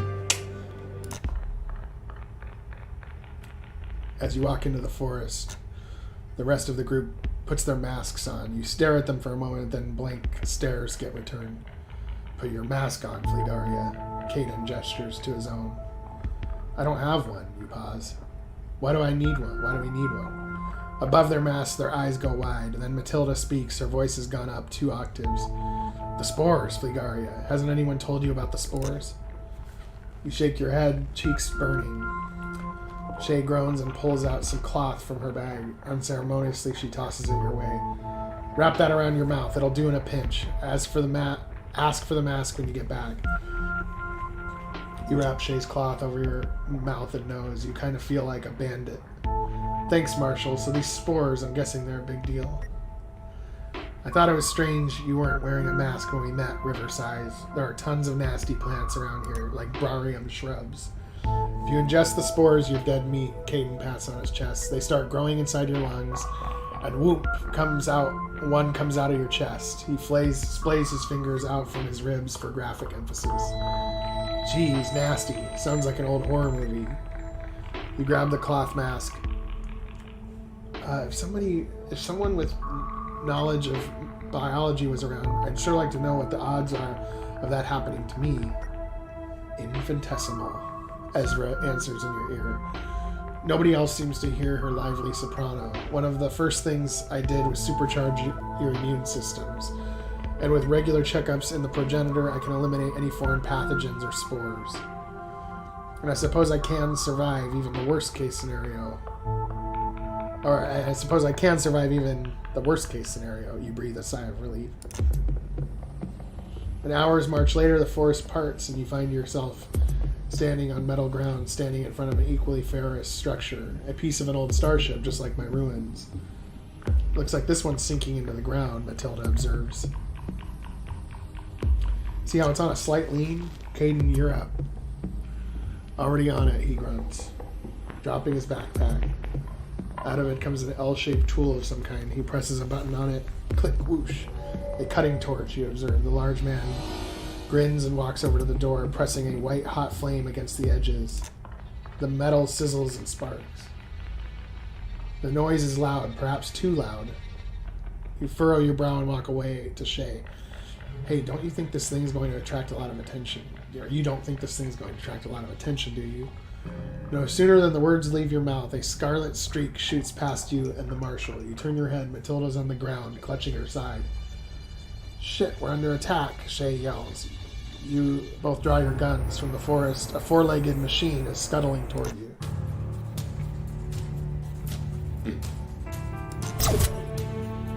Ooh.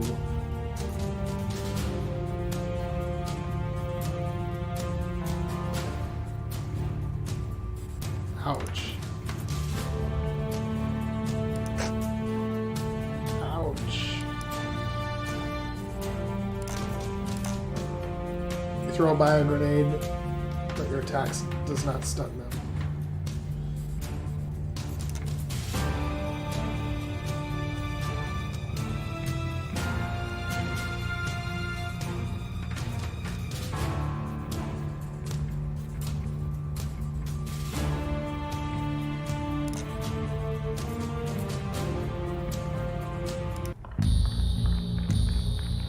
One of the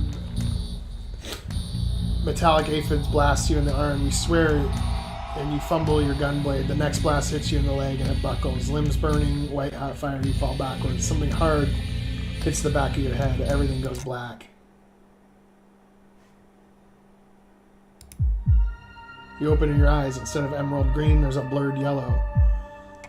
Instead of peace, there's quaking, swirling nausea.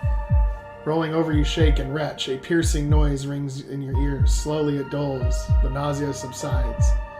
I'm alive, but why? You turn your head and you see what makes your stomach twist.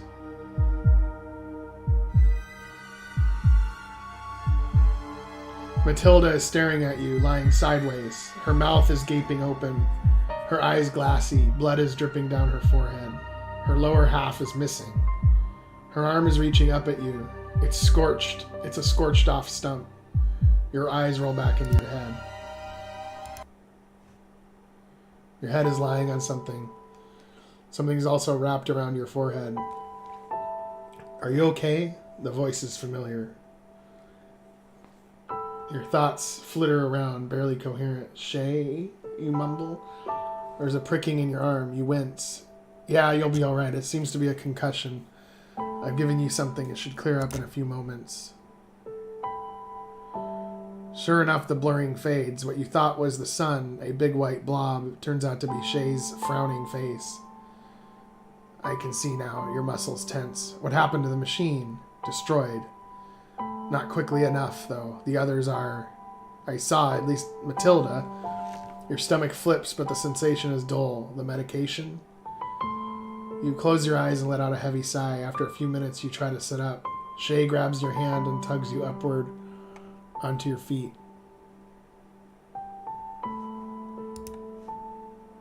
There's crimson puddles on the ground and streaks leading off to the side. The bodies of what's left of them aren't far away. Your skin prickles as you stare at them. The faces, at least, are covered with a long cloth. What now? You turn to Shay. Her lips are taut and brow furrowed. Now? I could use your help burying them, and then I'm going to finish what we started. The door's open. The expedition is not finished yet.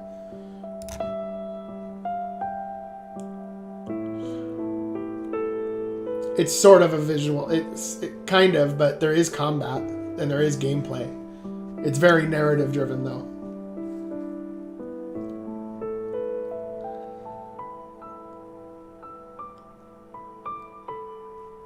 Alright, I'll help you bury them, and then I'll go with you.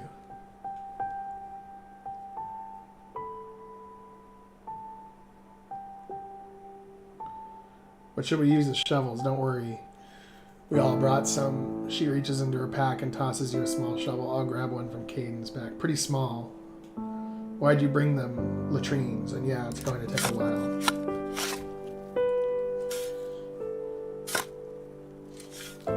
Moving the bodies takes longer. As you stare down at their frozen faces, especially River's, your chest tightens, and moving what's left of Matilda makes your stomach twist and churn. I've gotten used to seeing my own dead face. Seeing theirs is so much worse.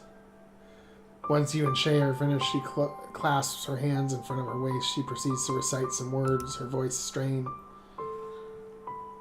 I'm not resigned to the shutting away of loving hearts in the hard ground, so it is, so it will be, for it has been time out of mind. Into darkness they go, the wise, the lovely, crowned with lilies, with laurel they go. I'm not resigned. Lovers of thinkers into earth, be one with the dull and indiscriminate dust. A fragment of what you left, what you know, a formula, a phase remains, but the best is lost. Down, down into the darkness of the grave. Gently they go, the beautiful, tender, the kind. Quietly they go, the intelligent, the witty, the brave. I know, but I do not approve, and I am not resigned. You break one of the arms off the incapacitated machine. Kneeling with your gun blade, you carve their names into the metal, and then you plant them at the head of the covered graves. It's not much. I just don't want to leave them unmarked. You say to Shay. She nods and hands you a backpack. It's Rivers. As you walk toward the open doors, you see Caden's spent blowtorch laying next to it. The last thing he ever did. Shay observes, her tone morose. Let's make sure it meant something then. She nods and walks inside. Once you're in, Shay closes the door behind you both. Creak and whoomph. You don't even ask why. Your back feels like someone's aiming at it. Same thing is coming from Shay. The marshal reaches and pulls out her communicator. The source of the noise. Looks like some kind of interference. You get that with ruins like these. Shay's eyes narrow. Could be something broadcasting white noise on all frequencies. Maybe hacking the attack. Hard to say. She gestures to your pocket. Might as well turn them off. You pull out and click the device. Blissful silence, but your heart races a little.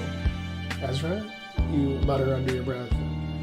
I've narrowed and bolstered my frequency, she replies. It shouldn't interfere with the progenitor upload. I wonder what's causing it. A click interrupts your conversation. In front of you, a beam of light is cutting through the air. The source is Shay's hand, where she's clutching a torch. In front of the light, little particles are dancing about. Air is stagnant, but the red lights are on. That's good and bad news. Why is that? It means there's some fuel. It's not powering air systems, but it's running the lights. I try not to get my hopes up on jobs like these, though. Her voice is lilting. Your footsteps echo as you walk down the corridor. You slip your thumb under the straps of the backpack. The air here is sticky. Dust, sweat clinging on your skin. Are all ruins like this? Usually they're worse. There's still oxygen, so we don't need to use the breathing masks. Up ahead, you're both stopped by a metal beam blocking the door.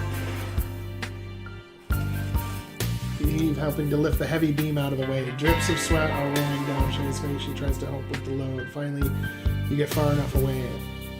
On 3, 1, 2, 3. You both let go and stand back. Clang. You both pant and double over, and you look up. Shay's mouth is pulled in a small smile. There's always some heavy lifting involved in jobs like these. Heavy lifting and blow torches. Good thing someone's got a bit of muscle. Probably more you than me. You wipe your brow. Meanwhile, Shay staggers over the door panel and touches it. The door opens slowly, then shudders to a stop. The lights in the corridor flicker, but both of you wait a moment, then tuck under and pass the door half open. As you go deeper, parts of the mesh floor are missing. There are shorn holes in the roof and walls, jagged steel teeth sticking out. Be careful, it's getting kind of nasty. I'll shine the torch so you can walk. You walk across the lit expanse, heart pounding. Your heart rate doubles as you turn around, and Shay tosses you the torch. You catch it deftly and shine the way for her. Her footsteps echo against the unsteady metal beneath her until she makes it over to your position. Trudging through this wretched corridor reminds me of my teenage years, Shay remarks as you continue. There's a nostalgic note in her voice. Your teenage years involved shorn metal passages? You quirk an eyebrow. Yeah, of course. Got to show you're a cool kid by going into the places nobody else wants to go. Shay ducks under another low-hanging beam. I used to drive my dad nuts.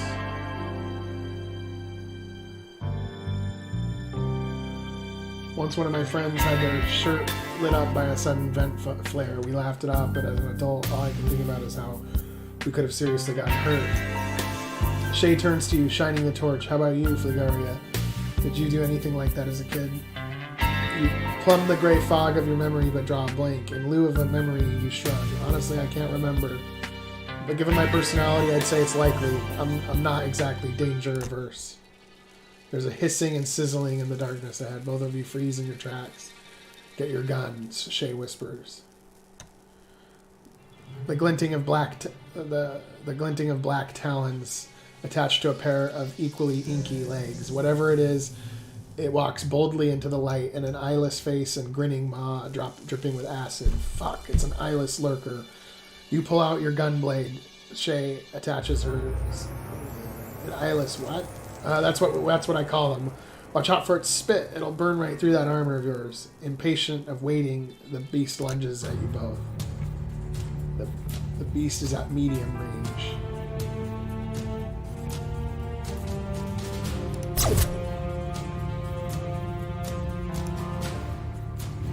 Strike.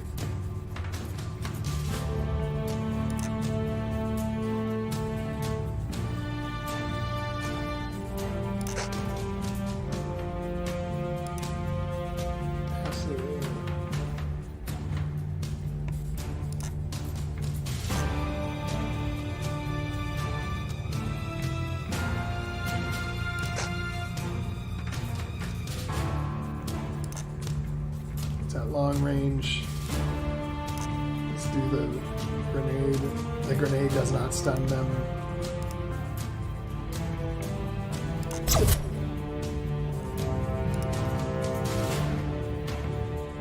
Subdue.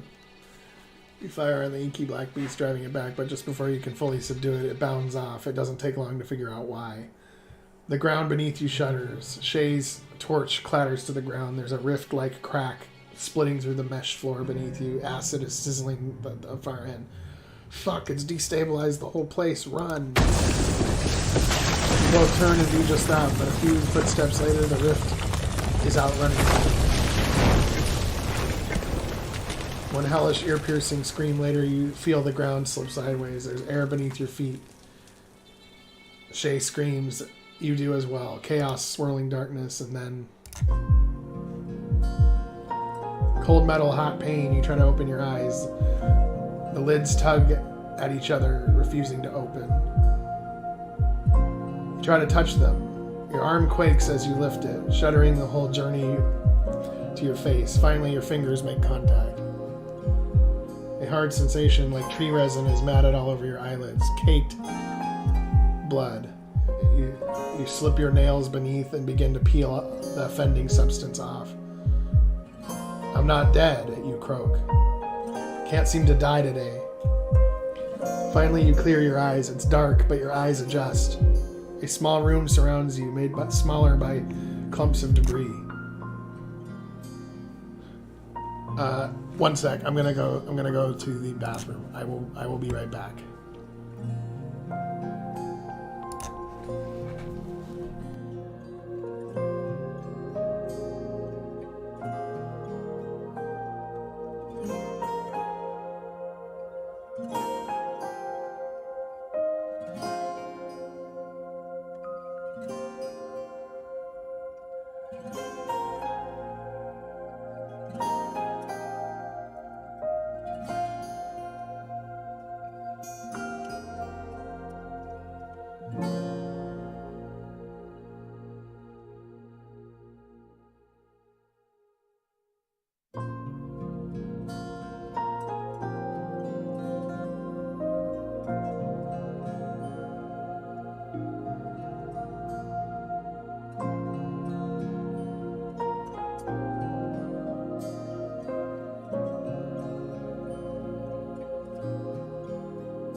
All right, I'm back.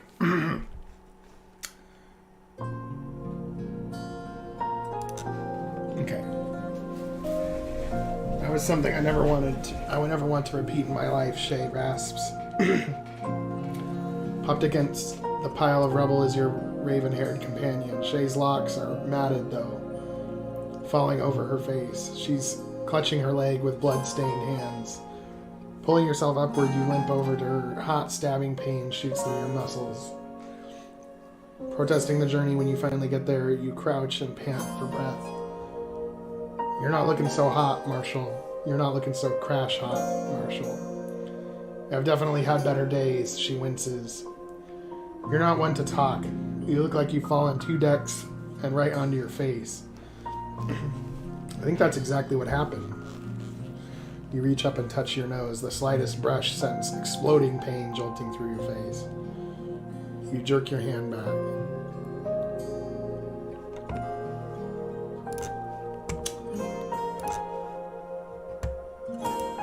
I think that's exactly what happened. You reach up and touch your nose. The slightest brush sends exploding pain jolting through your face. You jerk your hands back. Damn, my nose really hurts. Is there something wrong with your leg? Yes, that's because I'm fairly sure I've broken my shin bone. I'm going to need some help bracing it, but before that... One second.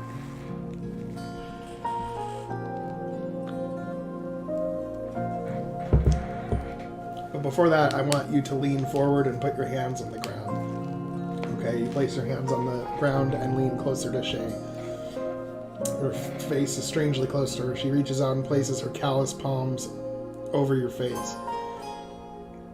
Crack. You swear out loud as lightning bolt of pain shoots through your nose.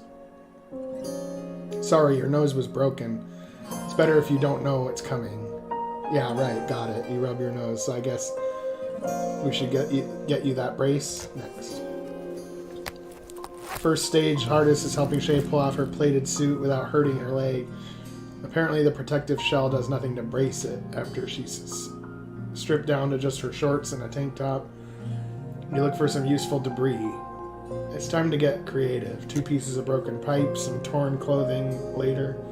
Your work is done. Shay looks down, blinking and touching the makeshift frame. Nice splint. You learned to do that while roughing it on your own? Just something tucked away in the back of my mind, apparently. Well, I'm not complaining, though, as she tries to stand up. Her contorted face tells it's not for lack of desire. You help her up. She uses her gun as a walking aid. Now that you've got time to properly assess the room, you do exactly that. Your bag is still on your back. So you unslung it and pull out the torch. Click at the end of the room. A bulkhead door gleams. The door looks barely scratched, but the panel next to it is dented inward like it's punched by a cannon.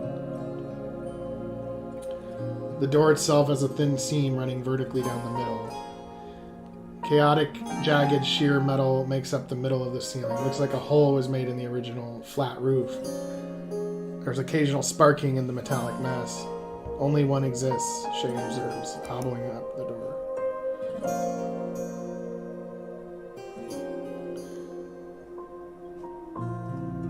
Maybe I can interface with the panel. Interface? Shay raises an eyebrow. Rather than explain, you walk up to the keypad.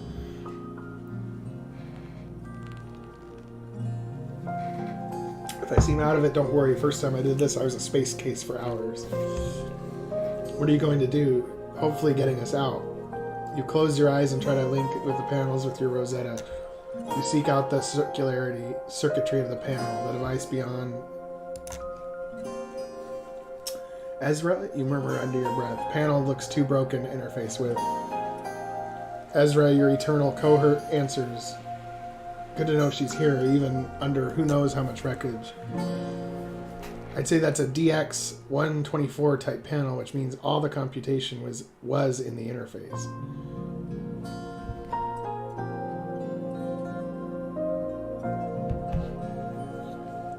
You let out a heavy sigh and then you turn to Shay. She's got her arms crossed. Her look is questioning.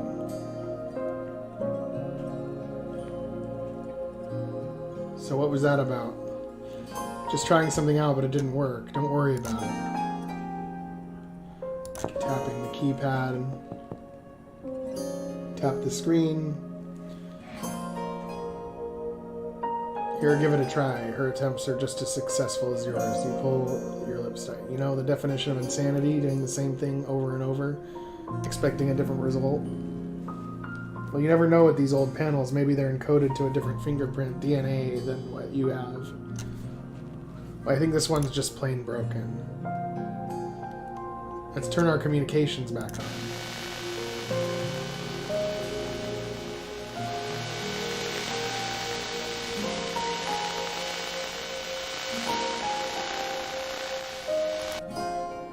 There's interference. Maybe if we search the room, there's something we can use.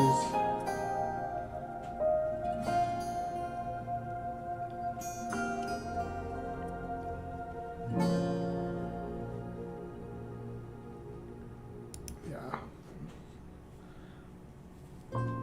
Maybe there's a split in the door. Maybe we can pull it open. Ready, pull. You dig your heels in, lean backwards, fingers, knuckles straining, you put everything into it. Shay can't put in much because of her leg, and you're mostly on your own, but you don't even feel the door budge. Releasing your grip, you wipe the sweat from your brow. That door must be incredibly thick, magnetically sealed, Shay observes. You nod, pulling out your sidearm. Shunk. You try to wedge your blade in between the seam of the middle, wiggling back and forth, but you can't get the point in. Don't break your blade. Shay places her hand on her forearm. In response, you retract the blade and wrap the door with the barrel. Literally not an inch of give. What is with this door? Wish we had Caden's torch right now. It's probably an old bulkhead of some kind, but budging it by hand isn't an option. Maybe there's a way to climb out of here. You walk to the center of the room and look upwards. The jagged, sparking metal is not a very inviting sight. Picking up the torch, you shine it upwards. There's a hole, but I guess a lot has collapsed in after us. Barely room to squeeze a mouse through. What's a mouse?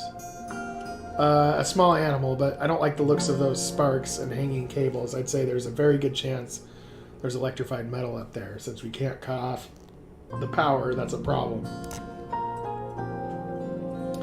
And if we start shooting at it, Shay walks up to examine the same spot. You furrow your brow. It'll probably all fall down on us. It probably should have when we fell, but it got stuck. So in short, more likely to kill us than save us. That's about the gist of it. Yeah, the room is already half filled, so it wouldn't take much. I'm going to try shooting the door.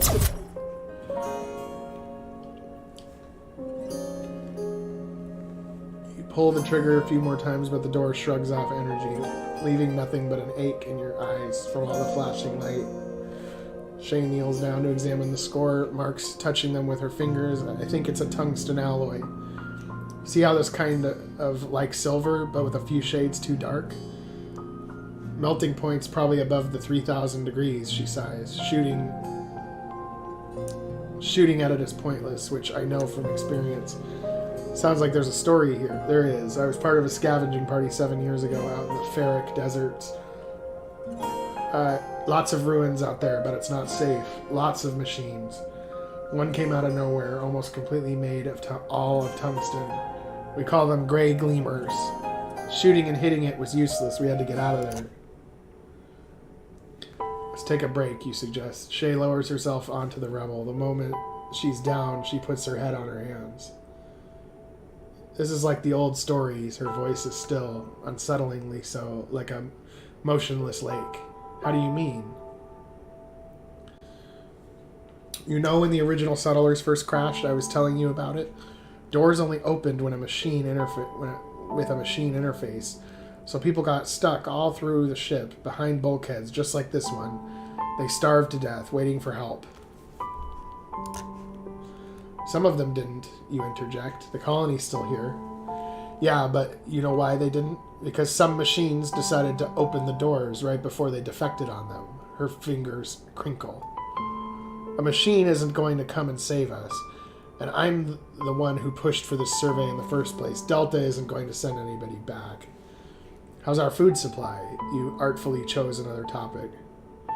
Shay takes her hands from her head and checks her travel pack. We've got a few here, enough for both of us, maybe 2 weeks worth if we ration it out. She tosses a silvery packet to you. It crinkles in your hand. I know what you're thinking. I'm being realistic. I think we're trapped in here, and I don't think we're getting out. A long silence follows. You check over the room again, trying everything you tried the first time. Same result. To your surprise, Shay does get up and help you once more, before you both fall down on the rubble. It feels like every one of your limbs is strapped with a sack of bricks. I'm exhausted, you exclaim, resting on the back of your hand and forehead.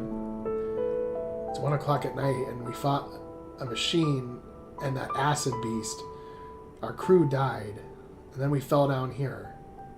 It's been a long day. It's the second longest day of my life. What's the longest one? When Maya's father died, I felt like I died that night as well. I'm surprised I didn't miscarry. You're a mother? You stood up looking at Shay. She turns on the rubble, quirking an eyebrow. Yes, is that surprising? A little. You look young. What are you, in your mid-20s? Good guess. I got pregnant young. It was an accident. Shay sits up, rubs her leg. You probably think I'm a terrible mother going out and leaving her alone. No, I don't. Well, you'd be among the first. It's not because I want to. It breaks my heart every time I say goodbye and I leave Delta, but I got to. You know, just in case it's the one. So, why do you do it then?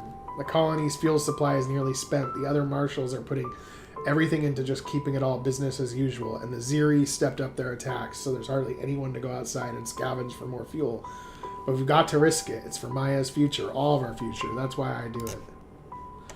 And if there's no more fuel out there left, the question escapes before you can stop yourself. Shay doesn't recoil. She just solemnly stares at the wall. Well, if that's the case, I believe the machines may have their own sphere. Not that anyone believes me. She puts her head in her hands again and lets out a deep, shuddering sigh. I can't believe I bore such a wonderful child into such a shitty world, but I didn't know at the time how bad things were, not until I became a marshal. And now I'm going to die in a metal coffin. There's glittering tears running down her cheeks now. Her breathing is ragged. My daughter, she'll be all alone next. But I won't lie. You look down at your hands, then over Shay. Ezra, do you think that door would open from the other side? You ask under your breath. Probably, if it's not damaged. Ezra's voice is taut. Ezra's voice, it taut. I'm guessing you meant to say it is. So this might be another typo that you can put on your list. I don't want to sway your judgment, and I approve of what you're thinking, but if that woman finds out more about the progenitor, she might tell the others about it. And that's a problem? Yes, a massive one. It's powered by HCBF reactor, and if they're desperate for fuel, it's got enough for me to bring you back quite a lot of times. But if they got it, it would barely power their colony for a week. Not that I think the argument would deter them. And the alternative? You look at Shay. Your chest tightens. Pretty sure I already know the answer. Well, you watch her slowly wither away in a room for the next 2 weeks, knowing you could get out and save her. Ezra's voice is flat. Not much of an option here, really. No, I don't think there is. You unholster your gun blade and look over at Shay. How am I going to phrase this? There's almost no way to do this without sounding like a crazy person. I figured something out, a way out, and it's not going to be what it looks like. I'm going to be back. Just stay alive until then, okay? Shay furrows her brow. What do you mean? I don't understand. And then she looks down at your hand. Wait, what are you doing with your gun? As she limps toward you, you place the barrel under your jaw, and then you pull the trigger. Agonizing crimson, melted jaw, barely a heartbeat, and then none.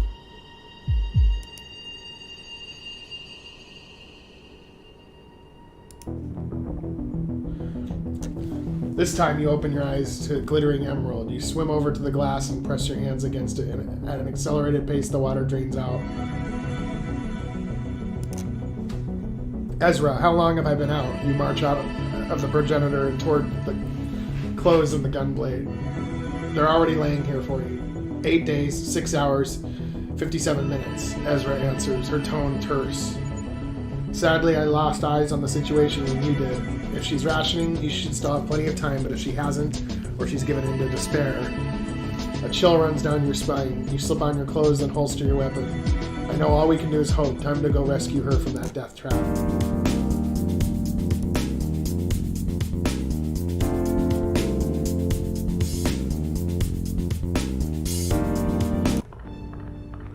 You trek back and forth trying to find the ruins with Shay in them. Then you walk past the same fungi plant for the third time. You swear and kick it. Damn it, I can't find them. You brush back your hair, giving a heaving sigh. Where the hell was it? I'm sure it's around these coordinates, Ezra replies. Just keep at it. Maybe head a bit more north. You unholster your gunblade and cut through some of the more spiny alien foliage. It curls and shrinks back. She's dead in there, all because I got lost. You bite your lip. And then a glimmering up ahead. Oh, please let this be it. You feel light as a feather as you finally chunk up to the ruins. Your stomach does sink a little as you walk past the 3 graves. See, I told you it was just a bit north, Ezra states, her tone smug. You smile and holster your gunblade. So you were right. I'd suspect nothing less from a high-powered AI. You think you can chat or chart a quick way through the ruins using my memory data? Already doing it. As you walk through the ruins, you take Ezra's guidance. She tells you to go left or right. You just do that. You know, it's harder and easier this time around. Harder because you only got one person to do all the heavy lifting. But easier because you know where to go. Exactly. One long odyssey later, you find yourself at the gigantic gaping hole where both you and Shay fell. You stare down into it, the jagged mess at the bottom. I can't really get in through here, but if I drop down a few levels, and maybe I can find the other side of that door. Searching around, you find an elevator shaft. A cord dangles down the middle. A corridor next to it, marked with a stairway symbol, is full of rubble. Great. Only one way down. You gulp. First you wrap up your hands with some cloth, and then you jump out and grab the cable. Oomph. At least I can't die if I fall. Yeah, but I don't think Shay will last that long. Ezra pauses. Oh, sorry, that's probably not what you want to hear, right? It's not a problem. Shimmying down now. You grunt and make your way down the shaft. Sweat pours down your face. When you get to the bottom, the open door is in sight. You swing yourself inside and let go of the cable. With a loud thump, you fall to your knees and pant for breath. I really hope I can find a better way out of here. I don't want to do that ever again. After you compose yourself, you pull yourself to your feet, using the collapse point above as a guide. You run up to the panel, heart throbbing. It's undamaged. You close your eyes and reach out with your implant. Open. With a breeze-like effort, a massive tungsten door open parts. The room is pitch black. You narrow your eyes, seeking familiar silhouettes. Shay? You gulp, stepping forward. The only answer is your footsteps. Thunk. Your boots connect with something. Kneeling down to touch it, you run your hands over a covered foot. The reeking smell of rancid flesh fills your nose. Your stomach drops like a stone. A chill sweeps over your skin. Oh no, I'm too late. Click.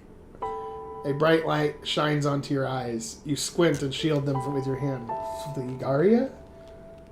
Far away from the body, Shay is lying against the rubble. You peek through your fingers. The shadows in her cheeks are deep. The light shakes as her hand trembles. The body on the ground is yours. Your lower jaw is there, replete with teeth. Everything above is missing. Your pale, ghostly hands are lying palms up, and the smell, I've clearly begun to rot. I'm here to rescue you, Shay. We can leave now. This is going to be tricky to explain, or wow, I smell terrible and I don't look too good either.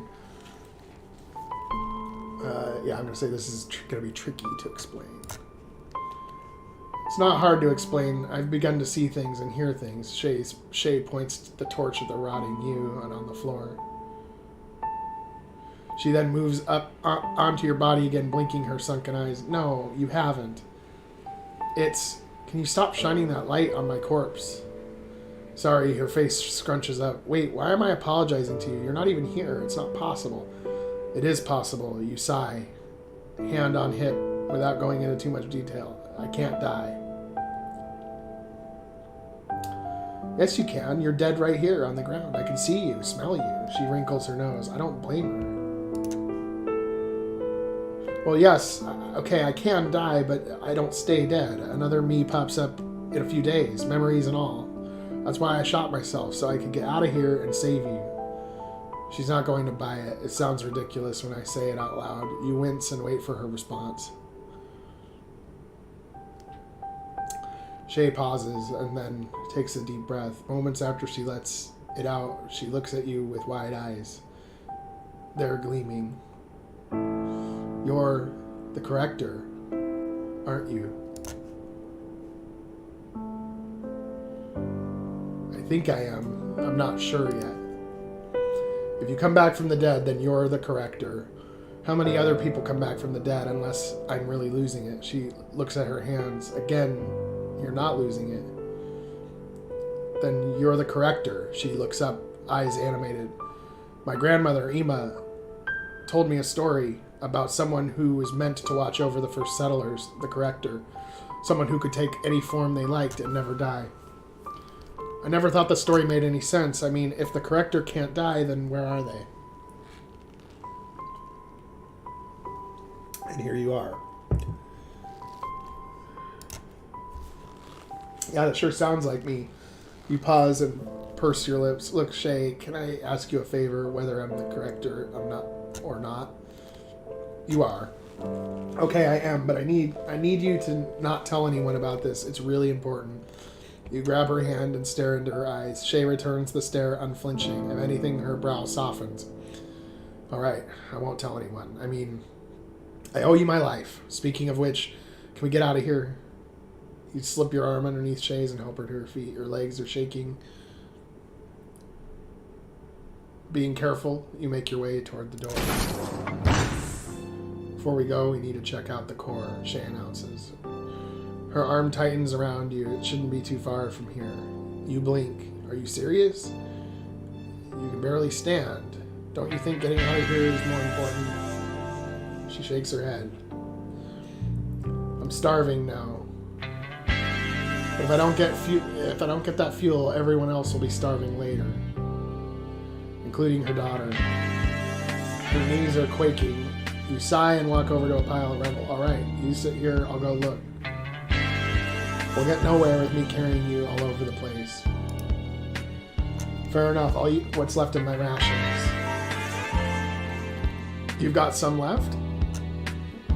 You help her sit on the rubble. Yeah, I was spacing them out. She pulls out a silver packet from her pocket. Now you're here, I don't need to. Fair enough. Mind giving me the torch so I can find my way? She places it in your hand. Here. I've been sitting in the dark for days. A little longer won't kill me. You walk away to Shay with the torch. You turn around and check on her before the first corner. She raises a hand and waves. Pushing ahead, your eyes keep flickering to the floor ahead. Last thing I need is another fall, especially now that Shay's eaten all her rations. The grim thought keeps your muscles wired. At the end of the corridor, there's a room filled with dark cylinders. On the ground, torches glint off silvery metal hand. An electric jolt shoots up your spine, and you unholster your gun blade. Waving the torch around, there's countless machine parts on the floor. After a few seconds, you inch forward and kick the scorched metal skull. Nothing. What the hell is with all these machine parts? They look scorched. Looks nothing like they've been shot, Ezra observes. But what is this room exactly? You shine your torch on one of the cylinders. A long haft is sticking out of it. I wonder if that means if you meant to say shaft. a long shaft is sticking out of it with an alien pod at the end. If you meant to say shaft, you left out the S. If you meant to say haft, I don't know what that word is. Either way. Yeah, shaft, because it's a sear stick. Got it. Okay. A sear stick. There was a fight between the machines and the Ziri here. The machines smashed the tubes. Not the tubes. Standard BT power cells. Ezra's tone is low. Containers for HCBF, or by the looks of things, they were. You wipe the glass and peer inside. Yeah. It's a word, but it's obscure. That's funny. Your stomach sinks. Do you think there's any other rooms like this? Unlikely. There would have been a lot of fuel here, and since nothing is properly powered, I think it's safe to say it's a bust. Damn it, I don't want to go and tell Shay this is all for nothing. As you step back, something glints in the torchlight near the base. You crouch down and brush it off. It's a quartz chip. I guess that's where it was. I feel a bit bad taking it. It might sound a bit heartless, but leaving it here isn't going to do the colonists any good. They need fuel, not processors. With the quartz chip in hand, you make the all too short walk back to Shay. Even before you get there, you can hear her humming to herself in the dark. As you bring the light up, she furiously blinks. As her eyes adjust, she looks at you with shining eyes, but after a slight pause, they go dim. There's no fuel left, is there? Her voice wavers. You shake your head. With a heavy sigh, she raises her arm. Reading the cue, you slip yours under. Let's get out of this damn place, Shay growls. If I ever see it again, it'll be too soon. Sometime later, you emerge from the ruins. Your other arm supporting Shay feels like it's going to fall off. Turning to look at your comrade, her face is pale and sweaty. As bad as I feel, she feels even worse. We're out. Shay sucks in a deep breath. Perhaps she never thought she'd see the light again. Let's stop for a moment. There's a rock over there. You help her walk over and sit down on the rock. As you offer her a drink, she takes your hand in both of hers. In both of her. You might want to say in both of hers. She takes your hand in both of her. That's another typo, I think. Again, these are all small typos. Like, I totally get what you were saying, but I'm just letting you know, just because I would want the same thing if I was making a game like this. I realize with a lot of writing that it's definitely going to happen, for sure. It's not ruining the experience for me, though. Trigaea, I need to talk to you about something. What is it? She hunches over. Up close, you can see how matted her hair is, how much weight she's lost. Her forehead comes to rest on her stomach, on your stomach. I'm not going to tell anyone about, well, you know, and I owe you my life. She sucks in a deep breath. But I need you to do something. We need food. We need the sphere. Now, the sphere.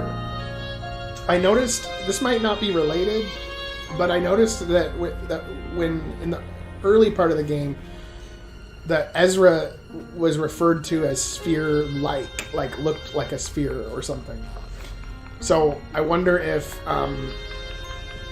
maybe the sphere is one of the other AIs or something. I don't know.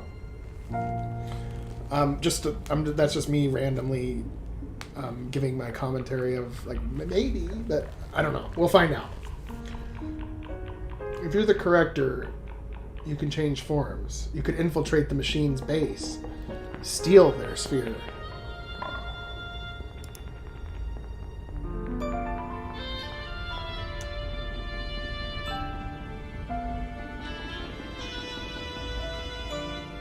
What if they don't have one? They must, Shay murmurs. Or they'll know where it is. Please, we're slowly dying. You're the only one who can do anything. Shay's weight rests against you. Strange alien noises click and chitter in the forest.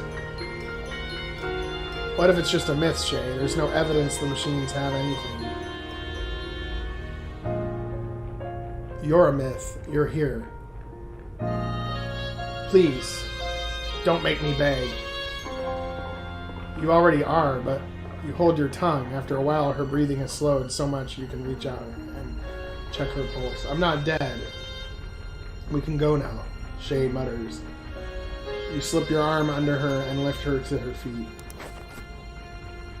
The walk back to the settlement is a long one. At regular intervals, you stop to let both of you and Shay rest. Both of you keep a keen eye for hostiles, avoiding everything in your path, and soon the wheezing trees part to familiar rusted metal. The moment the guards see you, things kick into gear. They run over and check out the marshal. You've been gone for weeks. I can't believe you're both alive. Where are the others? They're dead. Shay, the marshal needs medical attention. We need to get her inside the colony. Oh, right. The moment you step through the door, crowds of people gather. The ones at the back are stepping on their toes to see the wounded marshal and quickly moving troop. Come on, move out of the way, one of the guards shout. The people in front of you part as they move toward the room with the stretcher beds. Shay grabs your arm, but her fingers graze it instead. In the desert, she rasps. You'll find them there.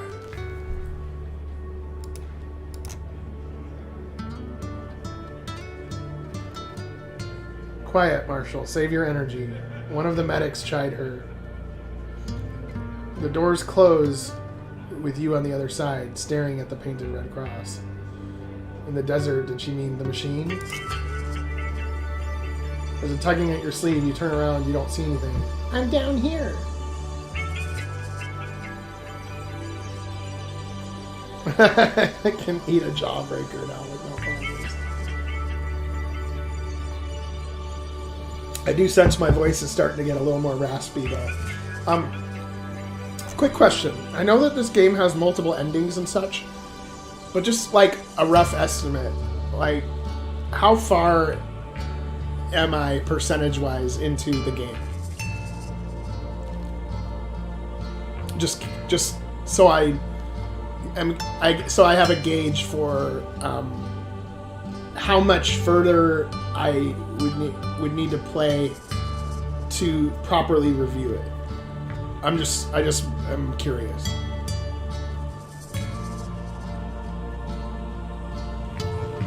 Was that a guess, Joel Eagle, or did you like look it up or something?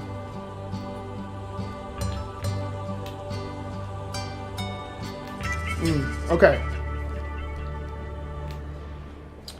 Well, I'm glad that there's more. Yeah, I'm glad that there's more. I'm gonna play a little bit more, and then what I'm gonna do is I feel like it's just starting to heat up, like really good. It's heating up really good right now, and I feel like I need to do a part 2. I definitely need to do a part 2 in order to properly review it, and maybe even a part 3, but we'll see. But I do at least need to do a part 2, but I still want to play it right now, so I'm going to play it right now. But I think even if I don't finish, which I'm not going to finish today, we're going to do a part 2. I might end up doing it tomorrow morning, because morning is the time of day that I can dedicate a lot of time, or I can do it next week sometime if the developer wants to be on the stream again. So whatever works. But I always enjoy when the developer is on the stream personally. There's a small girl with dirty blonde hair looking up at you, her eyes wide. Oh, sorry, I didn't see you down there. Oh, hi there. What's your name, kiddo? Oh, great. I hate kids. Can I help you? I'll ask what the name is. It's Maya. Maya, huh? Is there something I can do for you, Maya? Yes. She clutches her purple bear. It's seen better days. Was that my mom? A bolt of realization. You glance back at the emergency room. Yes, it was.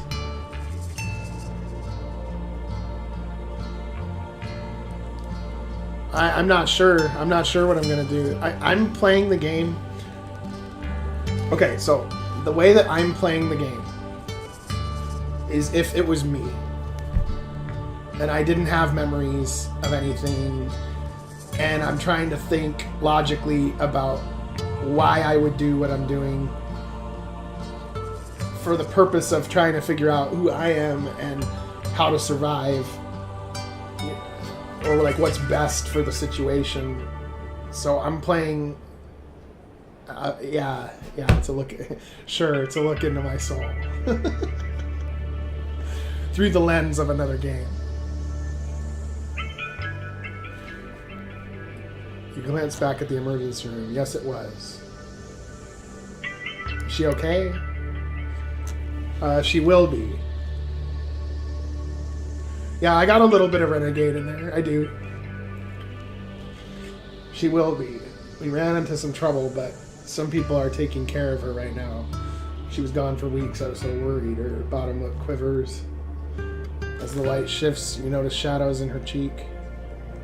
Geez, you look just like your mother right now. Haven't you been eating? Someone keeps taking my meals. They say it's because my mom being a marshal.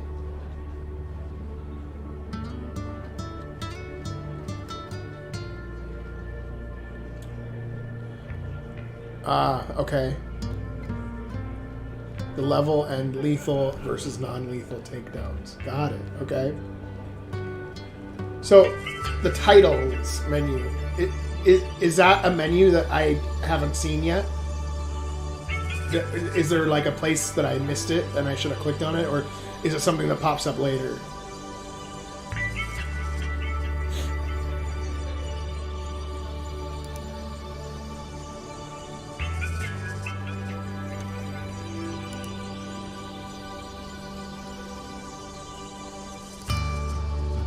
Oh. Wraith.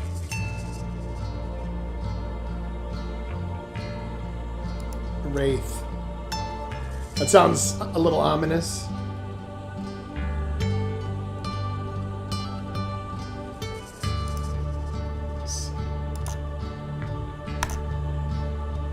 So maybe I've been killing too much.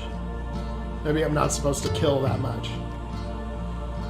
Because I was kind of thinking that the robots were just robots, like that they were just like inanimate, you know, like drones or whatever.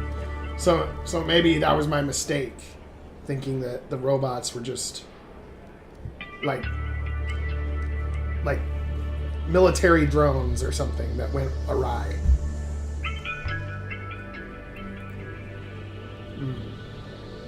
Okay. I gotta keep that in mind for the future.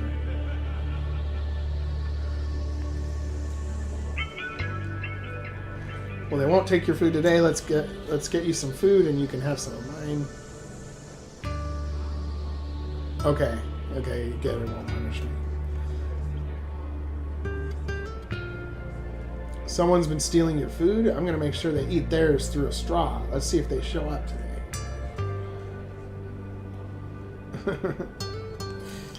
Damn it, guess I can't let you starve, or Shay wouldn't shut up about it. Follow me. Okay, you make your way to the mess hall. As people bustle past, you almost lose Maya. Once you're there, you find a long-nosed man who's trading food for chips. After securing what looks like spinach wrapped in a sad excuse for a pastry, you bring it back to Maya, who's kicking out her feet beneath the cafeteria table. I can eat this? Sure, go right ahead. The dispenser's only one meal a day, and someone is trading for these chips. I don't think it's a real pastry, though. A pause. Wait, is it safe to buy food from strangers? That guy's safe. Mom's bought from him before, but she said that it's sometimes a treat because there's less food, so it's more expensive. Alright, should be fine then. You slide a fake pastry over to Maya, who stares at it with wide eyes. Contrary to expectations, she takes small, slow bites, and you eat your meal at a quicker pace. I've never been a picky eater. Ariel used to say I was a machine like them. Just after intellectual pursuits like books. Anything else was base fuel. Your mouth is working faster than your brain. You rub your head. You were friends with the machine? Maya looks at you wide-eyed. My dad was killed by one. Mom says they're evil. Aria wasn't, at least from what I can remember. I guess that's okay then. Are they still around? I don't know. I'd like to find that out. Maya's face tenses. You peer over your shoulder. A large man with several scars across his forehead is walking toward you. As you lock eyes with him, they alter course and keep walking. That's the guy who keeps taking my food. Maya's voice is barely a whisper. How many days now? 7. He said he knows where I live, but Mom's back now, right? Yeah, but she's not going to be up and picking fights, or maybe she will, but she shouldn't.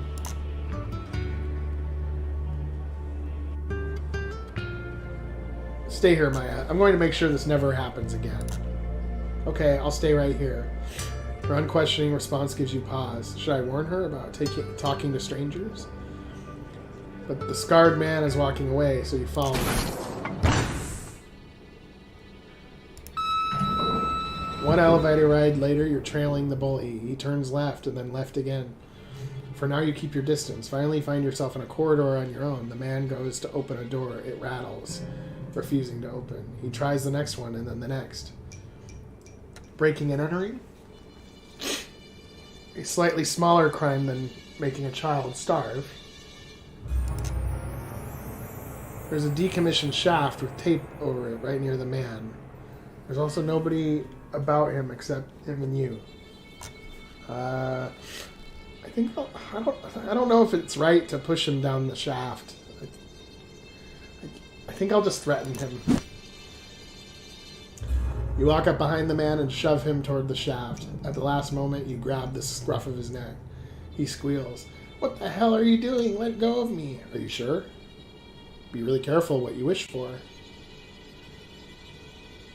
Were people always this light? Must be my enhanced genetics. Was I breaking into your place? I'm sorry, alright? I'm sorry. Not breaking into my place, no, but I hear you know where little girls live. You've some kind of scum stealing food from a child?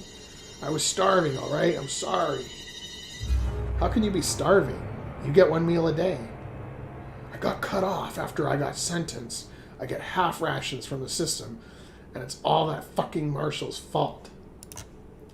Maybe you should have thought about that before stealing. If you do it again, I'll come back and drop you down the shaft. That's terrible, but no excuse to take it out on a child. Work for extra rations, appeal, anything but this. You know what? I changed my mind. I'm throwing you down the shaft. I think that's terrible, but that's no excuse to take it on a child. Work for extra rations, appeal, anything but this. All right, I'll do something different. Just don't let go. You pull him back and toss him against the wall. All it takes is a pointed stare and he runs off. His pant leg is noticeably damp. I guess they use rationing as a punishment. Can't say I agree with that. With that bit of dark business done, you make your way to the elevator. It's a long way to the ruins. At least I got a meal first.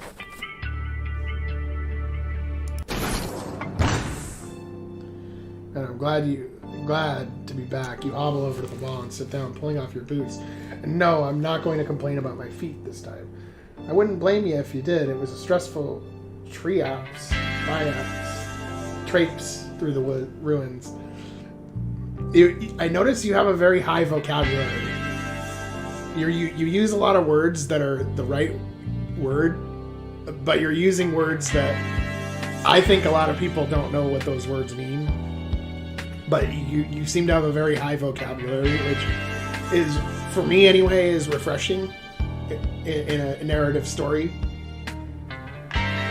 You don't overdo it though, but yeah, you have a good vocabulary. Even with the hunger suppression, there's another typo though. It's suppression, not surpression. Yeah, I know you know this, but when you're typing a lot of dialogue, it slips. Yeah. Yep. I agree. Oh yeah, and I'm reading all this dialogue and I'm remembering who all these people are and all of the tidbits and stuff. Like it's not like it's going in one eye and out the other. It's literally going in there. I'm sucking it. It's sucking me in as a story, which is good. I mean, like I can already tell that this game is going to get a very good review, but I don't know how good of a review it's going to get until I can play more of it. Because it seems like this game is like peeling back layers of an onion. And like the first layer was just surface level, and like each layer there's some kind of new revelation that makes the story get deeper and deeper. And I'm guessing that, and so if I'm 25% in or 30% in, then I know some major shit's gonna be going down soon. Like that will affect a review score. So, yeah.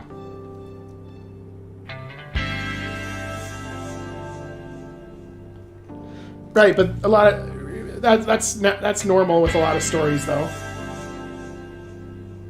I was like when I played it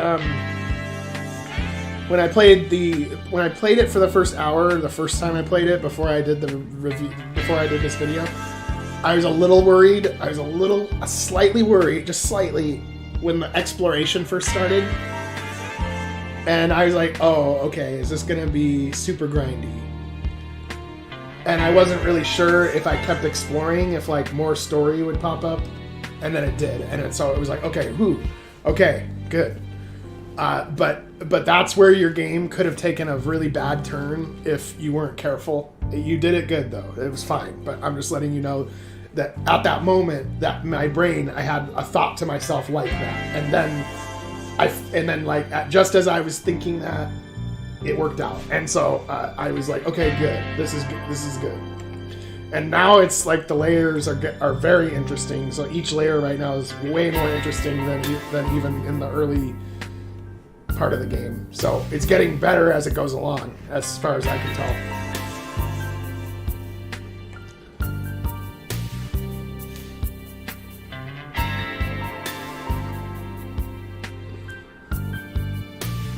I know. Yeah, even the hunger suppression, it's good to get some food. Now that you're de-shooed, you should rest your head back on the wall. It was too bad after all that. We couldn't find any fuel for the colonists. I know, and Shay asked you to go find the sphere. Are you going to do it? I didn't say yes or no, but I think she just heard yes. You rub your forehead. It's aching. Do you think the sphere even exists? I don't know, but we're trying to find out more about ourselves, and I don't think the colonists have any more information for us. Machines, on the other hand, are very good at retaining information. The idea about finding more from them, whether it's about the sphere or us, does have merit.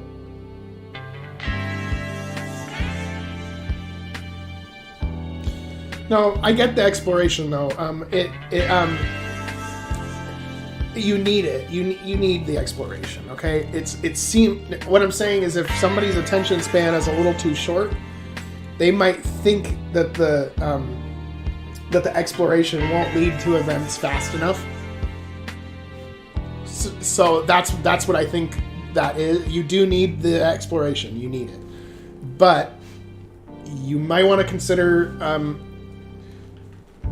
especially in the beginning, peppering in maybe a few more events, like really quick and early, when you first start exploring. So people don't get the, oh, am I supposed to grind question. And then at that, because gamers are very fickle, okay? That might be when they just decide to quit, because I think it's just going to be a grind fest at that point. So that would be my mind. It's a small suggestion. And again, the game is great. I love this game. But especially in the early exploration phase, maybe pepper in a few events, like really quickly. Like when you first start exploring. And it's relatively quickly, so if you just play the game a little bit, you find it.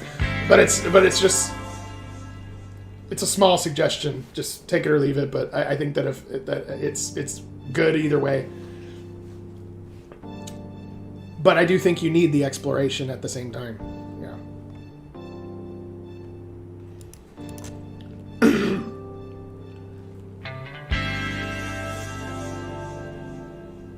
Because I will say, though, as a bias for myself and playing games, I have a longer than normal attention span, so I will actually be like, okay, I'm gonna trudge through this part and see what's on the other side and find out for myself. I won't be like, oh, I encountered some, a slight rough patch. I will immediately quit the game and call it good. I'll give it a chance, even if there's a little bit. But I'm not saying it's bad. I'm saying it's very good. I'm just talking about if you're trying to connect more with, I would say, players that have they have a short attention span, but you're trying to lengthen it a little bit. If you're trying to appeal to get more people sucked into it quicker, because the way I look at it is, the first minute of a game, if it's good, it buys you 5 minutes. If the first 5 minutes are good, it buys you 10 minutes. If the first 10 minutes are good, it buys you 30 minutes. And there's a lot of games that the first 30 minutes might be really good, and then maybe there's like a gap of like an hour or two, and then it gets really good in like the 3 or 4 hour mark. And then if you don't, and if there's a dead zone in that first hour or two, a lot of people will just drop out, even if like the rest of the game is amazing. And I've seen that with a lot of games, and so that's just how I look at it anyway. But yeah.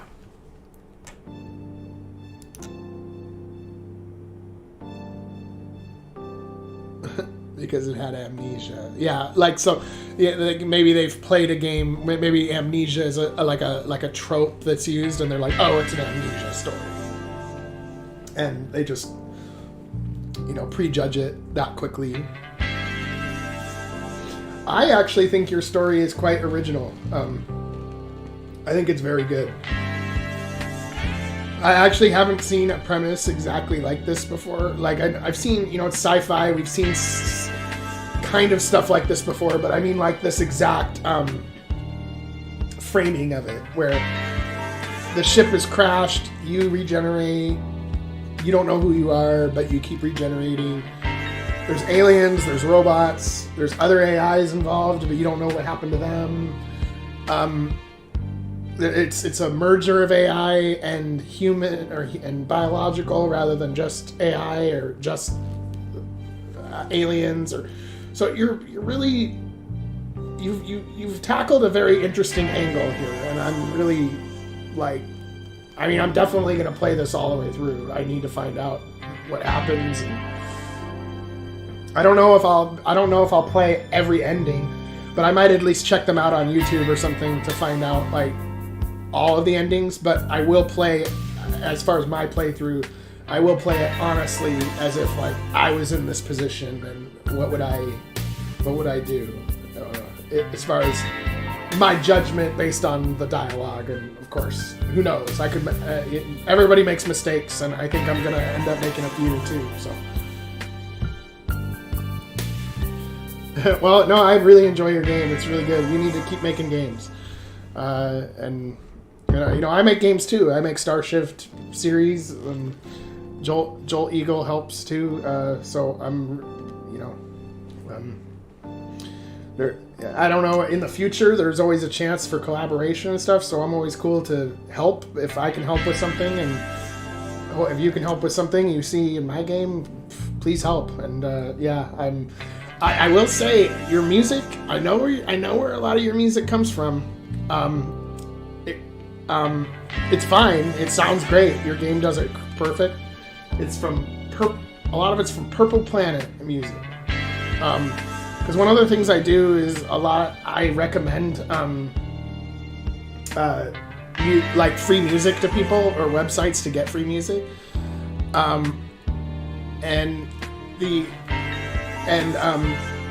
This is one of those sites that I recommend, but it's not like I hear these music tracks in every game. I just remembered a few of them because I had already previously saved some of these tracks, not even playing your game yet. And and I totally recommend that any developer do that. I mean, there's lots of free stuff out there that's really good and will fulfill the task. But a lot of developers don't actually do that. They actually just use the music that came with the engine or something. It's kind of sad. I mean, when there's so much out there that they do that. And oh, okay, Sound Snap is where the sound effects are from. I didn't know where the sound effects were from, but I did recognize where some of the music was from. And the music's good. Your music totally fits every scene. Yeah, totally, very well.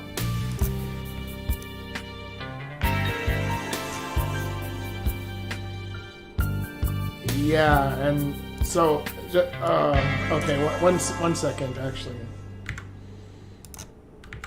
I'm just gonna share the link so it's easier for you, but this was our game we released last year. It's pretty good, but I developed it in like 3 months, but it got good reviews and stuff, at least.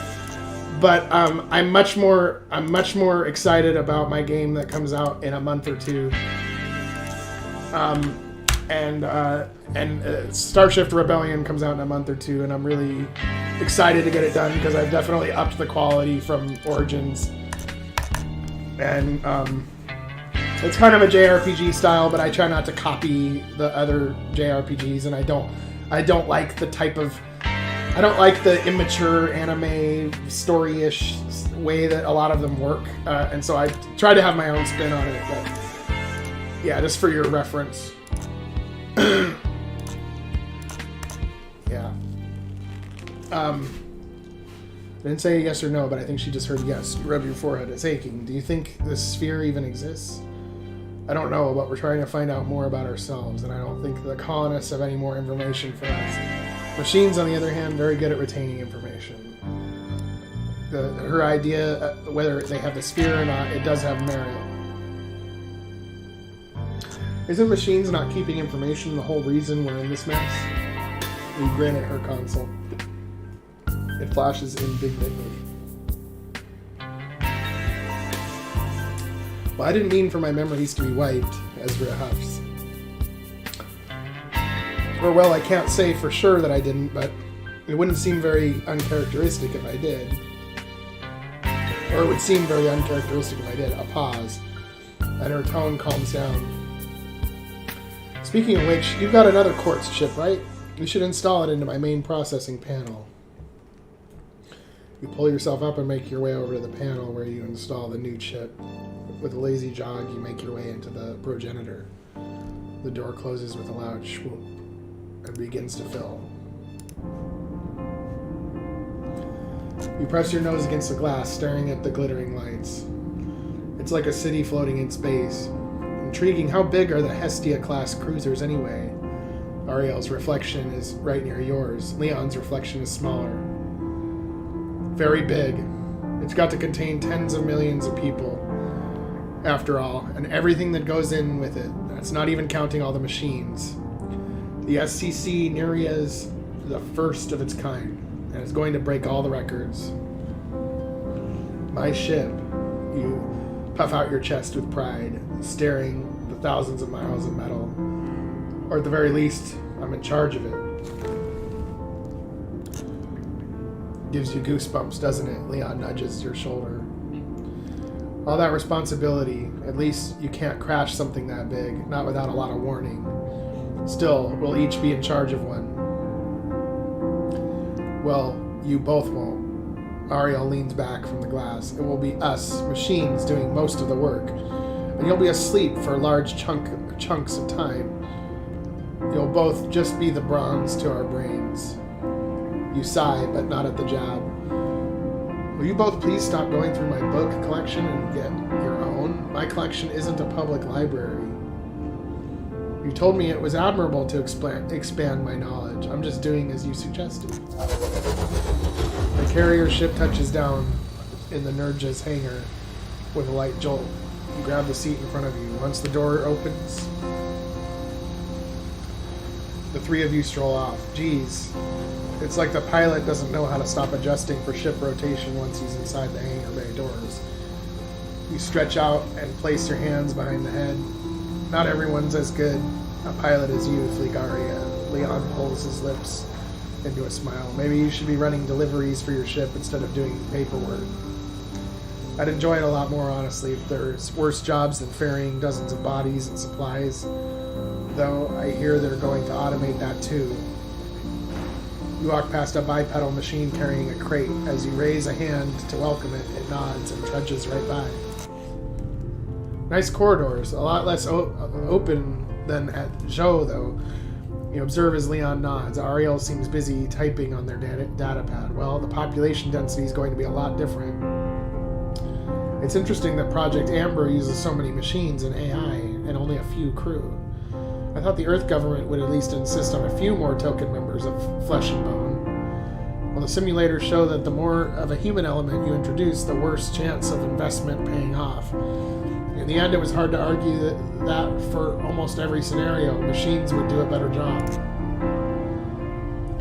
This is what I've been looking forward to the most. You stroll over to one of the chairs and swivel around, sitting down. This chair fits me. They probably built it to your specs, stupid. Leon leans against one of the consoles while Ariel sits down the second command chair. Doesn't it bug you that these ships won't even launch in our lifetime? Leon furrows his brow, staring at the shiny consoles. It's a lot of sitting around waiting for calculations to run. It doesn't bother me. After all, we're correctors now. It's not like we don't have multiple lifetimes. It just sucks that Ariel can't come along when we go.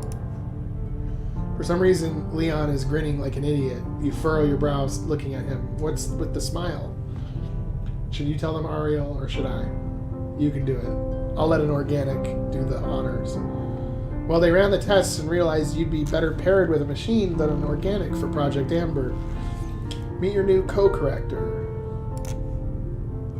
It's a good thing you're sitting down as you reel in the chair. Really? And Chairman Gray approved it? Well, he's apparently quite fascinated with Ariel's cognitive structure, especially since they ran through all the co-corrector training in record time.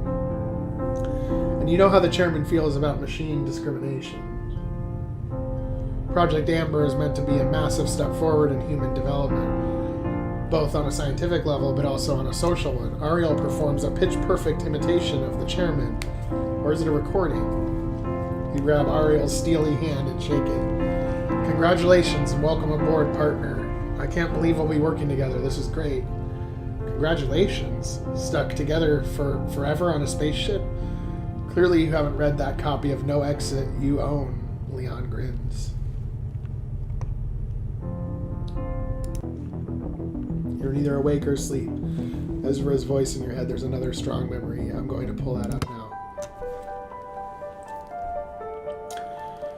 You bounce a small rubber ball off the screen in front of you. It misses the digital face there and hits the rows of texts and charts instead. The psych metrics for this one are off.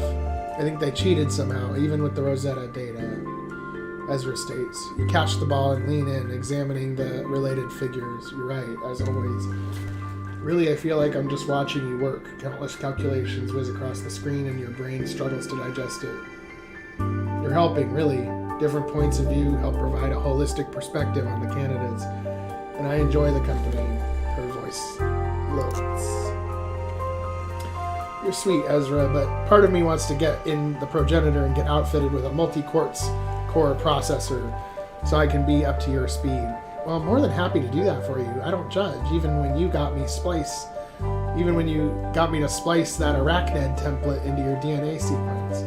I was curious to see what it would be like to be a spider woman for a day, and I did not ask for the pedipalps.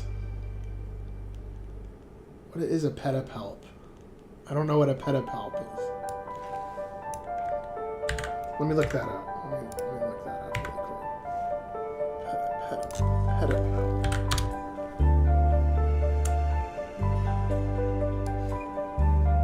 Each of the second pair of appendages attached to the cephalothorax of most arachnids. They are variously specialized as pincers and scorpions, sensory organs in spiders, and locomotory organs in horseshoe crabs. Oh, okay. It's those little doodads on the front of the face, like the Like little hands almost. Okay, got it. I didn't know that that's what they were called. Yeah, like little arm hands sticking out from the mouth kind of thing. Yeah.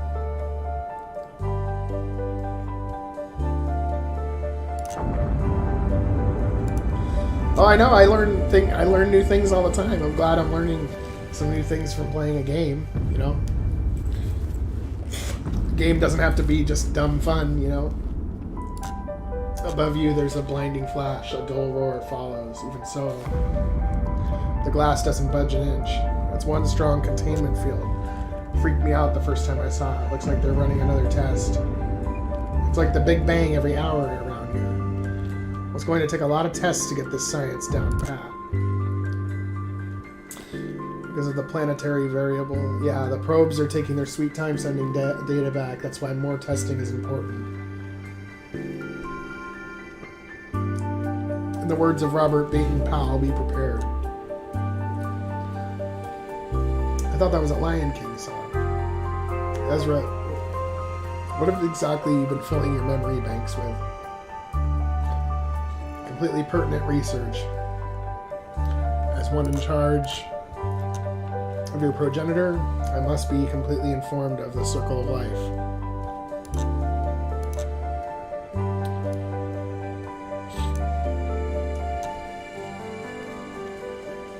You chuckle and lean back in your chair. Just at the moment, you feel a tap on your shoulder. When you turn around, Leon is already sitting down. His gaze also turns to the blazing light above. You know, the space colonies would love to get their hands on this tech. I try to deal with one mind-numbing thing at a time, thanks. You wave your hand. The candidate profiles disappear. There's been an explosion in one of the stations near the Great Mining Belt. One of HelioCorp's fringe colony faction.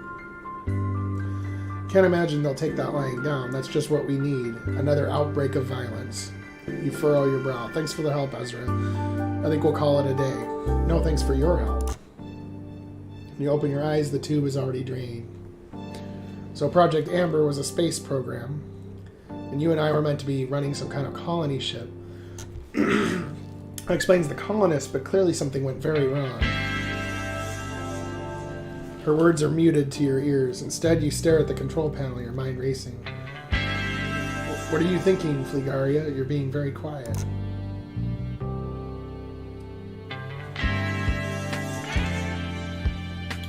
Where's Ariel? I don't know. They should definitely be here since they are your co-corrector. Ezra softly speaks. She's worried too. Guess I'm not the only one wondering where they is. Maybe that was meant to be where they are. Wondering where they are. Or it's slang. Maybe if we search around, maybe gather some more quartz chips, we'll be able to find her. It's okay, man. It's not ruining it for me, but I will point it out just so you know. I mean, both of you should have a progenitor. On that note, the desert's my next lead, right? Can you make me some goggles? If the winds are bad around there, I can't imagine what it's like out where there's sand. Sure thing. Also, now that my processing power has been upgraded, I can do a bit more than that. Oh, like what? I've been examining the Z-Re and their biological structure. I've got enough data to try to splice their genetics into yours. They seem to have a unique ability to survive in the harsh conditions you've been facing, which makes sense given this is probably their world. Is that safe? In my culture samples, I've already been successful, but I guess the worst that could happen is you die and I roll back your upgrades. That's a very mechanical way of looking at it. Is it really that different? Another thing, I'm now able to superficially change your appearance to look like something other than human. That should help you blend in with the strange machines or the Z-Re, should you come across them. I doubt humans will take too kindly to it, though. You'll need to come back to switch your appearance. I also enhance the ability of your photosynthetic skin, but it will only work with human skin. That is useful. Anything else? I've been analyzing the acid the Z-Re you've been using, and I came with an idea for your grenade. if you click the right button, you should be able to coat someone in synthetic acid. That'd be pretty handy if I get locked in a ruin again. Wait, you said coat someone in acid? Yes. Like someone wearing plating you can't shoot through. Don't worry, it's a compound that doesn't harm organic material. That said, I built in a neutralizing agent. If you come across someone who can regenerate like you, it should stop that from happening. That's pretty useful for just one kind of goo. Well, I'm pretty good with this kind of thing. New area unlocked. White desert. Where there is, you now have the acid grenade. You can use it to temporarily neutralize the enemy's armor. More progenitor upgrades unlocked. The Ziri upgrades are also available.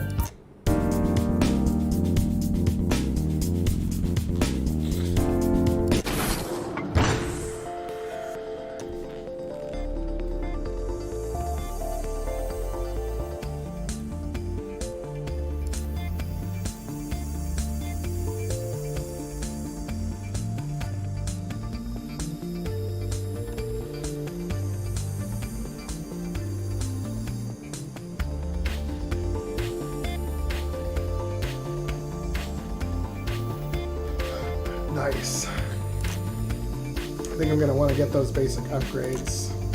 And I think since I'm going to machine territory, I'm going to want to look like a machine. Benefit, able to negotiate with human factions. Secondary benefit, every round of combat or exploring you have a 10% chance of regenerating penalties. Other factions will be largely hostile to you. Machine. You look like a humanoid machine. Your skin is made of plated metal. Able to negotiate with machine factions. From any attack, you ignore 10 points of damage. Other factions will largely be hostile to you.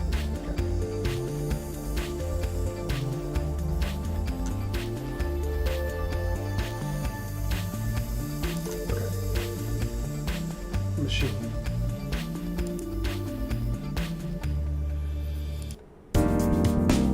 Okay. So I think I'm gonna I think I'm going to call it good for now, but I definitely am going to do a part 2, and I'll link up with you, Adam, if you want to be on this part 2 of the stream. If it's neither here nor there, I'll just end up probably doing it tomorrow or next week sometime. I definitely want to do a part 2 because I'm not enough through to do a proper review yet. I feel like there's still more to be discovered that will be very fun and interesting. Yep, I think this is a good place to stop.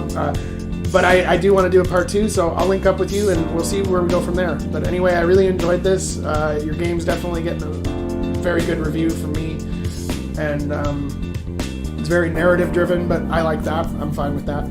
Some people don't like narrative driven stories, but I'm really into them. So, in any case, I'm sure that's what I've heard. So I am looking forward to seeing the end, or one of the ends. Okay. So we'll talk about a time next week then, and I'll see what I can do. So anyway, everybody have a great day, have a great weekend, a great Christmas if you celebrate it, the rest of the holidays. Just try to stay safe, be well. Hope you enjoyed the stream, and thanks for stopping by. We'll definitely be doing a part 2 sometime very soon.